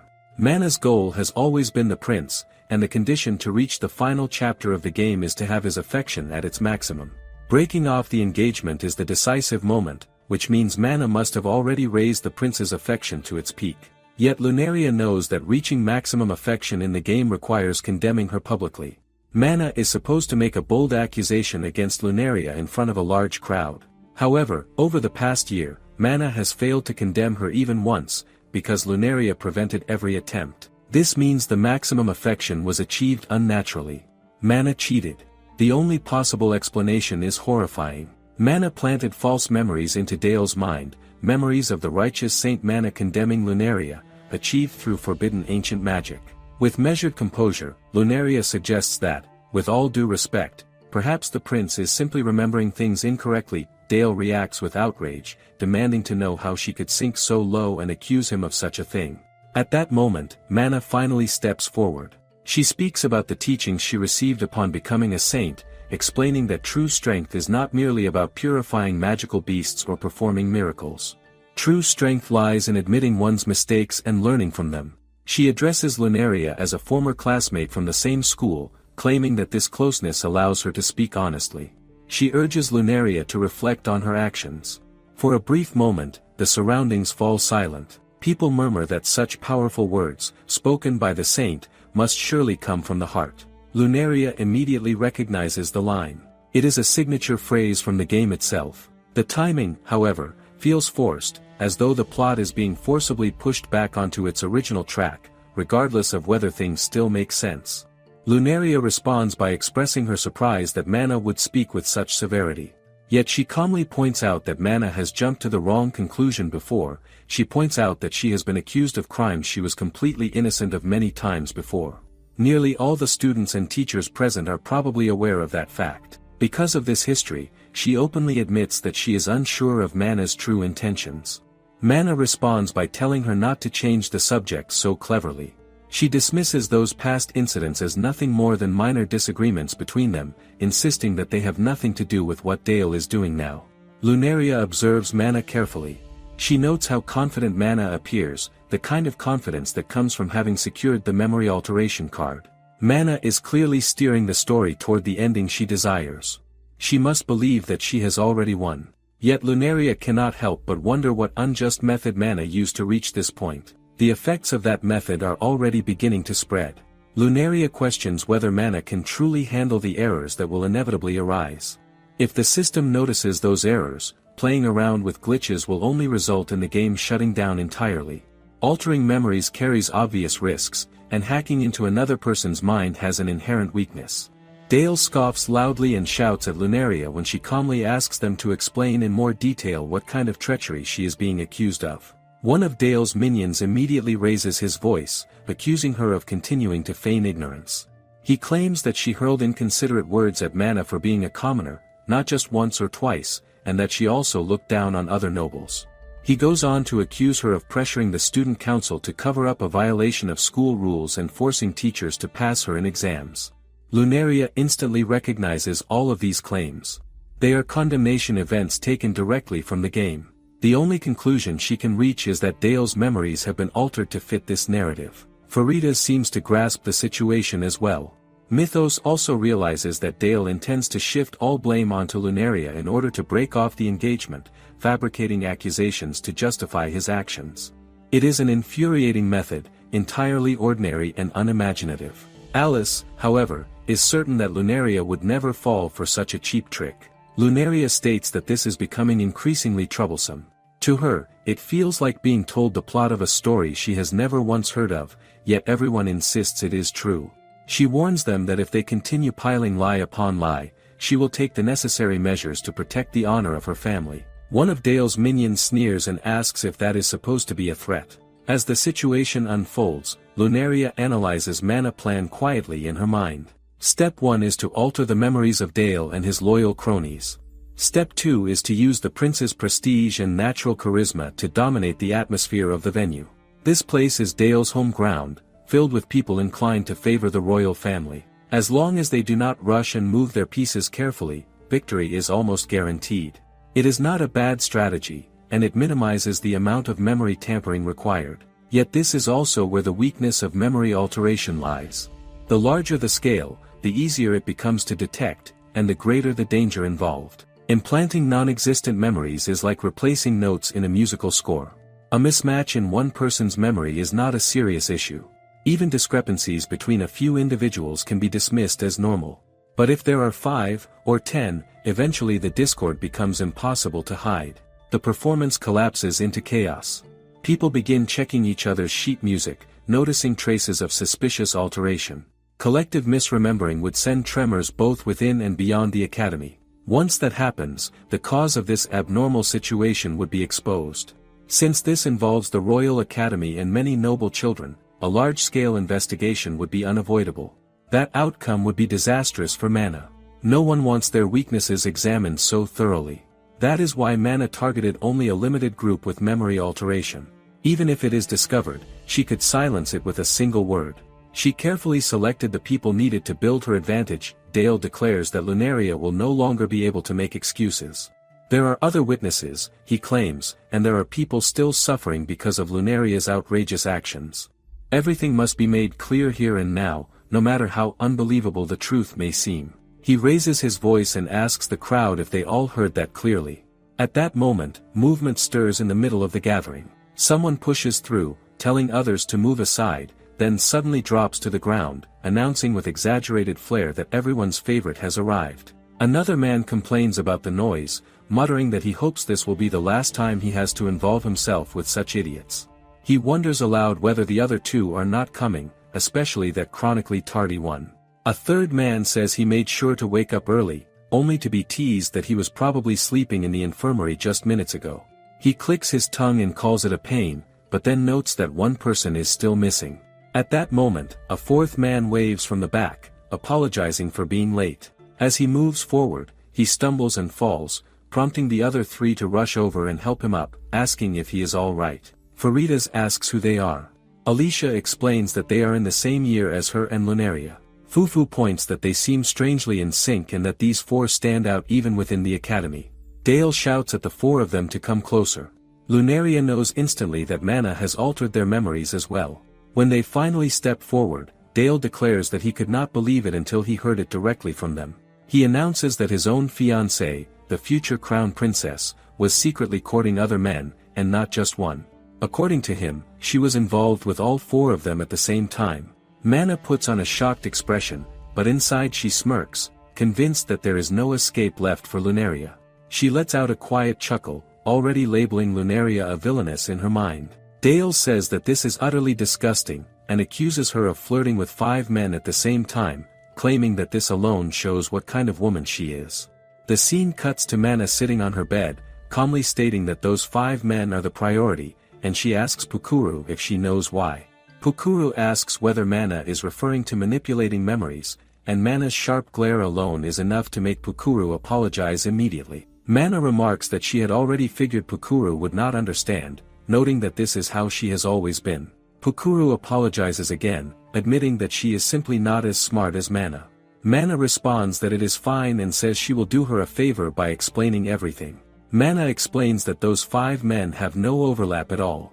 They are the main characters of the Otome game, and each of them belongs to a different group. Furthermore, all of them stand out prominently within their respective groups. Because of this, by using these 5 individuals, it becomes possible to manipulate practically the entire academy. According to the setting, all of them are on equal footing. Even if Dale were to testify, people might think that he is simply lying to score points. However, if 4 men give testimony in support of Dale, then everyone will believe it. Mana thinks that, honestly, she probably should have crushed that woman with magic from the very beginning. As the saint, with nothing more than a sincere prayer, she can even learn magic as convenient as memory manipulation. She reflects that being the heroine truly is the best role to have. Internally, she thinks that Lunaria struggles like this because the role of a villain is to lose to the hero in the end. Back in the present, people begin to murmur that if all of this is true, then it is a serious issue. The four men say that they did not want to do this either and that it is deeply shameful for them.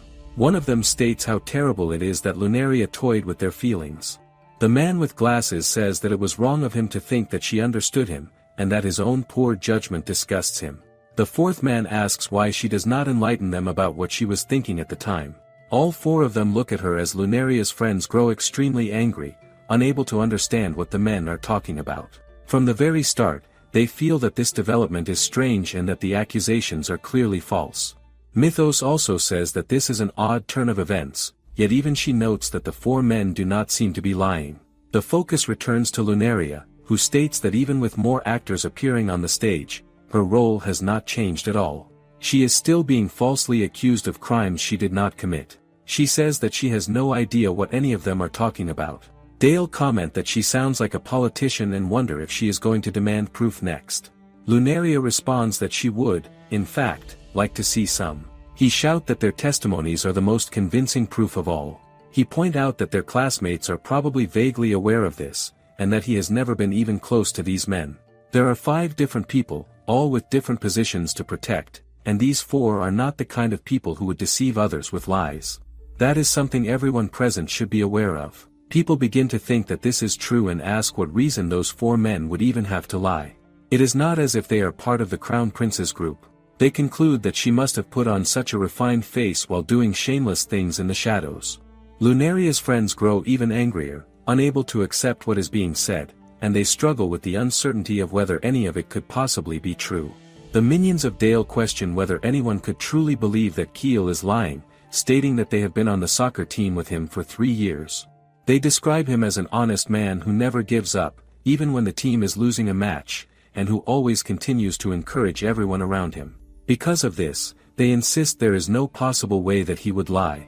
They then speak about Toma, saying that he is just as kind as he appears. The girls often see him playing with his younger siblings during holidays, which further proves his gentle nature. They add that Lucid may not look like it, but he is more observant than anyone else, and whenever someone is troubled, he is always there beside them, quietly listening. Jean is described as a deeply compassionate person. When one of their classmates was unable to take an exam due to family circumstances, Jean personally negotiated with the teachers so that she could take a makeup exam. Jean then calls out to Lunaria, stating that she personally courted each of them and that she cannot claim she does not remember it. Keel adds that each of them went on multiple dates with her, and that was when they confessed their feelings to one another. Lucid points out that even if she refuses to admit it, they can share memories here and there tomorrow. Toma tells her not to pile up any more lies. At that moment, people begin shouting that the truth is already clear and that she should admit her crimes now. Faridas understands that the 4 men are not lying, and Mythos feels the same way. Faridas then states that, if that is the case, it would mean either Lunaria is lying or those 4 men are unaware that they are lying, such as if their memories have been rewritten. Before he can continue, Alicia interjects, saying that while there is magic capable of causing temporary hallucinations, magic that can rewrite memories does not exist in the current era. She explains that such power would be ancient magic, written in some mysterious language, of which only incomplete texts remain. Magic that rewrites other people's memories sounds terrifying, but if it truly could be produced, it would already be common knowledge. Faridas agrees, stating that without some kind of miracle, it should be impossible to recreate ancient memory manipulation magic. However, they do know someone who possesses the power of miracles.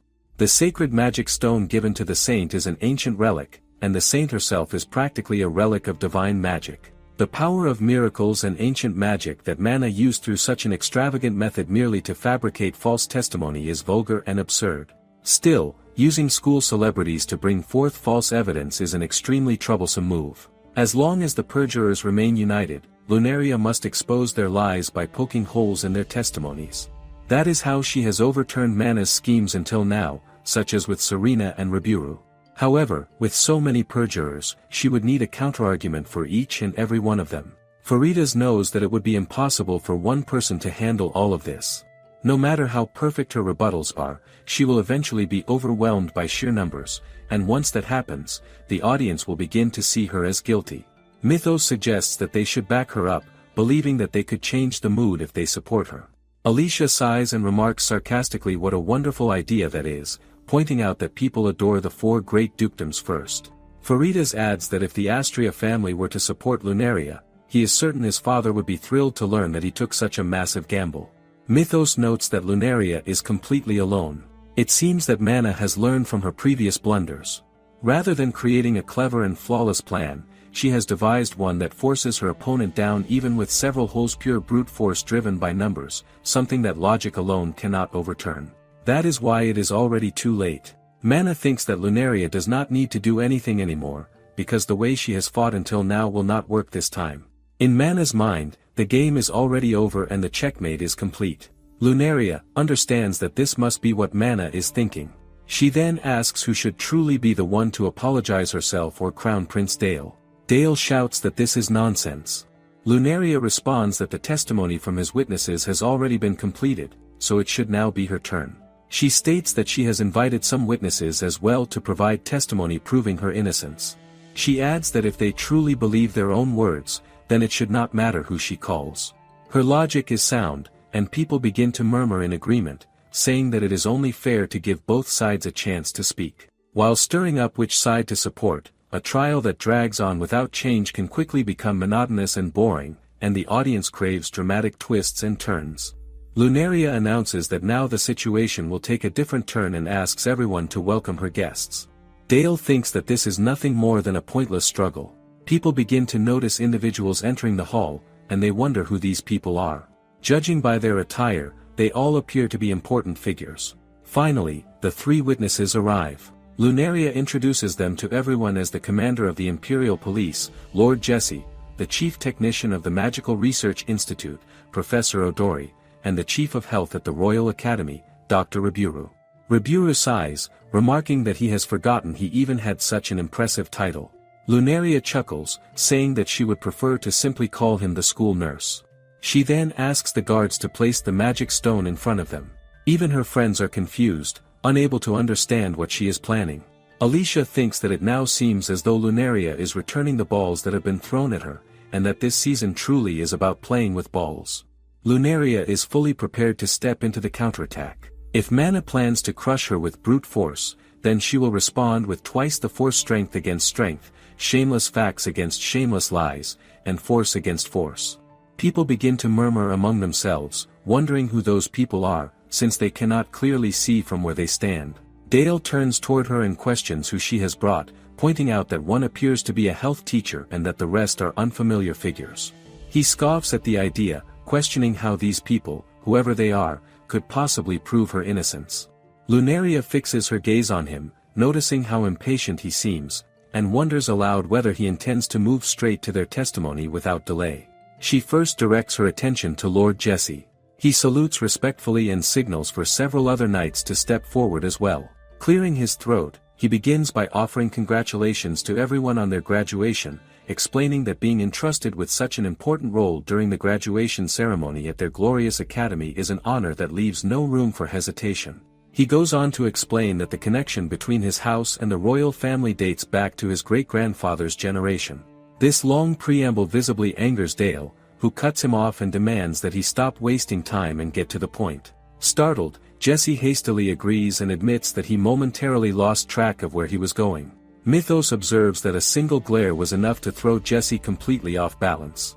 The surrounding crowd begins to wonder whether this situation will truly be resolved properly.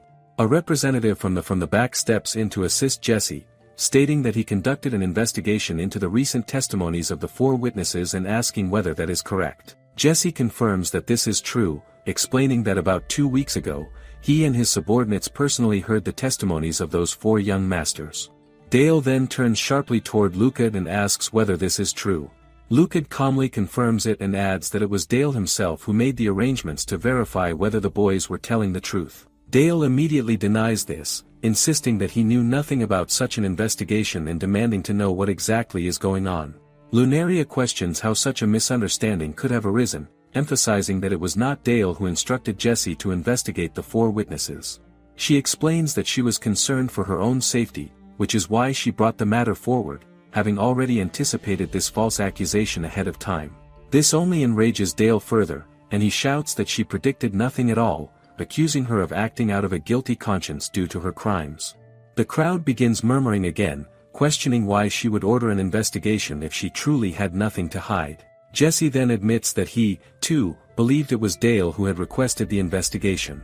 Lunaria responds by stating that it is the duty of the authorities to extend a hand to a concerned citizen. Jesse casually agrees, noting that this is indeed true, but then raises the question of whether Jesse is about to give testimony that contradicts the Crown Prince's wishes.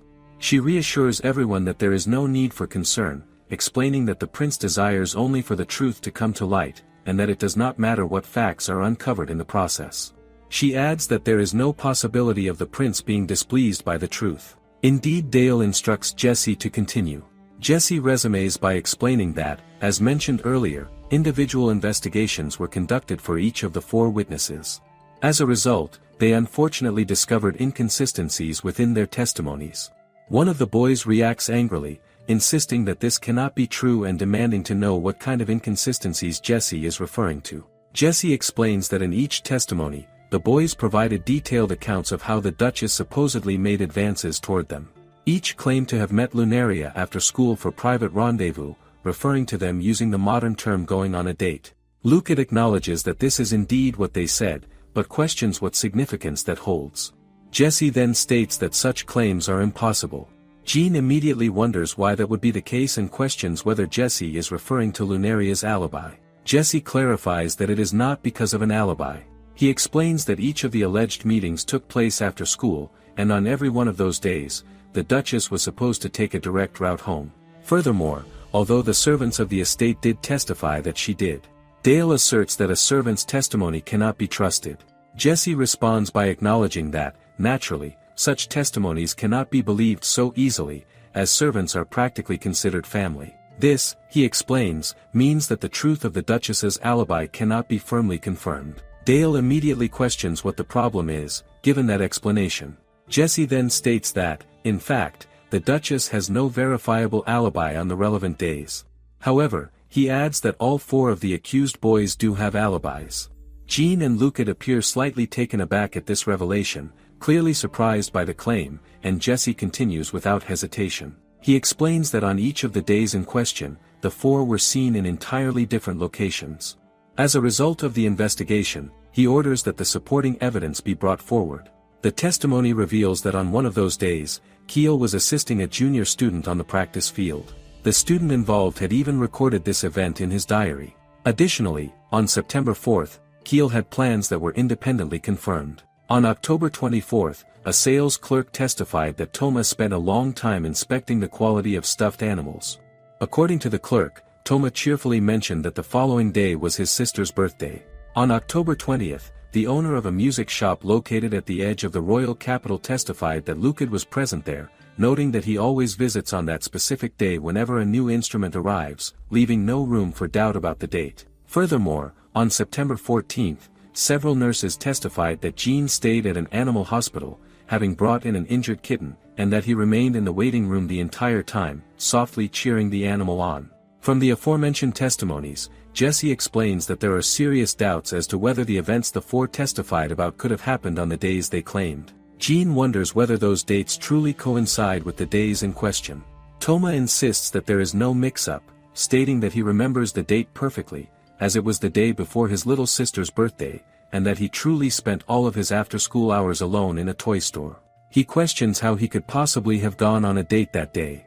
There is a clear inconsistency in their memories, leading to the conclusion that this truly is a case of memory manipulation. At that moment, Mana steps forward, suggesting that the most likely explanation is that they simply misremembered the dates. Jesse responds that this possibility was considered, and that, to be safe, their actions on the preceding days were also investigated. Dale lashes out in frustration, insisting that Mana is right and that this is nothing more than a minor mistake. He declares that this pointless investigation has gone on long enough and claims to see no value in such nitpicking. Despite his outburst, murmurs spread through the crowd, as not everyone is convinced by his dismissal. Dale shouts, demanding to know what all the chatter is about. Meanwhile, it appears that Solfege has managed to hold her ground at the edge of the ring, though she knows she cannot afford to lower her guard just yet. Lunaria turns to Jesse and thanks him, praising the work as truly excellent and calling it a remarkable effort by the nation's great investigators. She states that his contribution has been an incredible help. Jesse reacts with visible happiness and responds that they were simply carrying out their duty. Next, attention shifts to Professor Odori. She remarks that the situation is nerve-wracking and asks to be allowed to introduce herself. She identifies herself as a magical researcher. Forrester admits that he did not expect to see her there. Alicia points out that Odori is quite famous within academic circles, explaining that when she was a student, she read Odori's work with great interest. Even Lunaria's friends, she notes, have heard of her reputation as an extraordinary individual. Odori continues by explaining that she normally studies magical language. To put it simply, her job is to analyze spells from a linguistic perspective. More specifically, her specialty lies in the chronological analysis of magical utterances. She explains that mainstream magic generally requires a verbal catalyst, in other words, a chant. Most people would assume that differences in wording would not affect the effectiveness or nature of a magical technique. However, recent research has revealed otherwise. Before she can elaborate further, Dale snaps impatiently, demanding to know how long she intends to keep talking about such nonsense. She pauses, realizing that her bad habit has surfaced once again, and apologetically admits that she has gone on too long. She says it would be much faster to simply show them instead. She then asks for the device to be brought forward. A machine is wheeled into view, prompting Dale to wonder what kind of ridiculous contraption it is. She explains that it is a magical language analysis device. Although it was originally developed to analyze magical languages, she later realized that it could also be applied to ordinary conversation. In short, it can function as a lie detector. She explains that people have habitual patterns in the way they speak, including their common vocabulary and sentence structures. These patterns are similar to magical traces. When people speak truthfully and when they lie, those patterns subtly differ. By having someone speak in front of the device for a set amount of time, subconscious speech patterns are revealed. Using this data, each specific testimony can be analyzed.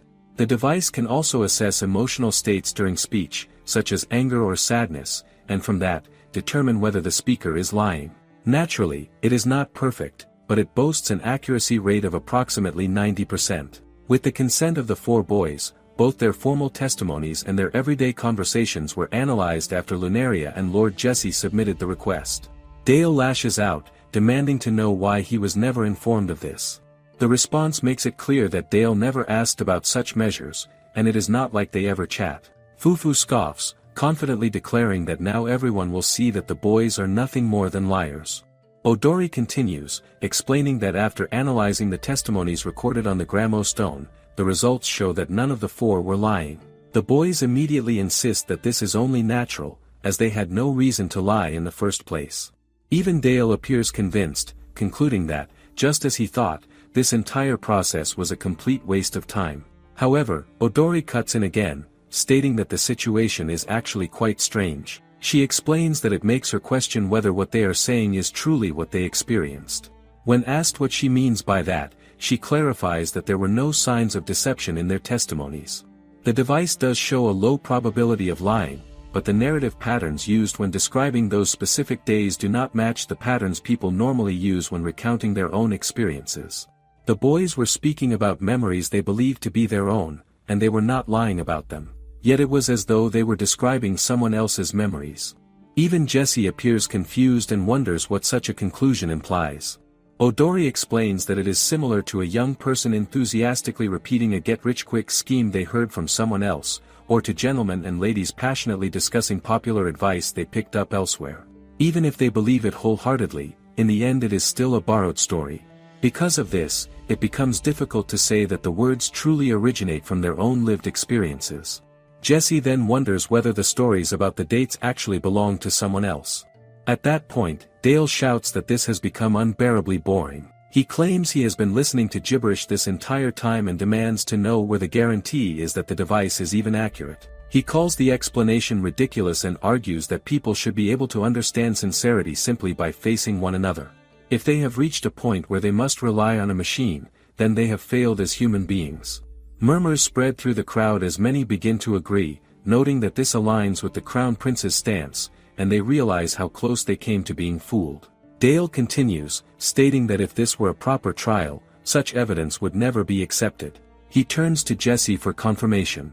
Jesse agrees, explaining that the reliability of the analysis has not been fully verified. While the device is interesting, it is still too experimental to be used as formal evidence.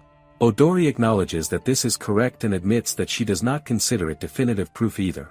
However, she then addresses everyone present, especially those laughing along with the prince, and asks whether anyone would like to volunteer as a test subject. She points out that many people present are accompanied by their partners or family members, and given how long they have been together, there must be one or two stories they have quietly doubted. Almost immediately, people begin murmuring about suspicious business trips to distant towns, unexplained lateness after parties, and unanswered questions about certain nights. Odori explains that if those stories were told once more in front of the device, the truth would be revealed instantly. She reassures them that there is no need to worry. Even if the device is a fraud, they can simply laugh it off as nonsense. However, she adds that there will be a thorough investigation afterward to determine whether the results truly are meaningless.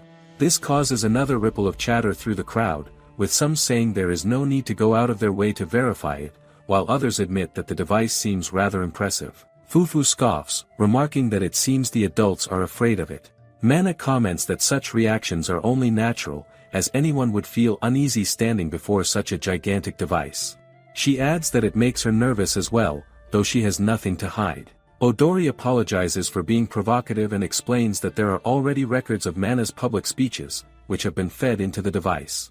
The results show that her statements were not truthful. Mana responds calmly, remarking that this only proves the device is unreliable.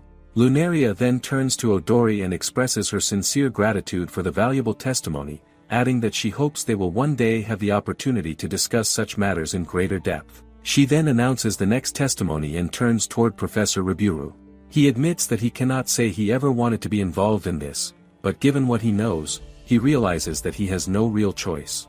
He states that he truly hates speaking in front of such a large crowd, as it makes him feel as though he is giving a lecture. Dale, however, insists that enough is enough. First the police, then a professor, and now even a health teacher. He questions how long they are expected to tolerate Lunaria's festival of witnesses.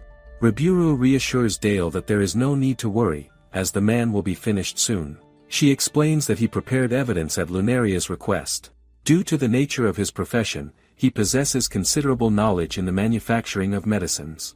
Whenever a student does something reckless with magic, it is his responsibility to clean up the aftermath, and as a result, his expertise has steadily grown over time. He is then asked to explain exactly what kind of miraculous drug he created. He clarifies that it is a medicine designed to remove a curse specifically, a type of magic cast on a person in order to remove magic that implants false memories. At this revelation, another wave of murmurs spreads through the crowd. Odori asks whether this is similar to hallucination magic, but he denies that comparison. Lunaria further clarifies that the spell does not merely confuse a person's perception temporarily. Instead, it is a terrifying form of magic that rewrites memories from their very core. Jean questions whether Lunaria is claiming that such magic was cast on all four of them, and whether he is confirming that claim. Lunaria affirms it. The crowd begins to question whether such magic truly exists, as none of them have ever heard of it before. Riburu admits that it is also the first time he has encountered something like this, making it difficult for him to believe at first. However, after investigating the four individuals, he confirms that he detected traces of some form of malicious magic cast upon them. Because of this discovery, he made the decision to remove the magic, and that concludes his explanation. Jesse is visibly taken aback, unable to believe that such a thing is possible and wondering if he truly created it. Riburu remarks that as a health teacher and the infamous grandchild of a renowned medicine maker, producing medicine for students is part of his duty. Mana comments that the entire story sounds extremely strange. Riburu asks what exactly makes it strange, and the manager explains that creating a miraculous medicine capable of removing a spell that was not even fully understood seems almost impossible. She questions whether it is truly possible to create such a thing. He responds that it is indeed possible, thanks to the magical literature Lunaria gathered for him. She prepared an enormous collection of ancient grimoires, the kind of archive one would expect to find in a museum. He admits that he cannot even imagine how much it must have cost to gather such rare texts from all over the country. Lunaria acknowledges that it was indeed a significant expense. He continues by stating that although his years of experience allowed him to manage the research, he was unable to obtain enough materials to create multiple doses. In the end, he was only able to manufacture enough medicine for one person. Mythos comments that this achievement is impressive, especially considering that he is merely a health teacher. He adds that if this magic truly implants memories, then the situation has become extremely serious. Lunaria then asks whether he brought the medicine with him today, the very medicine capable of removing magic that implants false memories, and whether he could present it to everyone. Reburu explains that the medicine has already been administered and that there should be no problem, as curing such magic as quickly as possible is best. He then wonders whether they should discuss the effects now. He turns his attention to Lucid and asks how he is feeling. Lucid responds that he feels strange, as though the medicine is taking effect. He confirms that it makes him feel sick. Keel questions whether the medicine truly worked, and after a moment, Lucid states that he withdraws all of his testimony against Lunaria. Mana questions what he is talking about, reminding him that he previously claimed Lunaria courted him. Lucid then declares that those memories were never real at all. Mana shouts in protest, questioning how he can be so certain and whether the drug is simply making him believe this version of events. Lucid insists that he is certain. Although he cannot properly explain why, the certainty feels absolute to him. At that moment, Tomas steps forward and states that he believes Lucid. This declaration immediately angers Dale, while Mana reacts in disbelief, insisting that not him as well. Tomas explains that he realized halfway through the events that something felt wrong. Keel and Jean admit that they felt the same unease. Keel agrees, saying that although he cannot clearly explain the reason, Lucid's statement suddenly makes sense. Jean adds that he also sensed something was off but dismissed the feeling as irrational, believing logic over instinct. Now, it appears he should have trusted his heart instead. Odori concludes that if this is the case, then it is clear that the memories of all four individuals were manipulated. If such manipulation truly occurred, then the matter becomes extremely serious. Dangerous magic has been used on students of the Academy, and it is evident that it was done to frame Duchess Lunaria. Lunaria states that this suggests the presence of a sinister conspiracy operating behind the accusations. Given this situation, it should not be difficult to infer the truth behind the other allegations as well. The crowd begins to believe her words.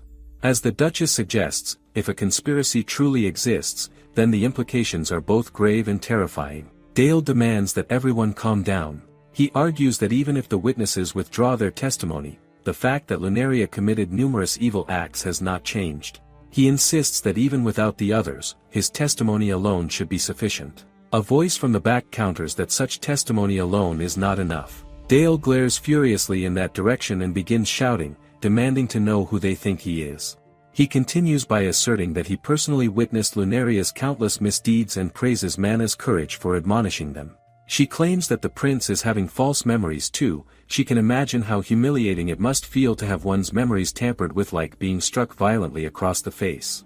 Suddenly, an image flashes through his mind of himself slapping Lunaria. She sharply points out that it seems he remembers the real events after all. Dale questions what she is implying. Lunaria states that while his confession is deeply regrettable, it is now her turn to present her accusations. She asks whether anyone has ever encountered a villain who dominated the stage of their life. She explains that there were people who terrorized her, villains who appeared again and again in her life. Their cruel treatment denied her sense of self and subjected her to relentless attacks that trampled her dignity. The suffering felt endless, gnawing at her soul. She describes a despair so deep that it drove her to press a blade to her own throat. Among those responsible, there was one man she could never forgive. The crowd slowly turns its attention toward Dale. He shouts that everything she is saying is a lie and that her story is fabricated. Lunaria continues, stating that years of blood-curdling abuse drained her vitality. His merciless violence was repeated countless times, stripping her of the strength to resist. Dale lashes out, calling it absurd nonsense and insisting that no one would believe such claims. Lunaria admits that she wishes she could have spoken the truth sooner. However, that man was her Veritas and wielded the authority of the royal family. He used threats of punishment to silence her. Dale continues shouting in an attempt to stop her, but she explains that fear is what kept her silent for so long. She then declares that the man she speaks of is none other than Dale himself, the crown prince of their country. Dale roars that these are false accusations and that such claims amount to slander against the crown, something that cannot be permitted.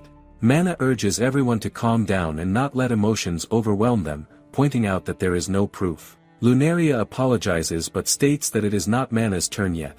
The revelation of Manga's actions will come later. Manga responds that she has no idea what Lunaria is talking about. Lunaria calmly announces that her next witness will now appear. Even Jessie is surprised, wondering if there is truly another witness. Lunaria clarifies that she never claimed to have only 3 witnesses. She reveals that this witness has been watching the entire situation unfold from above. Everyone looks upward, murmuring that it is too far to see clearly. Lunaria formally introduces her 4th witness, the Queen. She orders the attendants to bring her down. The announcer declares that Her Royal Highness is about to descend. Preparations begin as the area is cleared and a magic circle activates. The floating throne slowly lowers until it reaches the ground. The Queen arrives, accompanied by the King. The King tells Dale not to look at him, warning that there is nothing he can do once the Queen reaches this state. Dale desperately attempts to tell his mother that the accusations are completely false, but she cuts him off, declaring that she has endured enough of his excuses. Dale calls out to his mother, insisting that she should believe the words of her son more than Lunaria's complaints ever could. However, the Queen calmly states that she has already heard about the matter from the castle servants. They had reported the same things to her. She explains that she questioned them directly, asking whether they had witnessed or heard of any improper conduct within the castle. At first, they were clearly afraid of retaliation and refused to reveal anything.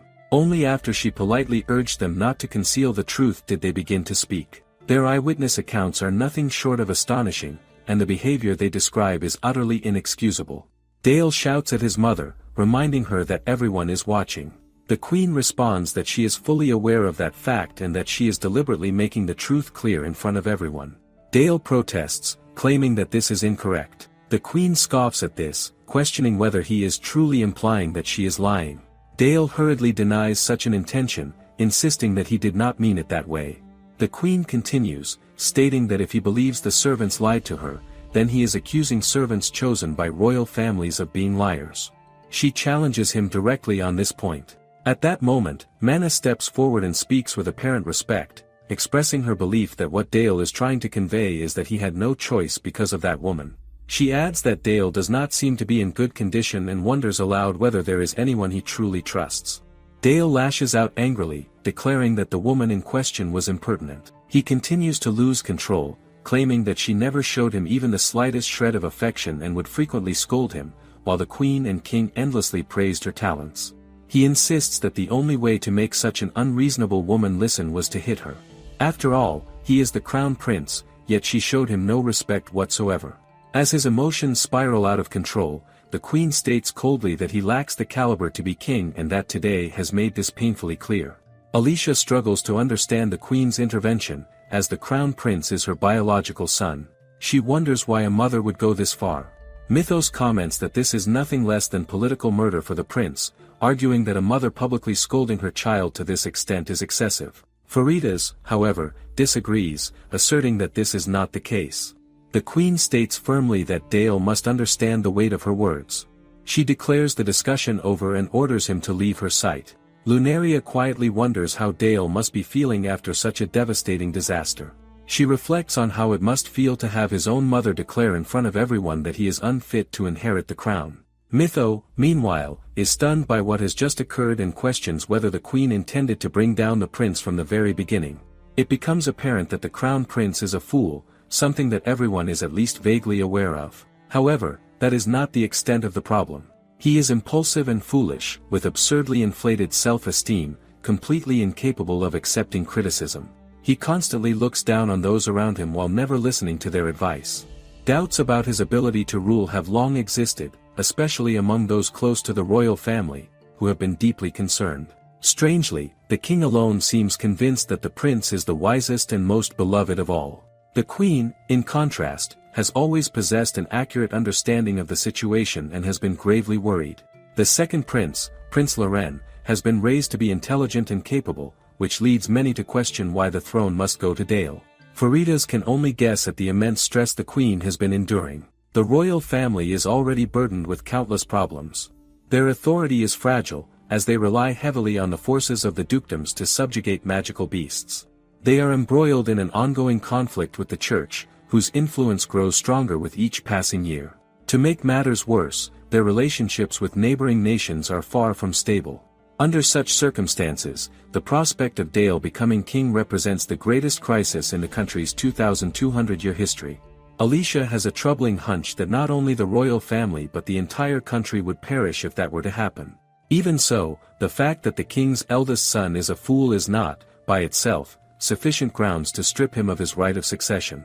Doing so would go against custom, and such a move would undermine the legitimacy of the royal family's authority, which is upheld by tradition in the first place. The king has never intended to remove his son from succession. Cornered on all sides, the queen's worries have grown day by day, swelling like a balloon on the verge of bursting. What follows is merely speculation, but at some point, the duchess likely approached the queen in tears, revealing the prince's various misdeeds as well as signs of his malicious plans. Hearing such revelations would undoubtedly enrage the queen, causing that balloon to finally burst. At that moment, she would have made the painful decision to deliver the final blow to her own son in order to protect the royal family, no matter the cost. It remains unclear how much of today's events the queen had foreseen, but she would have quickly realized that this situation presented a rare and favorable opportunity. The crown prince stands atop a ridiculously extravagant stage, disgracing himself before countless spectators. He falsely accuses the head of the Solfège family, one of the four great dukedoms, and, worst of all, exposes his repeated acts of violence against his own fiancée. The marriage alliance with the Solfège family was meant to solidify the royal family's power base. The council, having been cast aside so unjustly, now has reason to act. When all of this is combined with Dale's countless blunders, the queen gains sufficient justification to strip him of his right of succession. Moreover, there are witnesses everywhere. Lunaria's role in this is remarkably clever. It begins with eyewitnesses to the prince's actions, but in the end, those present become witnesses to a historic blunder that seals his fate. Mythos wonders when Lunaria managed to involve the queen, as that remains a mystery. The last time the Duchess had been at the castle was during the incident involving her father, which only deepens the intrigue. Dale desperately begs his mother to reconsider. Even the king asks the queen why she would do this to Dale, whom they have always cherished as their beloved son. The queen admits that she does feel guilty. She confesses that the fault lies not solely with Dale, but with herself and the king for raising him so poorly. She regrets deeply that they failed to guide him properly toward the throne. With nothing left to say, Dale collapses, tears falling to the floor. Lunaria observes him and remarks that this will not do. She urges him to show everyone that he can face the end on his own feet. She comments on the grim expression on his face, noting that it could ruin the splendid atmosphere of the gathering. As she pinches his cheek, she whispers teasingly that he should practice smiling in front of a mirror. People start to wonder what exactly she had said to the prince just now, especially as she had offered him a hand. Lunaria calls out to the guard, announcing that the prince is leaving and requests some assistance in lending him shoulders. The guards arrive promptly, helping him to stand. Fufu, still unsure of what just transpired, realizes that justice has indeed been served, and it is unquestionably a grand comeback victory. There seems to have been no reason for worry. Alicia, however, notes that the true mastermind has not yet been revealed. Dale, as he is being escorted away, calls out for Mana and rushes toward her, desperate for her understanding. Mana, however, asserts that she had misjudged him. She had only a faint awareness of the darkness in his heart, yet as his friend, she had wanted to believe in him. That belief, however, no longer exists, for even the queen would not tell a lie. She declares that it is truly regrettable. Dale, utterly taken aback, is further shocked as Mana continues to cry out, pleading with him not to tell any more lies, for no one wishes to witness such deception. As the guards move to take Dale away, Fufu comments that neither of them is falling for this ruse. Mana had always been nearby whenever Lunaria was accused of villainy, witnessing intense scenes, and it is unbelievable to them all that Mana could be the one orchestrating such schemes against Lunaria. Mana then turns toward the queen, acknowledging her figure and recognizing the courage she commands for the people's benefit. Mana reflects that the queen, despite enduring the greatest hurt, has remained resolute. She expresses her shame at being unable to do more for those around her as a classmate and resolves to become a strong, admirable woman like the queen. She believes there is much the queen could still teach her. Lunaria, observing Mana, remarks on how she never ceases to amaze, even at this late stage, noting that Mana is still attempting to curry favor with the queen. Lunaria then wonders aloud if Mana plans to grow closer to the second prince, which startles Mana, causing her to chuckle nervously. She admits to being somewhat scatterbrained, and Lunaria, smiling, explains that her concern is genuine. Mana, understanding why, realizes that the mastermind who orchestrated the plan to trap her, the one using dangerous magic to manipulate memories and create false witnesses, was Mana herself. A ripple of murmurs spreads through the crowd, disbelief evident at the notion that the saint could commit such an act. Mana, unaware of the situation, protests her ignorance of Lunaria's claims. The scenario seems both crazy and amusing to her, especially as she speculates about whether Lunaria could even produce proof. Lunaria reveals that a witness had observed Mana using memory magic, yet Mana dismisses this as mere testimony, questioning the reliability of the observer and noting that, as the saint, Mana naturally stands out, attracting a variety of opinions. Lunaria, however, trusts the witness's account, while Mana admits uncertainty about the situation. When Lunaria questions her, suggesting she is typically skeptical of witnesses, Mana laughs softly and inquires about the identity of the witness.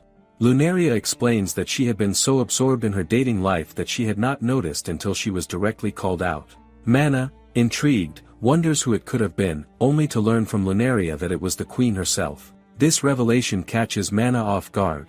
The queen recounts her own past, explaining that when she was a student, she and one of her friends would secretly study grimoires of ancient magic. While the magic was dangerous and imperfect, it charmed them. They attempted to recreate it, and despite the risks and scoldings from their teachers, their experiments eventually succeeded, granting them minor magical abilities. The queen asks Mana if she remembers a particular magic from those books, the spell that transforms a person into a mouse. The crowd erupts in murmurs, recalling seeing the elderly lady cleaning at the academy, confirming the story. Indeed, after that day in the library before leaving, Lunaria inquired the old lady why she was present here, to which the cleaning lady responded that her question was unusual, wondering if she had not seen a cleaning lady before. Lunaria counters that actually she saw her near the reception desk, and arriving quickly despite seemingly moving through the entire area is suspicious. In that moment, Lunaria focused on the magical aura surrounding the old lady, using a specialized magic scan to detect and read magical patterns, gathering fragments of information. This skill had developed over years of facing adversaries, allowing her to assess differences in magical and physical abilities, as well as hostility or malicious intent. Lunaria likened it to solfège, the ability to recreate music in one's mind by reading the score. Using this skill, she asked the cleaning lady if could it be that she is the queen. Returning to the present, the queen reveals that some had already noticed her in a transformed form, cleaning around the capital. This secret allowed her to momentarily escape the burdens of her position. Lunaria had been the only one observant enough to recognize her. The queen continues, recounting how she had seen Mana at the academy, sneaking into the forbidden section with a book of ancient magic in hand. The queen vividly remembers Mana reading the page on memory manipulation magic, which explains why Mana initially feigned ignorance. The crowd murmurs in disbelief, questioning why Mana remains silent. The queen explains that seeing Mana so absorbed in the magic reminded her of fond memories from her own youth, yet for Mana to recreate such a dangerous and complex spell independently is impressive. Lunaria notes that it was careless to dismiss the witness, emphasizing that the weight of truth is determined by who perceives it. The queen, having no reason to lie, she herself had earlier confirmed this to the prince. Mana can only stand speechless, realizing she has been completely outmaneuvered. Jessie steps forward, presenting the accusation of coercion via mind control magic and perjury investigation. The crowd is stunned, finding it difficult to believe that the police are prepared to take action. Mana asks for space, but the police insist she cooperate. Suddenly, she activates her magic, forcing the police to fall back, leaving the onlookers startled. Jessie demands to know what she is doing, while she dismisses the situation as trivial, beginning to summon her power.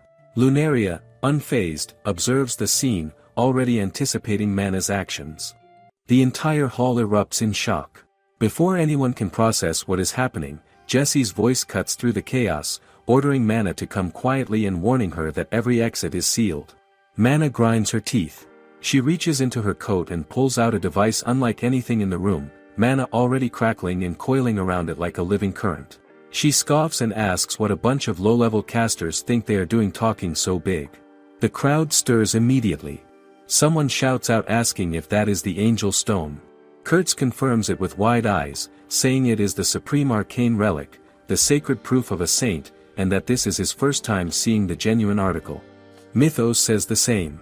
Even Rose looks thrown, murmuring that the Angel Stone is only supposed to be channeled against magical beasts. Lunaria's voice rises above the noise. She tells Mana to stop the pointless resistance. Mana glances at her. Lunaria scoffs and asks if she honestly believes she has a way out of this, surrounded on all sides by officers and guards. Mana simply smirks and says so what. She invokes her ability, Angelic Shift, and in an instant the mana storm around her reshapes itself entirely. Her clothes dissolve into radiant combat regalia, layered in arcane plating that pulses with divine energy, as the Angel Stone fuses with her form. She drops lightly to the ground and fixes Lunaria with a calm, cutting look. Jessie shouts the order to move in and apprehend. The officers surge forward. Mana exhales and speaks a soft incantation, a prayer cast to shield the defenseless, and a holy sphere detonates outward from her position. The officers slam into an invisible wall of sacred energy and stagger back. They shout at her to release the barrier. Mana raises one finger and names her next spell, Light of Judgment. The officers look up. The magic is weaving itself along the barrier's inner surface and their faces drain of color. They shout that there is no way. Then the holy strike lands and the blast tears through every officer inside the sphere at once. The bodies crumple, life force violently disrupted by the surge of divine current ripping through them. The crowd screams. An entire unit of officers was dismantled in seconds. People flood the exits, shouting that the saint's power will kill anyone who stays. Somewhere in the chaos a voice calls for recovery magic and orders someone to get the royal family to safety. One older man in the audience shouts that he has been keeping a defensive spell ready for exactly this kind of situation. His daughter grabs his arm and tells him to stop being an idiot and run. Mana stands in the center of it, magic spiraling idly around her fingers. She sighs and says that this has been nothing but a headache, but there are other kingdoms she could rule just as easily. She laughs and rises into the air, wings unfurling from the Angel Stone's arcane framework and spreading wide.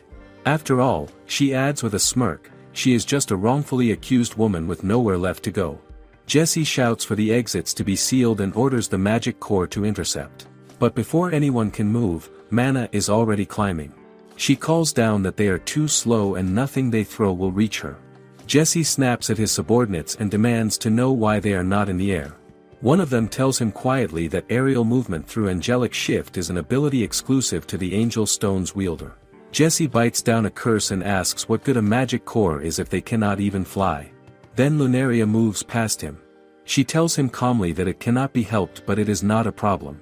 She coils wind magic around her legs and launches herself skyward, constructing footholds out of compressed ice formations as she rises, stacking each one with precise magical pressure to hold her weight midair. Jessie stares up at her, barely able to process what he is watching, wind-assisted leaping combined with self-sustaining ice platforms, all executed in real time. Mana looks down and sees Lunaria closing in. She wheels around and fires. Their spells collide in the open air with a concussive crack, dark energy slamming into radiant light and neither giving way. Lunaria fixes her with a cold stare and tells her she is not going anywhere. Mana smirks and asks if she is confused about something here. She releases a concussive burst at full output. Lunaria is thrown back but pulls her composure together mid-air and fires right back. Their energies clash again and again, dark and light tearing against each other above the hall. The magicians below stare upward in stunned silence. One of them breathes out that she is actually holding her own against a saint. Jessie points at Lunaria and tells his core to take note. The Angel Stone is not invincible.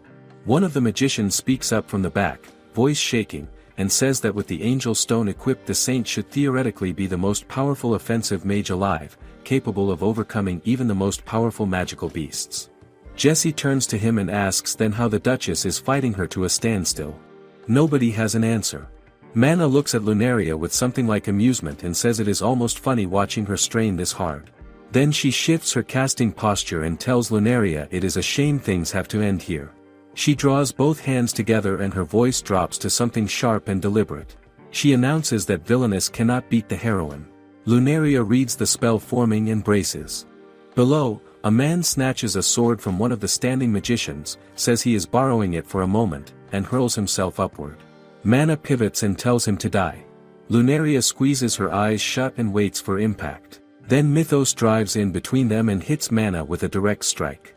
The blast erupts outward and sends everyone nearby spinning. When the force settles, Mythos is balanced on one of Lunaria's ice platforms, breathing hard. Lunaria stares at him with her mouth open and says his name. He looks back at her and says this is still all part of her story, is it not? Lunaria glances away and says she expected resistance but she never expected it at this level. The smoke from the collision clears. Mana rotates slowly and remarks that actually hurt. Mythos turns to Lunaria and tells her he aimed for a clean knockout to the chest but her defenses run far deeper than barriers and armor plating. Lunaria explains to him that her body is layered in stacked magical arrays from head to toe, which means at high-level output she barely registers pain. Mythos looks genuinely alarmed and asks what the plan is then. Lunaria says she already told him, the entire area is saturated with officers and guards. She pushes forward again toward Mana, telling him they keep applying pressure until her arcane reserves give out. Because even a saint's mana supply is finite. Mythos falls in beside her and says he appreciates a strategy he can follow without a diagram. Mana rolls her fingers and watches the two of them coming. She thinks to herself that this is turning into a real problem. She opens her palms wide and conjures a luminous sphere through the angel stone, calling out angel rings. Iron chains forged from condensed divine magic shoot outward and snap around Lunaria and Mythos, locking them in place. She names the binding, Detain. Lunaria strains against the chains, anti-magic reserves working fast but not fast enough. Then a blast hits Mana from the ground. She staggers. A man below exhales and says he is fortunate he keeps personal defense tools on him at all times. Lunaria spots him and says his name. Mana recovers and snaps that the extras need to clear the stage.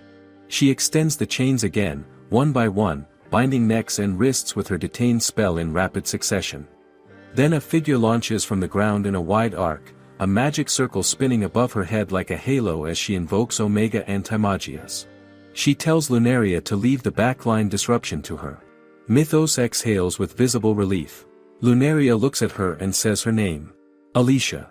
Mana turns toward Alicia with her binding spell already charged, but before it can land she finds herself sealed inside a lattice of interlocking arcane sigils. A magic seal cage closes around her completely. From behind Lunaria, more voices call out.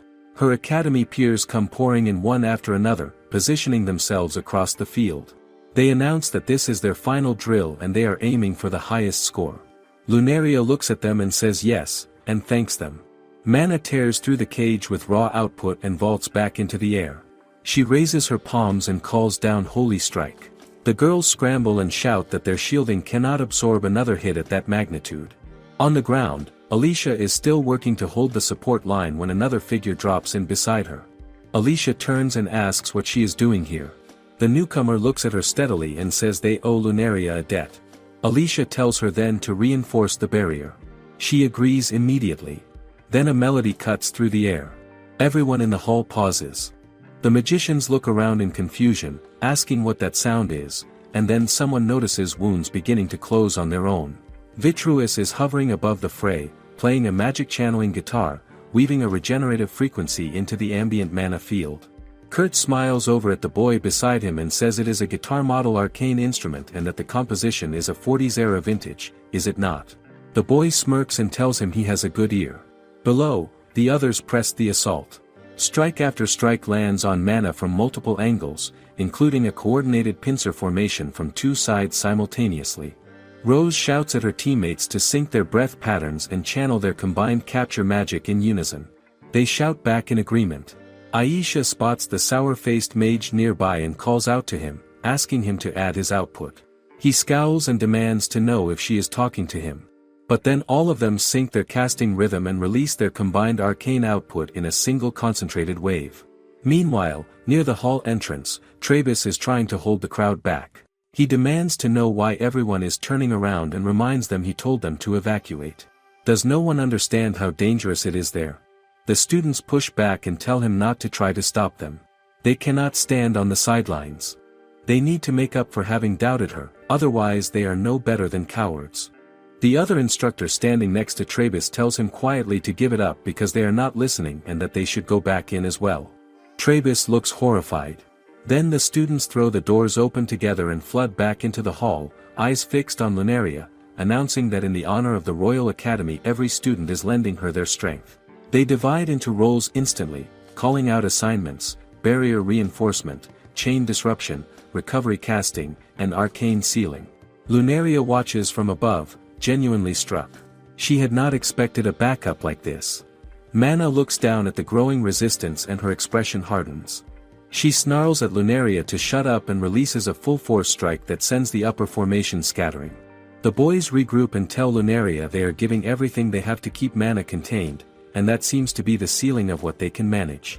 Lunaria raises her hand and condenses a swirling magic circle within her palm.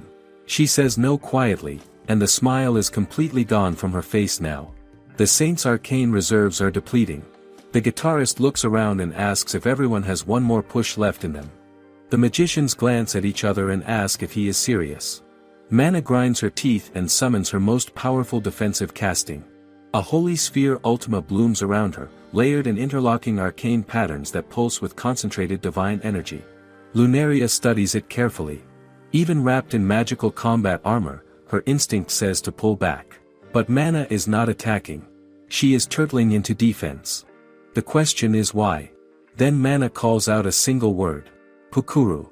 The sky above the hall fractures.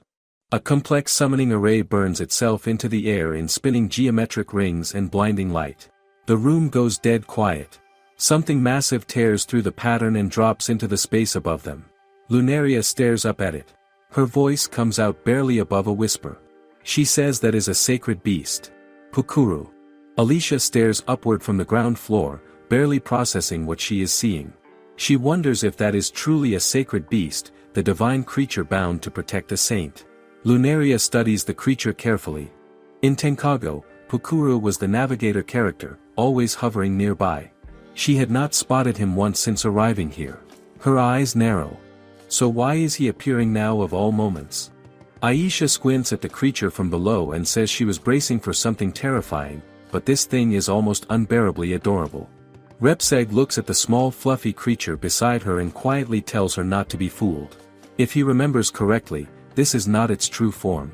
It shifts in response to the saint's prayer, transforming into a radiant beast with a silver mane and the ability to channel healing magic. One of the boys turns to him with wide eyes and asks what he means by healing magic. Lunaria scoffs under her breath. She knows this mechanic. In the game it was a pivotal story event, when the heroine was cornered by magical beasts and prayed to the angels for aid. What everyone assumed was just a navigator companion suddenly transformed and restored all of the heroine's wounds in an instant. The boys exchange confused looks and one of them calls out that healing makes no sense right now since Mana has not taken a single hit. Another agrees and asks why anyone would summon a healer at this stage of the fight. Lunaria thinks the same thing. It is off. There has to be a reason behind it. Something she is not seeing yet. Below, Pukuru bounces around looking disoriented, glancing around as if he has no idea where he is. Then Mana's voice snaps across the air ordering him to get over to her. Lunaria watches the small creature carefully. Down on the floor, Pharma goes rigid. She turns to Repseg and says something about his presence feels completely different now. Even the guitarist pauses mid-chord and quietly agrees. Pukuru drifts toward Mana with small, trembling movements. She looks at him and her expression shifts into something raw. She demands to know where he has been and why he was not here sooner. Her voice cracks slightly. Pukuru flinches and apologizes, saying it seemed like he was only getting in the way so he stayed back quietly. Mana cuts him off and tells him there is no excuse for that. She tells him to transform. And before he can respond or move on his own, she drives her magic directly into him. He cries out in pain.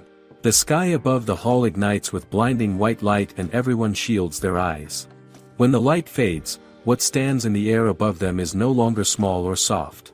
It is a towering hybrid, part beast, part dragon, wrapped in dark arcane energy that pulses with an unsettling rhythm. The crowd stares up at it in stunned silence. Kurt speaks slowly, explaining to those around him that the sacred beast is supposed to shift form in response to the saint's prayer. But he trails off. What if the prayer behind it was not divine at all? What if it came from something much darker? Lunaria grinds her teeth. Alicia stares up at the creature and cannot understand why its magical signature feels so corrupted. Aisha shouts to her friends that this thing is definitely not silver. Another voice answers that it is the color of a sky without a single star. The boys look at each other and one of them says out loud that the healing power they were told about is nowhere in sight. This thing was built to destroy. Mythos calls out to Lunaria and asks if she saw this coming too. She moves toward him and says that given the way this saint operates, this outcome makes a certain kind of sense. He stares at her and starts to ask if she means it was never going to go any other way, but Mana bursts free from the last remnants of the seal cage before he can finish. She raises her voice and commands Pukuru to clear every obstacle out of her path. Lunaria vaults upward, launching herself across a chain of ice platforms. She calls out to the sacred beast directly, telling him there is no reason to follow this order. Anyone present can see that Mana has long since forfeited the right to be called a saint. Pukuru turns toward her with what looks almost like an apology in his expression, and then unleashes a wave of dark consuming energy straight at her. Lunaria throws up a barrier and braces hard against the impact. The force rattles through her whole body. Her friends below shout her name in a panic. Mana shouts at her sacred beast to keep the pressure on everyone and to do it properly, telling him that his absence is what put her in this position to begin with. The sacred beast forms multiple arcane strike points around the hall, apologizing softly to everyone as he does. Lunaria's allies scramble to raise their own barriers. The hall becomes a maze of overlapping defensive fields. One of the boys shouts that this has completely spiraled out of control. Jesse grips his position and orders everyone to hold the exits until they physically cannot anymore. Mana sneers and tells them to endure it as long as they like. Then she drives a blast straight into the ceiling and it cracks apart in a cascade of debris.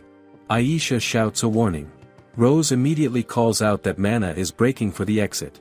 Jesse orders the magic core to open fire and not let her through. The magicians call back that it is impossible, every resource they have is tied up holding off the sacred beast. Lunaria tries to push toward Mana but her legs give slightly. She steadies herself and realizes the accumulated damage is heavier than she registered. She needs a moment to cycle her mana and let her reserves rebuild. Mana glances down at her from above and says she is leaving. But not before one last thing.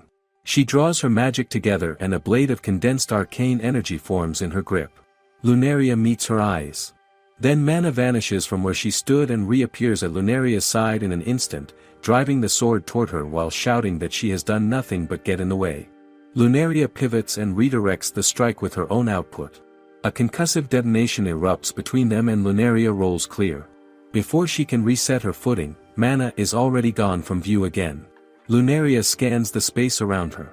Then Mana drops from directly above, driving downward with full weight and shouting that she is too slow. Lunaria strains to catch the force of it but gets slammed into the ground and skids hard into the far wall. Mana lands nearby and looks down at her, saying she finds this kind of stubborn resistance almost tiresome. She adds that Lunaria should know she is not even close to her full output right now. She is simply exhausted and cannot be bothered to drag this out. Lunaria looks up at her and something does not sit right. Mana is visibly drained and yet the force behind every strike is climbing rather than fading. It does not track. Then something clicks into place in the back of her mind and her eyes go wide. She runs the logic through quickly. This world is Tenkago made real, but the game never documented everything about the universe it built. The gaps in the world's logic would naturally fill themselves in with something that holds internal consistency. Tenkago's side characters support this theory. Dale, for instance, in the game he was presented as simply a man who tolerated Mana's erratic behavior, but when viewed without the story's bias, his actions read as completely unjustified aggression toward Lunaria. The narrative framed him as morally compromised purely to maintain the plot's coherence. That same logic applies to many of the other supporting characters too. And following that thread, even in the game's beast subjugation arc, whenever Mana was pushed to her limit, her sacred beast would intervene with some conveniently unexplained surge of power to pull her through. The game treated it as a natural story beat. But here in the real world, that gap would fill itself in with something. Lunaria thinks grimly about what a troubling situation this has become. All around her, the remaining allies push their combined output toward Mana in one coordinated wave. Mana snaps at her sacred beast not to cut corners. Pukura drives a sweeping wall of dark energy across the floor and every student is knocked flat simultaneously, gasping and pinned under the arcane weight of it. They cannot move. Mana surveys the scene with open satisfaction. Lunaria is still on her feet but barely, breathing hard, taking stock. Her allies are grounded by the sacred beast. Her odds of wearing Mana down in a one-on-one exchange at this point are not good. She turns the situation over. There has to be a right move. She needs to find it. She pushes herself upright. Mana looks at her and her expression sours. She announces that she has recovered again and that this time she is ending it with a single full-powered strike. She is done spending energy on this. Lunaria holds her ground and stares back. Then something shifts, she feels it before she sees it, like a frequency change in the ambient mana around her. Her breath catches. Her eyes go wide. What is this feeling? She keeps her gaze fixed on Mana as a massive sphere of compressed arcane energy builds between Mana's hands. She does not move. Then all at once every one of her allies rises from the floor and steps in front of her. She blinks. Across the field, Pukuru has gone completely still. She stares at him. Why did it stop? Why now? Then a luminous screen materializes directly in front of Lunaria, hovering in the air like a system window pulled from another dimension entirely. She takes a slow step back, staring at it. The text reads, "It does not appear that victory against Saint Mana is achievable." Below the message sit two options. The first reads, "Continue fighting and accept death." The second reads, "Summon the Demon Lord and reduce the capital to ruins." Lunaria's jaw drops open. She stares at the screen in complete disbelief, unable to process what she is looking at. She wonders what in the world this is supposed to be. Lunaria stares at the floating screen without blinking. Then something snaps inside her and she thinks, what an absolute load of nonsense. No matter which option she picks, it ends badly. There is no fair path here. This has to be some kind of error. It has to be. She does not even know how to summon a demon lord at first, and then her thoughts stop cold. Her mouth falls open. A memory surfaces. One she had completely buried. A dead-end branch of the story she had stumbled across once and never returned to. Lunaria is cornered at the graduation party. She finds a hidden room deep in the mansion. Behind a scarlet door, past several stacked barrier seals, sits a vault. Inside it are ancient manuscripts maintained by the Solfege family, written in the forgotten summoning script of Denver's arcane tradition. She still goes. With that memory comes the knowledge itself. She actually knows the summoning technique. Right now she is cornered at the graduation party, and a memory she had long since discarded has resurfaced exactly when the world seems to demand it. Just like in the game. The Demon Lord summoning ritual was buried somewhere in the inherited memory archive she received when she became Lunaria. Like a sealed file that the system just forcibly unlocked. The very existence of that memory feels like a planted plot device. But it does not matter how it got there. If it existed in the game, it exists here. That is how this world works. So it comes down to these two options. She turns it over slowly. Can she simply refuse to choose? Almost certainly not. This place will not let her walk away, and once a selection is made the story will force itself forward exactly as it did in the game. She knows that. She clenches her fist until her knuckles go pale. Then she raises her voice and tells the system to stop playing with her. She was fighting so hard and this is what she gets. She looks at the screen and a new thought surfaces. These selection windows. Someone is watching her through them. She feels it. She smirks and addresses whoever is on the other side directly, asking if they are enjoying the view. A god, she assumes. The god of this world, or something closer to a program. She tells them fine. They win. She made some kind of mistake somewhere along the way and she knows it. She shouts and asks them to please let her start over. They can do whatever they want with her after that. Take her life. She will probably die at the beginning again anyway.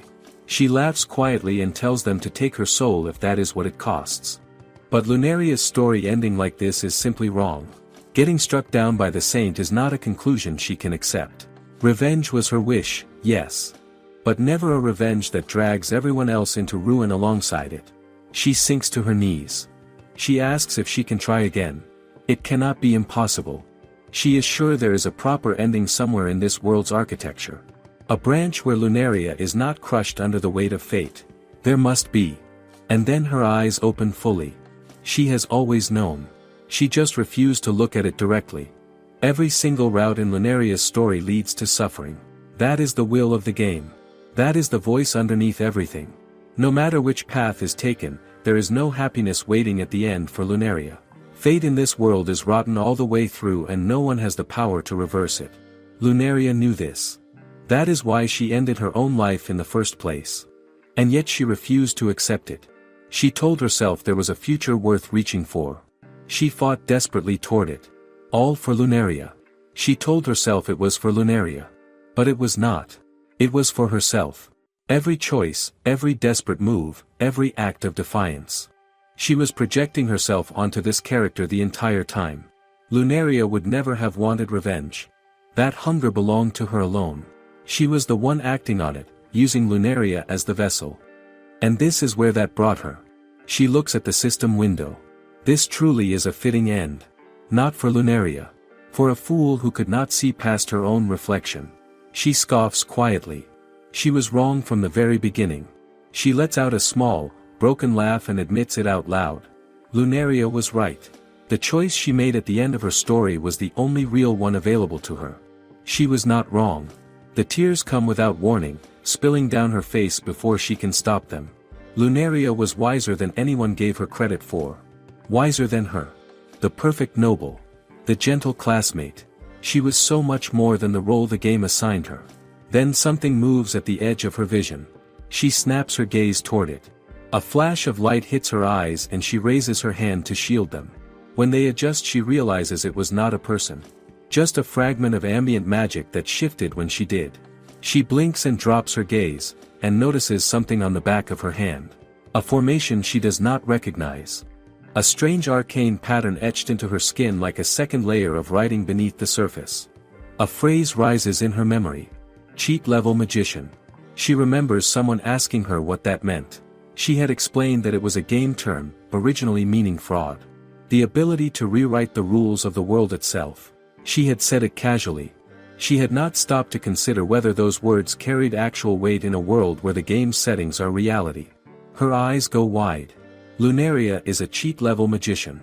That is written directly into the game's design document. And in this world, design documents are not fiction. They are architecture. She stands up. She pushes magic toward her palm and tests what remains. There is still enough. With this she might be able to reach the underlying system itself and force her way through. She coils the remaining mana around her intent and projects a magia scan through her eyes. The spell unfolds like a lens over the observed space.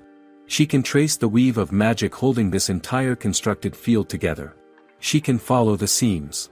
She can find the system from the inside and force access. She drives the projection into the screen and waits. Nothing changes the way she hoped. The space does not open. Instead it resets, pulling itself back to the state it was in before she interfered. The world is actively pushing back against her. She smirks and addresses the system directly again, telling it that it meddles in other people's lives without restraint but cannot stand having its own interior touched. She calls it selfish. She says it out loud. Then she shifts her approach and begins analyzing the defensive architecture protecting the space, tracing which layer is generating the divine anti-magic resistance. Her eyes go wide as she maps it out, and then a retaliatory strike hits her before she can disable the first layer. It is faster than she anticipated. The force slams into her arm and she cries out. Blood spreads across her skin. She grinds her teeth against the pain and looks at the screen with something that is almost a grin. She tells it to bite as hard as it wants because she is not letting go. She keeps her arm pressed against the screen and drives her magic through the point of contact. Strange arcane inscriptions begin spreading across her body from the wound outward, branching like fracture lines through glass. The world around her groans. She can feel it in her bones, a deep resonant pressure like the sound a structure makes before it finally gives way. She asks the system if it is frightened yet. She thinks it is. It has every reason to be. She is going to rewire it. Every broken thread, every tragic dead end, Every casualty this world manufactured without mercy, she will take all of it and reroute it into something new. She screams and throws everything she has left directly into the system's core. The screen flickers. A new notification materializes. A super dreadnought strike sends Mana flying. Lunaria stares at it. Then she laughs. She drives her fist straight into the new choice. Fragments of time begin drifting around Lunaria like scattered light. She stares at them, realizing the flow of time is resuming. Then everything snaps back into motion at once. Mana is standing directly in front of her, arm already drawn back, telling her goodbye with a smirk. Lunaria's eyes sharpen. Then she is simply gone. Mana blinks and looks around, thrown completely off balance. Before she can locate her, a sharp realization cuts through: her corrupted sacred beast has been bound in place. The younger mages below are shouting at each other to hold the arcane restraint steady and pour everything they have into keeping it locked down. Then the crowd notices what Lunaria is doing and the noise drops. She is constructing a magic circle unlike anything anyone in the room has seen before, both hands moving through the gestures with quiet, focused precision. Mana spots her and moves to strike. The moment the attack reaches Lunaria, a layered barrier detonates outward from the circle and intercepts it completely. Mana pulls back, genuinely startled, studying the construct in front of her. A strange script is spreading across the barrier's surface like ink bleeding through paper, archaic symbols winding through every layer of the formation. One of the senior mages nearby mutters that those are ancient script characters. Beside him, one of the boys asks if she is channeling ancient magic. Repseg studies the layered pattern carefully and says that formation is not ancient magic. Vitruous pauses mid-chord and asks them what it is. Kurtz watches Lunaria with a quiet smile and says it looks like a rather reckless gamble. Would she not agree, Duchess? Rose stares at the formation and her voice drops to barely above a whisper. She asks if Lunaria is using ancient magic as a structural foundation to construct an entirely original spell on top of it. Nobody answers her because everyone is already watching. A deep black aura is rising from Lunaria's palms, coiling upward like smoke given weight. One of the boys looks at the shifting atmosphere around her and says something feels fundamentally wrong about this. Alicia begins to speak, saying the ancient magic she is drawing from is most likely, and Mythos finishes the sentence for her, his voice low. He says it cannot be. Demon Lord summoning. Inside that gathering darkness, Lunaria is thinking clearly. She must have already died once and crossed over in a state close to a detached soul before finding this body and taking root in it. That process is not unlike reincarnation, even if the memory of it is buried. If she managed it once without conscious knowledge, then she can direct it deliberately now. She does not need much. Just enough time. The moment the cursed sovereign materializes in this world, she will seize that form and reincarnate within it. The dark aura thickens around her completely and then she releases it all at once, dropping to the ground as the energy detonates outward in a wave that silences the entire hall. The crowd stares. Kurtz is the first to speak, saying whatever she just created, its arcane presence registers at roughly 100 times the output of any magical beast he has encountered. One of the boys shouts and asks if that means it is the Demon Lord. Several of the women nearby respond that it cannot be. Rose starts to add something, and then Mana's voice cuts across all of it. She looks at Lunaria and says this is irritating, asking if she is trying to outdo her. Then her expression twists and she calls Lunaria disgusting before driving forward with everything she has. Lunaria's friends shout her name from below, bracing for impact. Mana is already smirking, certain it is over. Then her expression collapses entirely. Lunaria rises out of the blast radius. Black wings extend from her shoulders and two dark horns curve upward from her head. The transformation settles around her like a second skin. Her friends break into stunned laughter below. One of them calls out that it is still her, it is still Lunaria. Mana stares. She asks what this is supposed to be and tells her she is getting carried away. Then she draws her blade and tells her to die. She launches the strike. The detonation is enormous. Mana watches the dust and grins, saying there is no way she avoided that. Then her eyes go wide. Lunaria rises through the smoke, wings steady, glaring down at her. Mana goes quiet for a moment. Then she starts to laugh. She says she understands now, this is the part where the cornered heroine has her dramatic reversal. That has to be what this is. She dashes forward again and Lunaria meets her with a clean punch directly to the face. The impact is calm and unhurried. Lunaria tells her she is thoughtful for trying, but she can stop holding back. Mana staggers to a halt. She looks at Lunaria with genuine bewilderment. Then she pulls in a slow breath and the frustration that comes out of her shakes the floor beneath them. She demands to know who Lunaria thinks she is kidding. She is the main character. She points at her and asks what any of this even is. She says it is completely unfair and wants to know if Lunaria gets some kind of satisfaction out of going this far just to stand in her way. She says she cannot believe her. Lunaria scoffs and points out that Mana was the one who started framing her. Mana stares back and says obviously she did. The main character needs a foil. Someone weak and easy to push aside. Someone exactly like her. She shouts at Lunaria to stop resisting and just let herself be used. She swings again. Lunaria catches the strike with her open palm, absorbing it completely. Then she looks at Mana and says quietly that she never needed a foil. She never needed a stepping stone either. What she needed was a mirror. Dark arcane energy condenses around Lunaria's fist in slow, deliberate rotations. She says the word, reflect, and drives the punch forward. It connects squarely with Mana's face. The hall erupts. The crowd goes completely silent for a single held breath and then breaks into noise all at once. Mana is sent straight down, the force of the impact carving a crater into the ground on impact. She hits the floor and does not move for a long moment. Then Lunaria follows the descent and lands a second strike, driving her deeper into the lowest level of the arena floor. The rubble settles. The crowd stares down at it. Then someone points toward the sacred beast and shouts for everyone to look. The creature is reverting.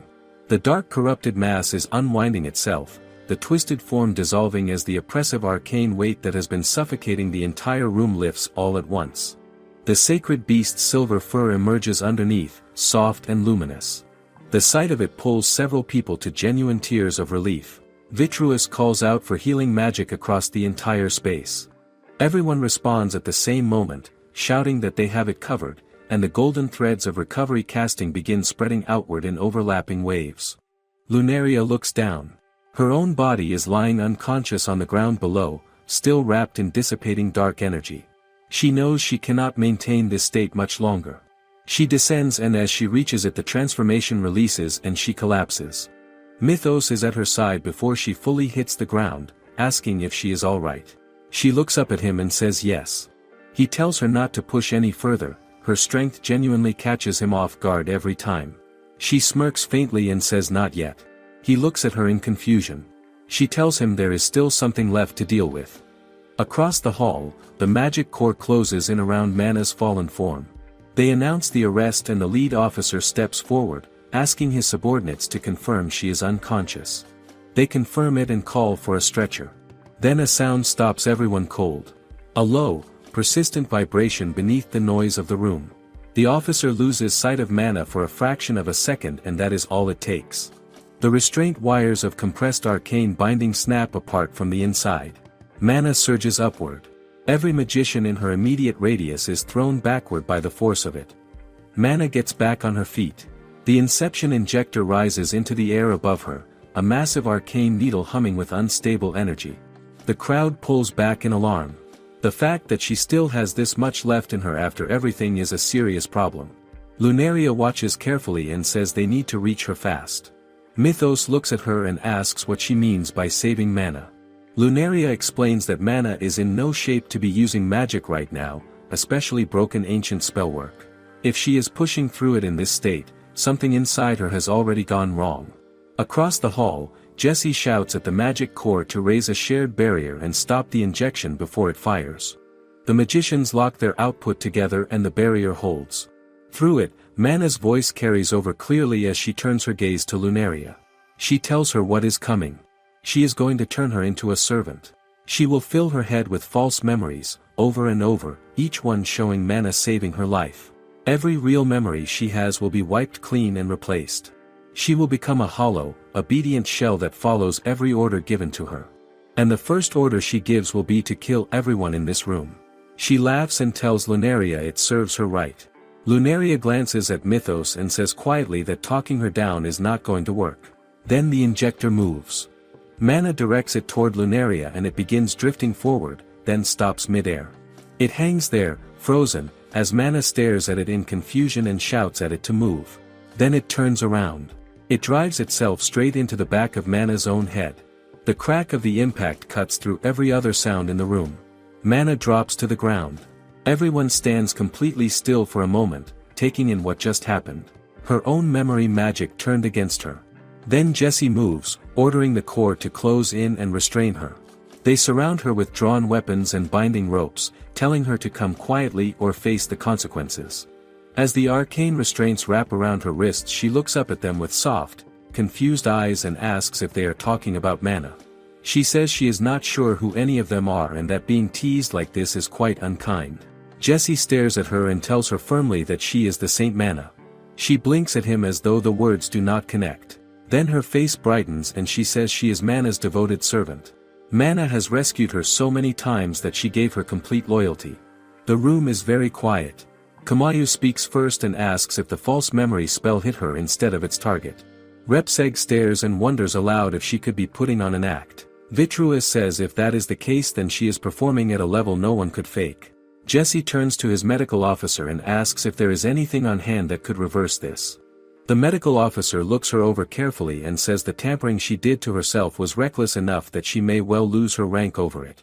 Lunaria watches and says quietly what a shame. She still had a number of things she wanted to ask her. The medical officer says he can at least make an attempt.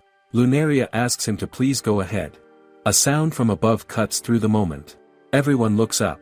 Pukuru is moving again, rising steadily into the air. Vitruis looks at him with visible worry and shouts for him to rest, that it is over now. The sacred beast keeps rising without stopping. The medical officer wonders aloud whether he is still acting in order to protect the saint. Vitruis shouts again, telling him the fight is done and that Mana is no longer someone worthy of his protection.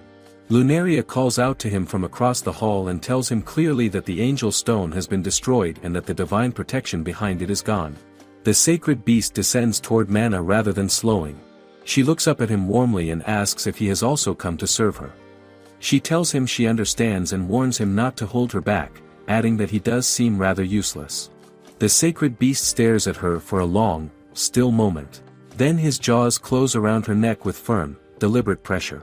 He lifts her slightly from the ground, shakes her once with clear intent, then sets her down and releases her. He looks out across the hall and speaks.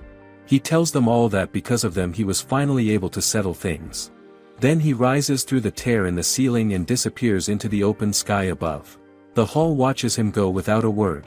Lunaria is still forming her thoughts when Mythos speaks beside her and says he already knows what she wants to ask. Kurtz wonders aloud whether she is going to go after the matter. Alicia looks at Lunaria and asks calmly whether she believes Mana is still alive up there. Lunaria scoffs and says it does not really seem that way. Mythos asks if she noticed the look in the sacred beast's eyes before he left. Before anyone can respond, one of the women nearby points up at the hole in the ceiling and tells everyone to look. Something drops through it and hits the floor with a dull, heavy sound. Everyone leans forward.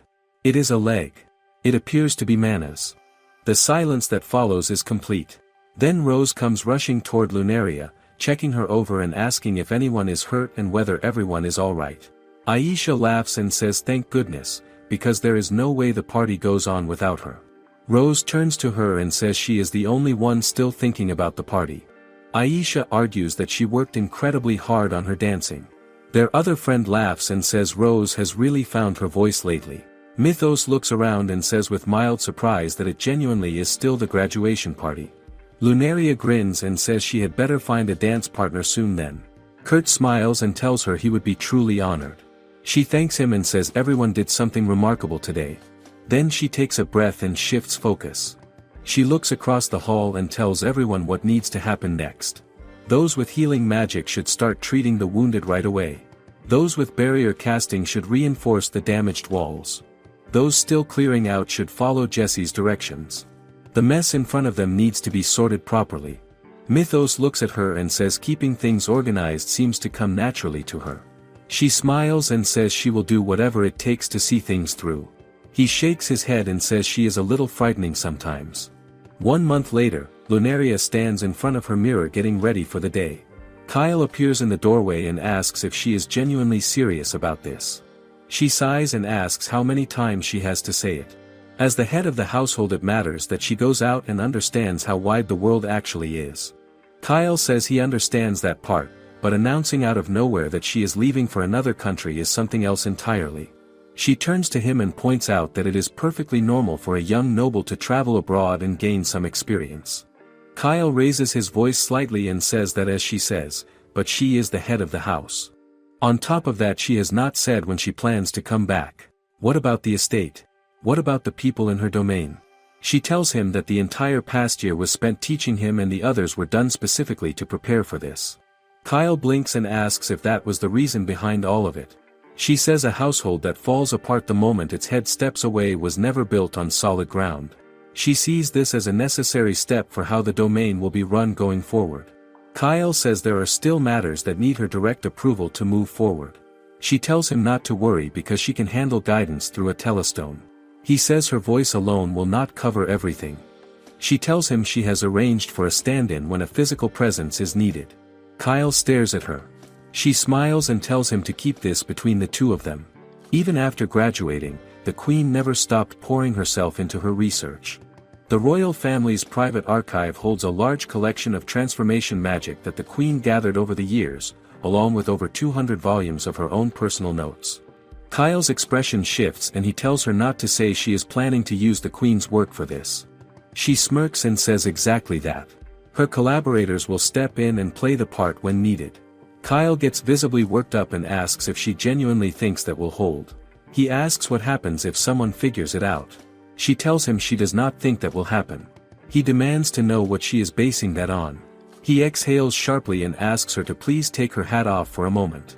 He can barely believe that she is planning to walk out the door right now.